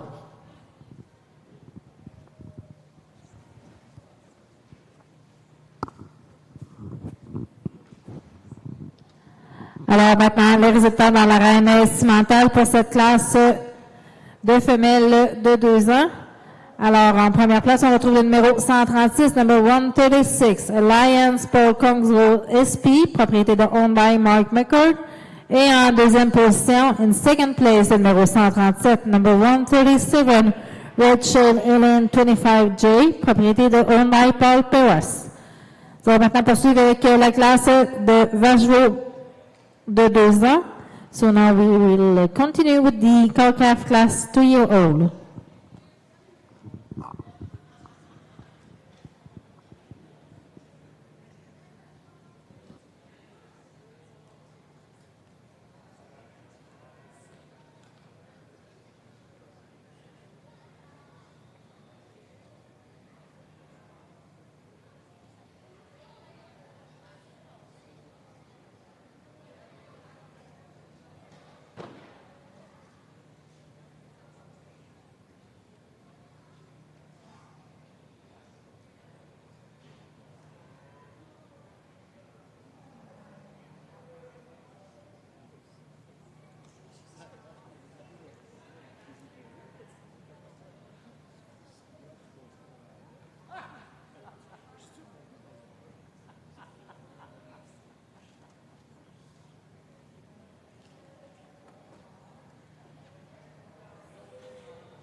In the Shorthorn ring, we've got a 2-year-old with her January calf. One entry in this class, but wow, are they good? They're real eye poppers. Look at this cow. Like, she's 2-year-old. She's got fantastic femininity from head to her neck, down her shoulder. Look at her spring of rib just pops. She's got great depth of rib, and have a look at her udder, folks. Really a nice teat placement. and walking on a really nice set of feet and legs. And she's transmitting that to her calf, her January calf. I imagine when we do the weaning weights on this calf, it's going to be astounding. She's doing a fantastic job with this calf because of the size and weight, but just the conformation is just great. Really feminine in that front end, great rib, spring of rib, depth of rib, nice muscle expression. What a fabulous pair. Thank you so much for bringing this pair out for us to see.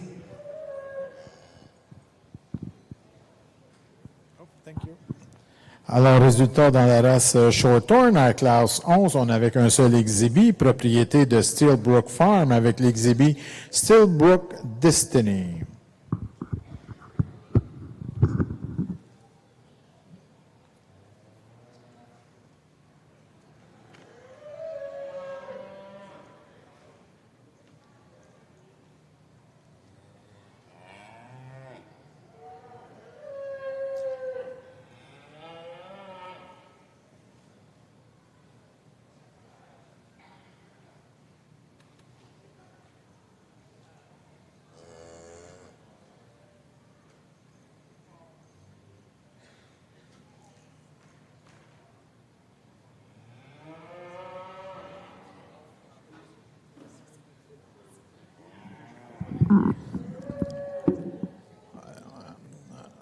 Attention, attention, on demande à Megan McConnell.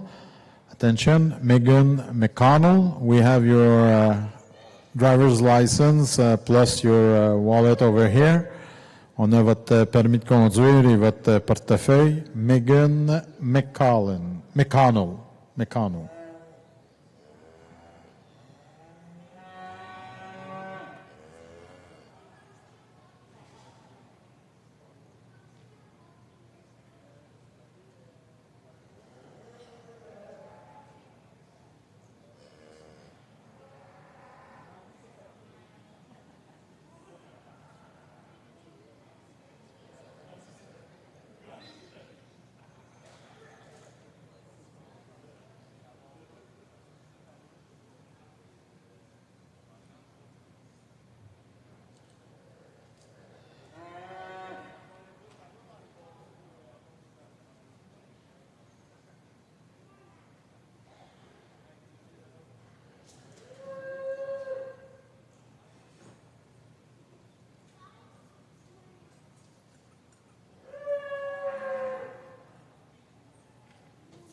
In the Shorthorn ring, we've got two cow-calf entries. The cow-calf pair that I have in first place, wow. Have the wow factor for sure. Look at this cow, folks. Wow. Beautiful front end, beautiful feminine head, nice feminine neck that blends so nicely into the shoulder. As I watched her walk, she's got great feet and legs, good angle on her pastern. Look at her top line, really strong, nice depth of flank. When I get behind her, wow, she's got lots of width, and her udder, teats really nicely placed. But the punch is in the pudding right here. Look at her calf. I mentioned before about this calf. I'm sure when she's weighed for her weaning weight, she's going to break records. This cow is doing a fantastic job raising this calf, and it's conformationally excellent, but the calf really wins on the pounds. The second place cow-calf pair here, The calf, really nice genotype, nice spring of rib, nice depth of rib. The cow, nice cow as well. She's got lots of really nice and feminine in that front end, good spring of rib. Just doesn't have the performance as the cow-calf pair above them have today, but fantastic. Thanks so much for bringing fantastic cattle to the fair. Alors, résultat, dans la classe 12 de Shorthorn, en première position, chapeau numéro 31, propriété de Steelbrook Farm avec l'exhibit Steelbrook Addiction. Et en deuxième position, chapeau numéro 30, propriété de Carrie Johnston avec Steelbrook Dynasty. On va procéder maintenant à la championne senior. Et ensuite de ça, on va procéder à la grande championne de l'Expo Boeuf 2023 dans la race Shorthorn.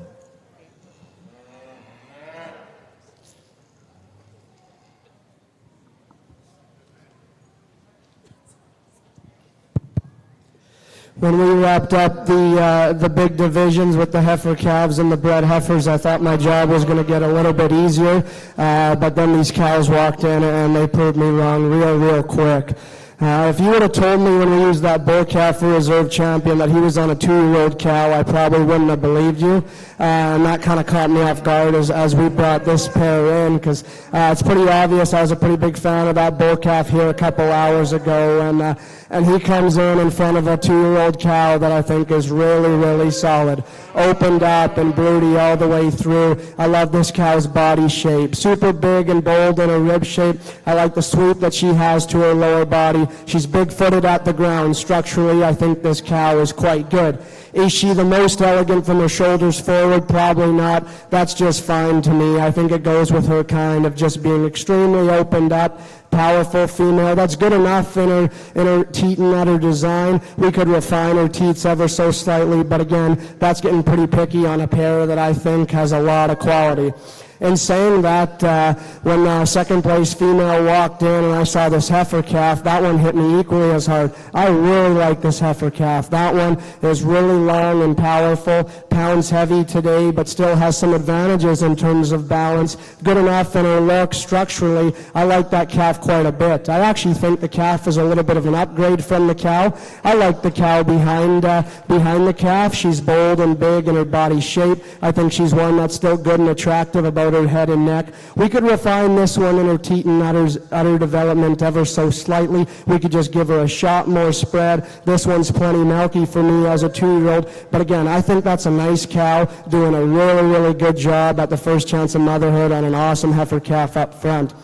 Pair that comes in third, probably as much brood cow power and shape as any is this red cow. She comes in, and to me this one looks like a donor. Extra feet, extra feature at the ground, really bold all the way through. A lot of muscle in this female. No doubt the most muscular pair within our top trio. I think a cow that still remains good in her structure, good enough in her udder design. If we could just refine them ever so slightly. I love that cow in the pasture. As we bring her to the show ring, we could maybe just pick on those little bits of tidy her up about her head and neck and chest floor. But again, that's a big broody cow doing an awesome job. Hard-working female that comes next that excels in terms of teat and udder development. She's a long-bodied, good enough structured kind of a female, doing a good job on a big, powerful, long heifer calf. These two just read just a shot plain to me, just don't have some of those extra pieces. Really nice pair that comes behind them. These two aren't going to overwhelm you in terms of power, and that's why they stand where they are. But in terms of balance, structural integrity, they're still a pair of nice cattle there. We're going to round the class out with a red baldy cow that's not doesn't have any extra in terms of condition. That's just fine. She's doing a whale of a job on a big, powerful bull calf. We could refine that one in her teats and udder ever so slightly. But that's a really good group of cows with, I think, 3 really nice ones up top. La championne senior dans la race Shorthorn, Steelbrook Dynasty, avec de la propriété de Steelbrook Farm, et la réserve senior également de Steelbrook Farm avec Steelbrook Addiction. Alors maintenant, dans l'arène cimentale, voici les résultats pour la classe de femelles de 2 ans.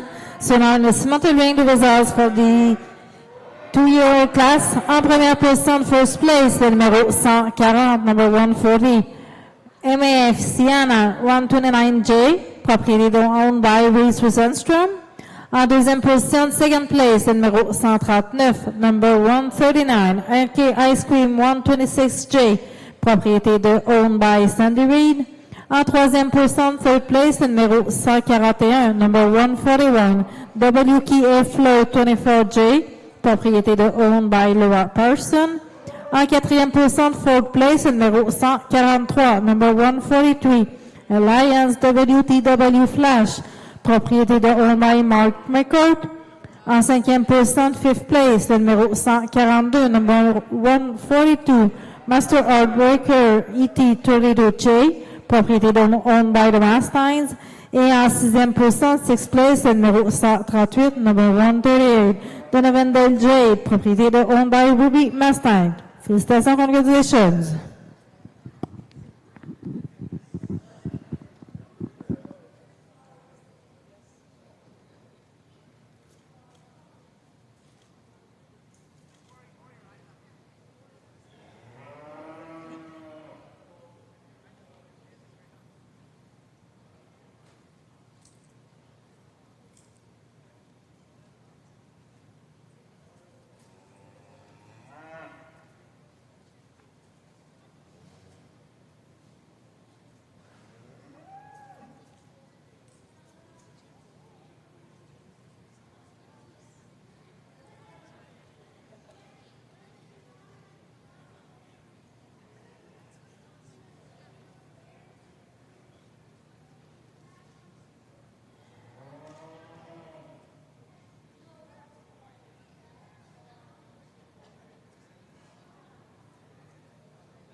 I'm going to sound a little bit like a broken record, but I really didn't expect to see this bull calf come out here in front of his dam either. Again, a bull that we were really, really high on when we talked about him in his particular class, and a bull that has direct advantages in terms of muscle shape, in terms of look, and in terms of structural integrity. And I think all those same things can be said for the cow standing behind him. This cow offers a little bit of extra growth, a little bit of extra performance, but she does so combining an awesome look up front. She's so attractive about her head and neck, really high tying in her neck attachment. From there, I think this cow is really stout and powerful. And this cow's pretty green yet, too. I think we could have more weight on this female. She's pretty genuine in her shape, and I definitely appreciate her for that. I love her structural integrity. I love her added growth. That's just a really, really nice cow doing a whale of a job on a big, stout bull.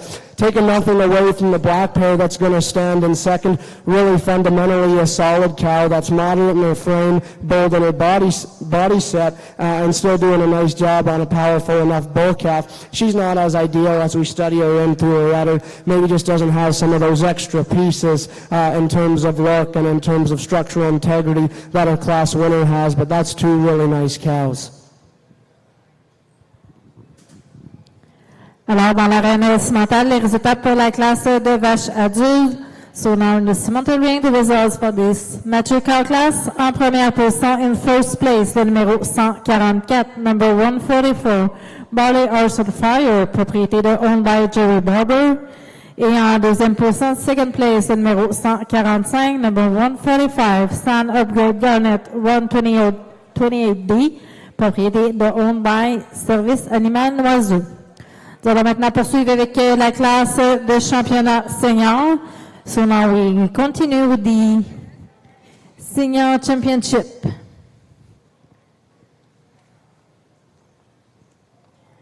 And les bannières sont une commandite de Sullivan Cimental et Excel Livestock. The banners are sponsored by Sullivan Cimental and Excel Livestock.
Sorry for taking so long.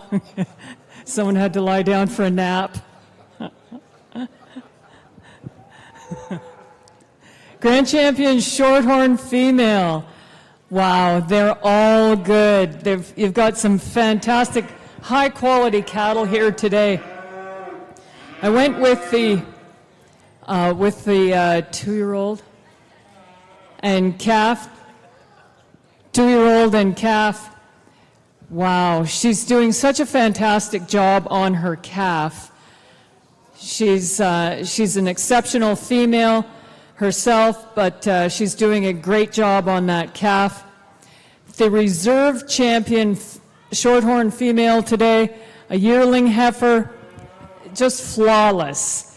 When you see her walking, she's so feminine, head, neck, and shoulders.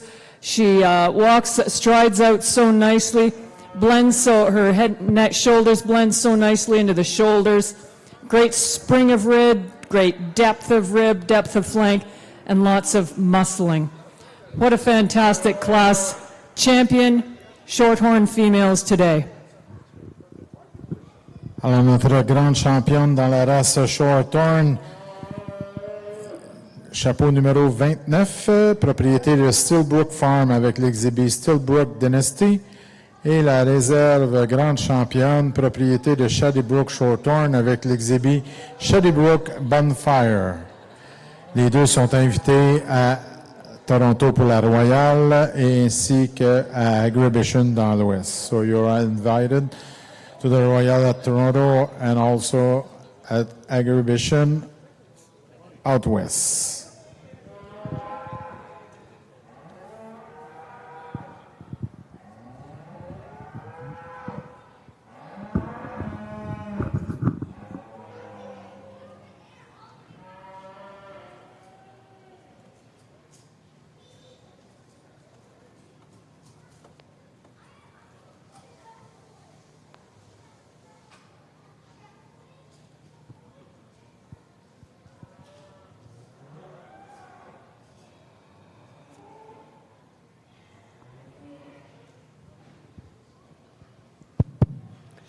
Really powerful senior champion drive here on the Simmental Show. Let's give these exhibitors a round of applause.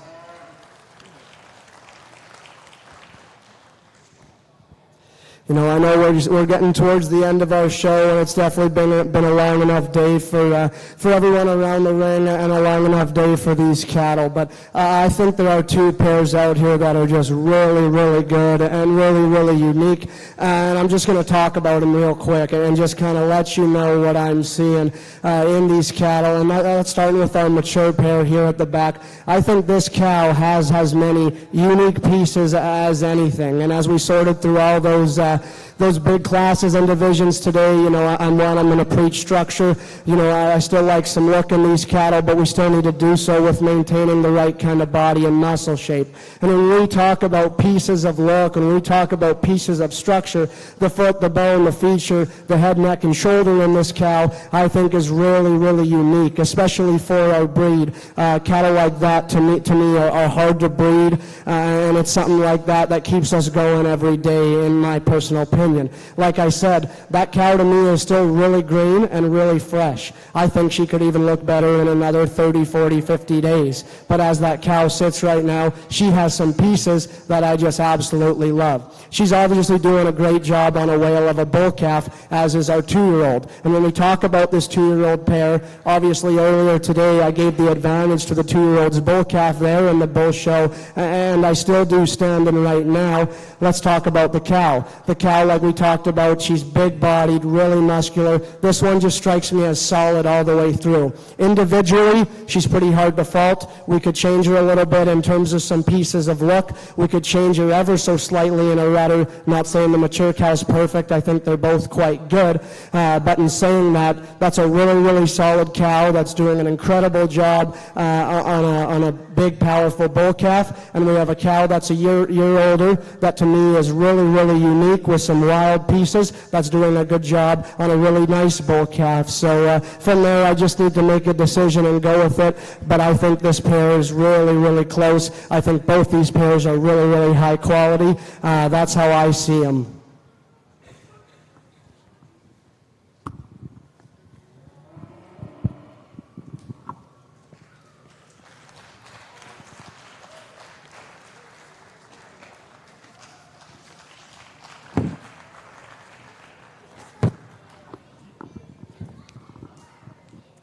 Alors, la grande championne cimentale de l'Expo Boeuf 2023, so now the female grand champion in the cimental ring for 2023 Expo Boeuf, le numéro 144, number 144, Barley Horse on Fire, propriété de owned by Jerry Barber. Félicitations, congratulations.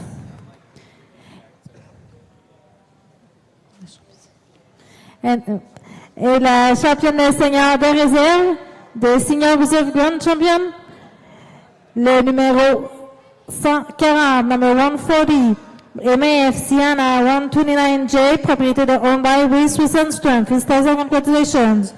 Nous allons maintenant poursuivre avec la présentation du grand championnat.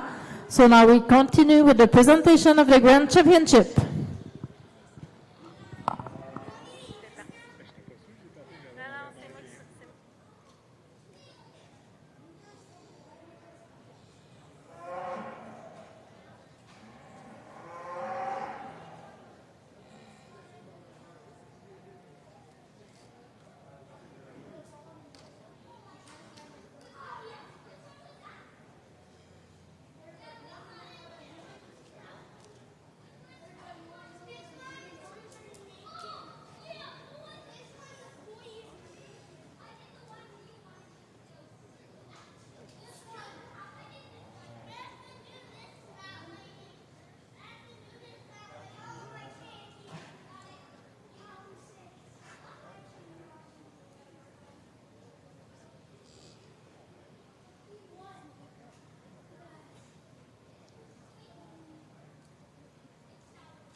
Dans l'arène cimentale, voici maintenant rendu à la présentation du grand championnat pour les femelles. Les bannières sont une commandite de ferme La Rose pour la grande championne. Et pour la grande championne de réserve, la bannière est une commandite de KLW Farms. So now in the cimental ring, we are to the presentation of the Female Gun Championship. The banners are sponsored by Firm La Rose and KLW Farms.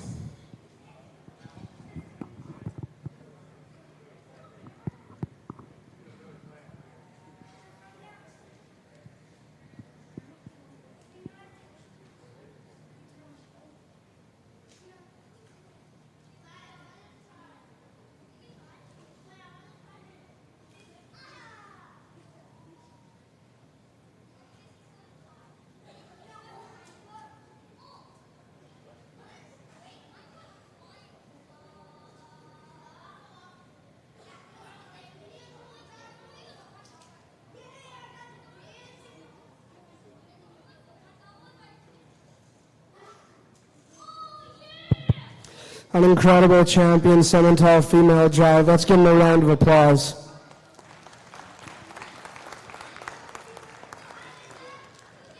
First off, I'd just like to thank everybody here at Expo Boeuf for having myself out to sort the Simmental and Angus shows today. To me, it's always humbling to have somebody want and ask for your opinion, and at the end of the day, that's all this is. It's my personal opinion. I'm not a genius. I don't have a crystal ball, and I can't tell you which cow is going to go out and make you the most money or raise you the next donor cow or promotional AI sire. All I can do is judge them how I see them and project them to the best that I can, all the way down from our baby calves all the way up to these really, really high-end females. So at the end of the day, if you didn't necessarily agree with everything that I did today, that's just fine. All I ask is that you can try to understand it and try to have an open mind. We do live in two different parts of the world, but for me, I think the cattle out here have been really, really good. But to me, this is what it's all about here. We have some females out here that I think are really, really unique and really, really high quality. Judging the Simmentals, I had a guy tell me once that judging the breed that you make a living in is pretty much the same as digging your grave. So it was something that I was always lenient on doing, but I'm extremely happy that I did. I had a lot of fun going through a lot of really, really good cattle, and we're looking forward to select you a champion here and be back here tomorrow for the Supreme. So let's give these exhibitors one last round of applause, and I'll go get you a champion in reserve.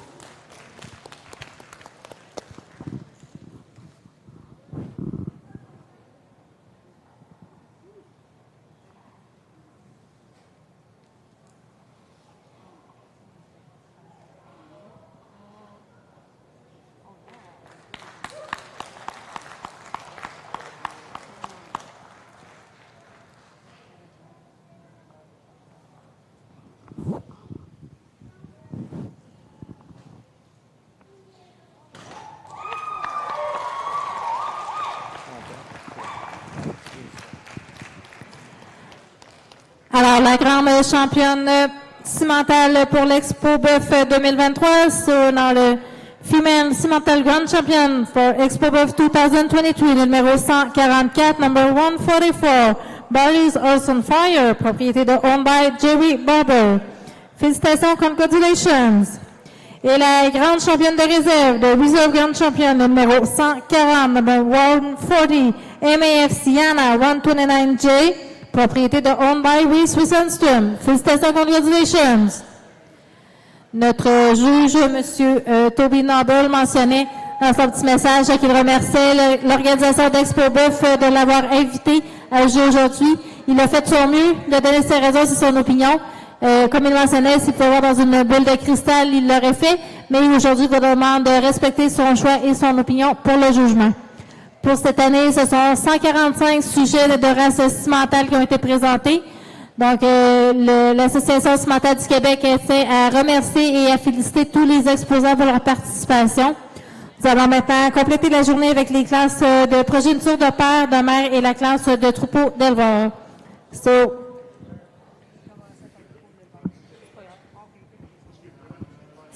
the Quebec Cimental Association wants to congratulate all the exhibitor and to say thank you for everybody to be there today. We had 145 animal shows today to our judge, Mr. Toby Noble.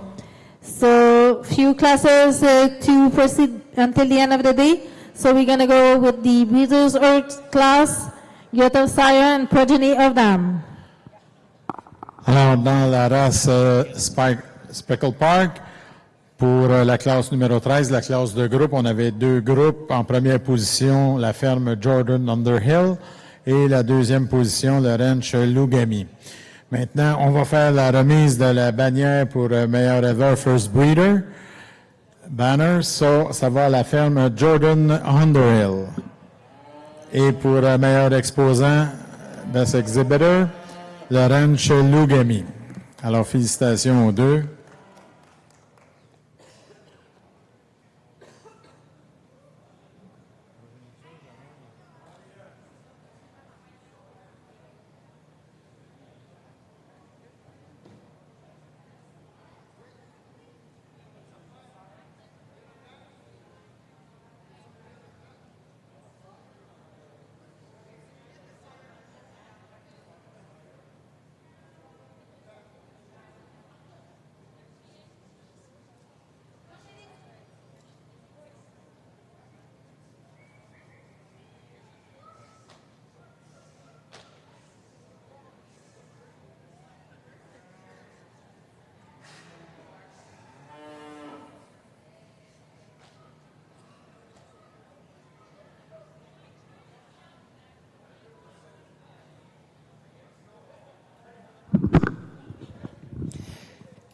In the ring, in the Speckle Park ring right now, we're looking at the Get of Sire, and these three animals are all out of the same bull. Isn't he, that bull is doing a fantastic job, because this champion and reserve female Speckle Park were both out of the same bull. That's exciting. So congratulations for having all these animals all out of the same sire. Thank you. And this is thank you. All right, and we've got Progeny of Dam. We've got two bulls here that have done really well in competition today. Imagine the cow that cranked these out. That's exciting, isn't it, to have a really productive cow in your herd. This is definitely worth celebrating and giving. Thank you for bringing them out so that we can see what a good job that cow is doing. Congratulations. I love the jacket. Thanks.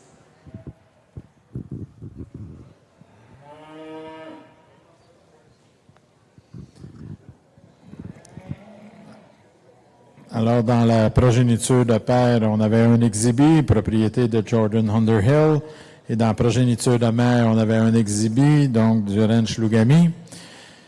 Alors, c'est ce qui complète le jugement de la race Speckle Park. Merci beaucoup à Sheila James. Thank you very much for coming judging the Speckle Park today. We will continue with the shorthorn with you. With the group and Get of Sire also.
Dans l'arène cimentale, nous sommes présentement au jugement de la classe de troupeau d'éleveurs. La bannière est une commandite de la Select Bull Sale. So in the cemental ring, we are now at the Breeders' Earth class. The banner is sponsored by Select Bull Sale.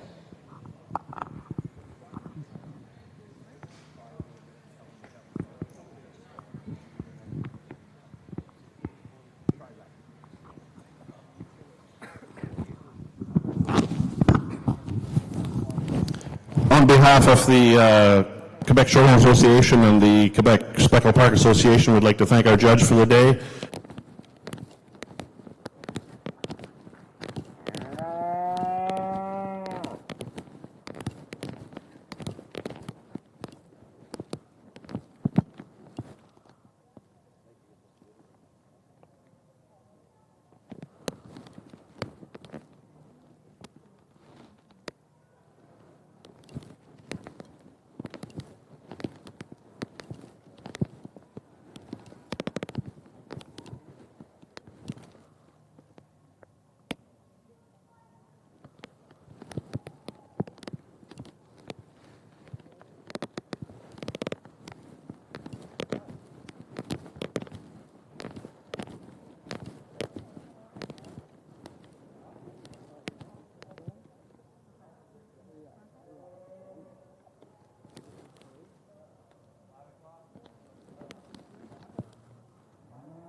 Okay, I won't touch it. I'll leave it here. Like I was saying, on behalf of the Quebec Shorthorn Association and the Speckled Park Association, we'd like to thank our judge for the day, Sheila James.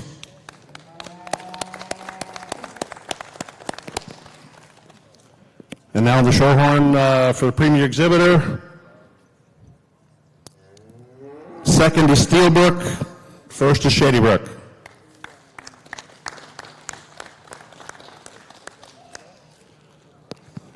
And for Premier Breeders, second is Steelbrook, and first is Shadybrook also.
Alors, dans l'arène cimentale, les résultats pour la classe de troupeau d'éleveurs.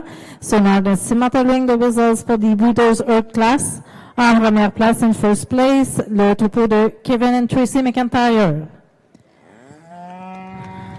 En deuxième position, second place, Gerald and Keita Donovan. En troisième position, third place, David and Marilyn Gray. En quatrième position, fourth place, Jason Morse. En cinquième position, fifth place, Ferme Bischoff. En sixième position, sixth place, Mike McCord.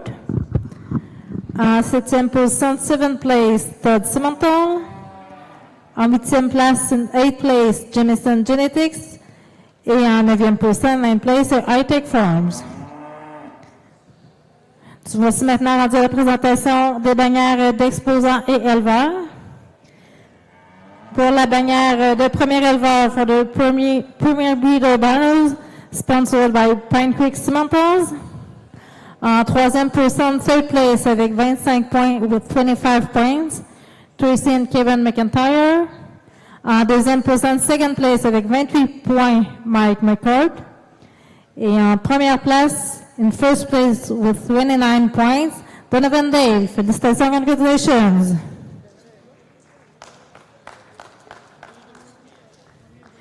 Et pour la bannière d'exposant for the premier exhibitor banner, which is sponsored by Select Wholesale. En 3e position, 3rd place with 25 points, Kevin McIntyre. En 2nd place, en 2e position with 28 points, avec 28 points, Mike McCord. Et en première position, in first place with 29 points, avec 29 points, Donovan Delphance. Félicitations, congratulations. Nous allons maintenant poursuivre avec la présentation des classes de progéniture du père et de progéniture de la mère. So we will complete the day with the Get of Sire class and Progeny of Them class, which will be sponsored by Sure Game.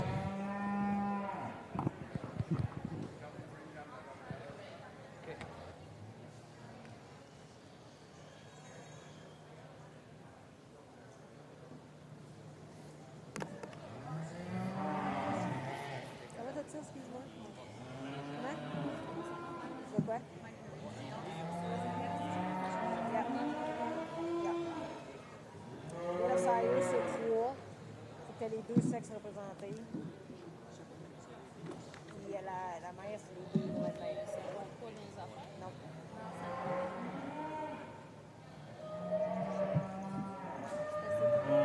Pardon? Oui, c'est ça.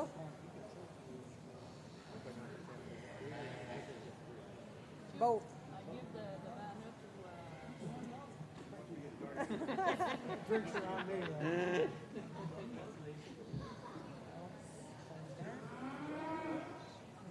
Chaque année. Oh, oui, oui. Ouais.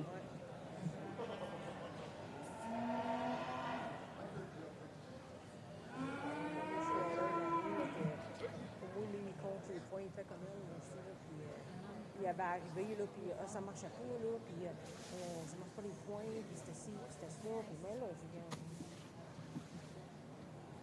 ne pas un camp, là.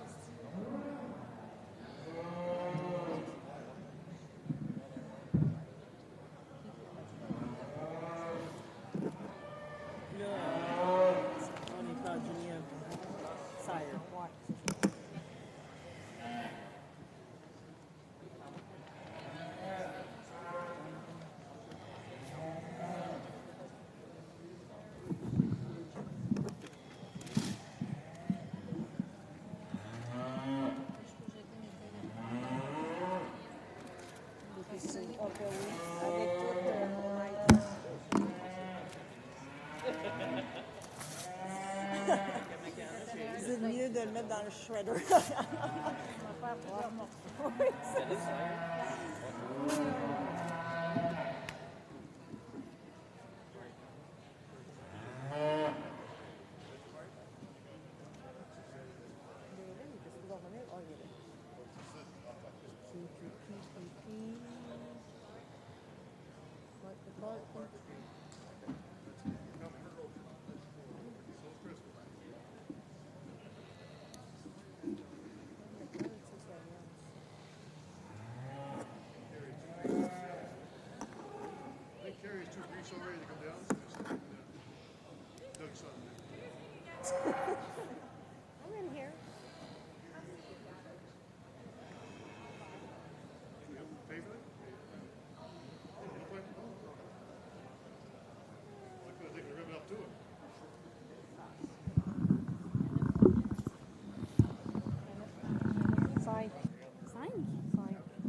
just get two. Oh, okay, yeah.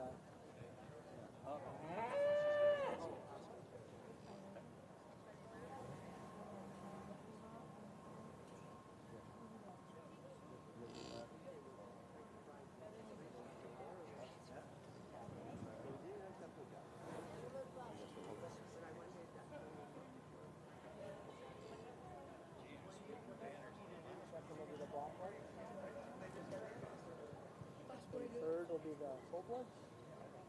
See if those ones. And then fourth will be these red ones. Thank you. Alors maintenant, les résultats pour la classe de progéniture de paire dans la race cimentale, qui est une commandite de la compagnie Shurgain.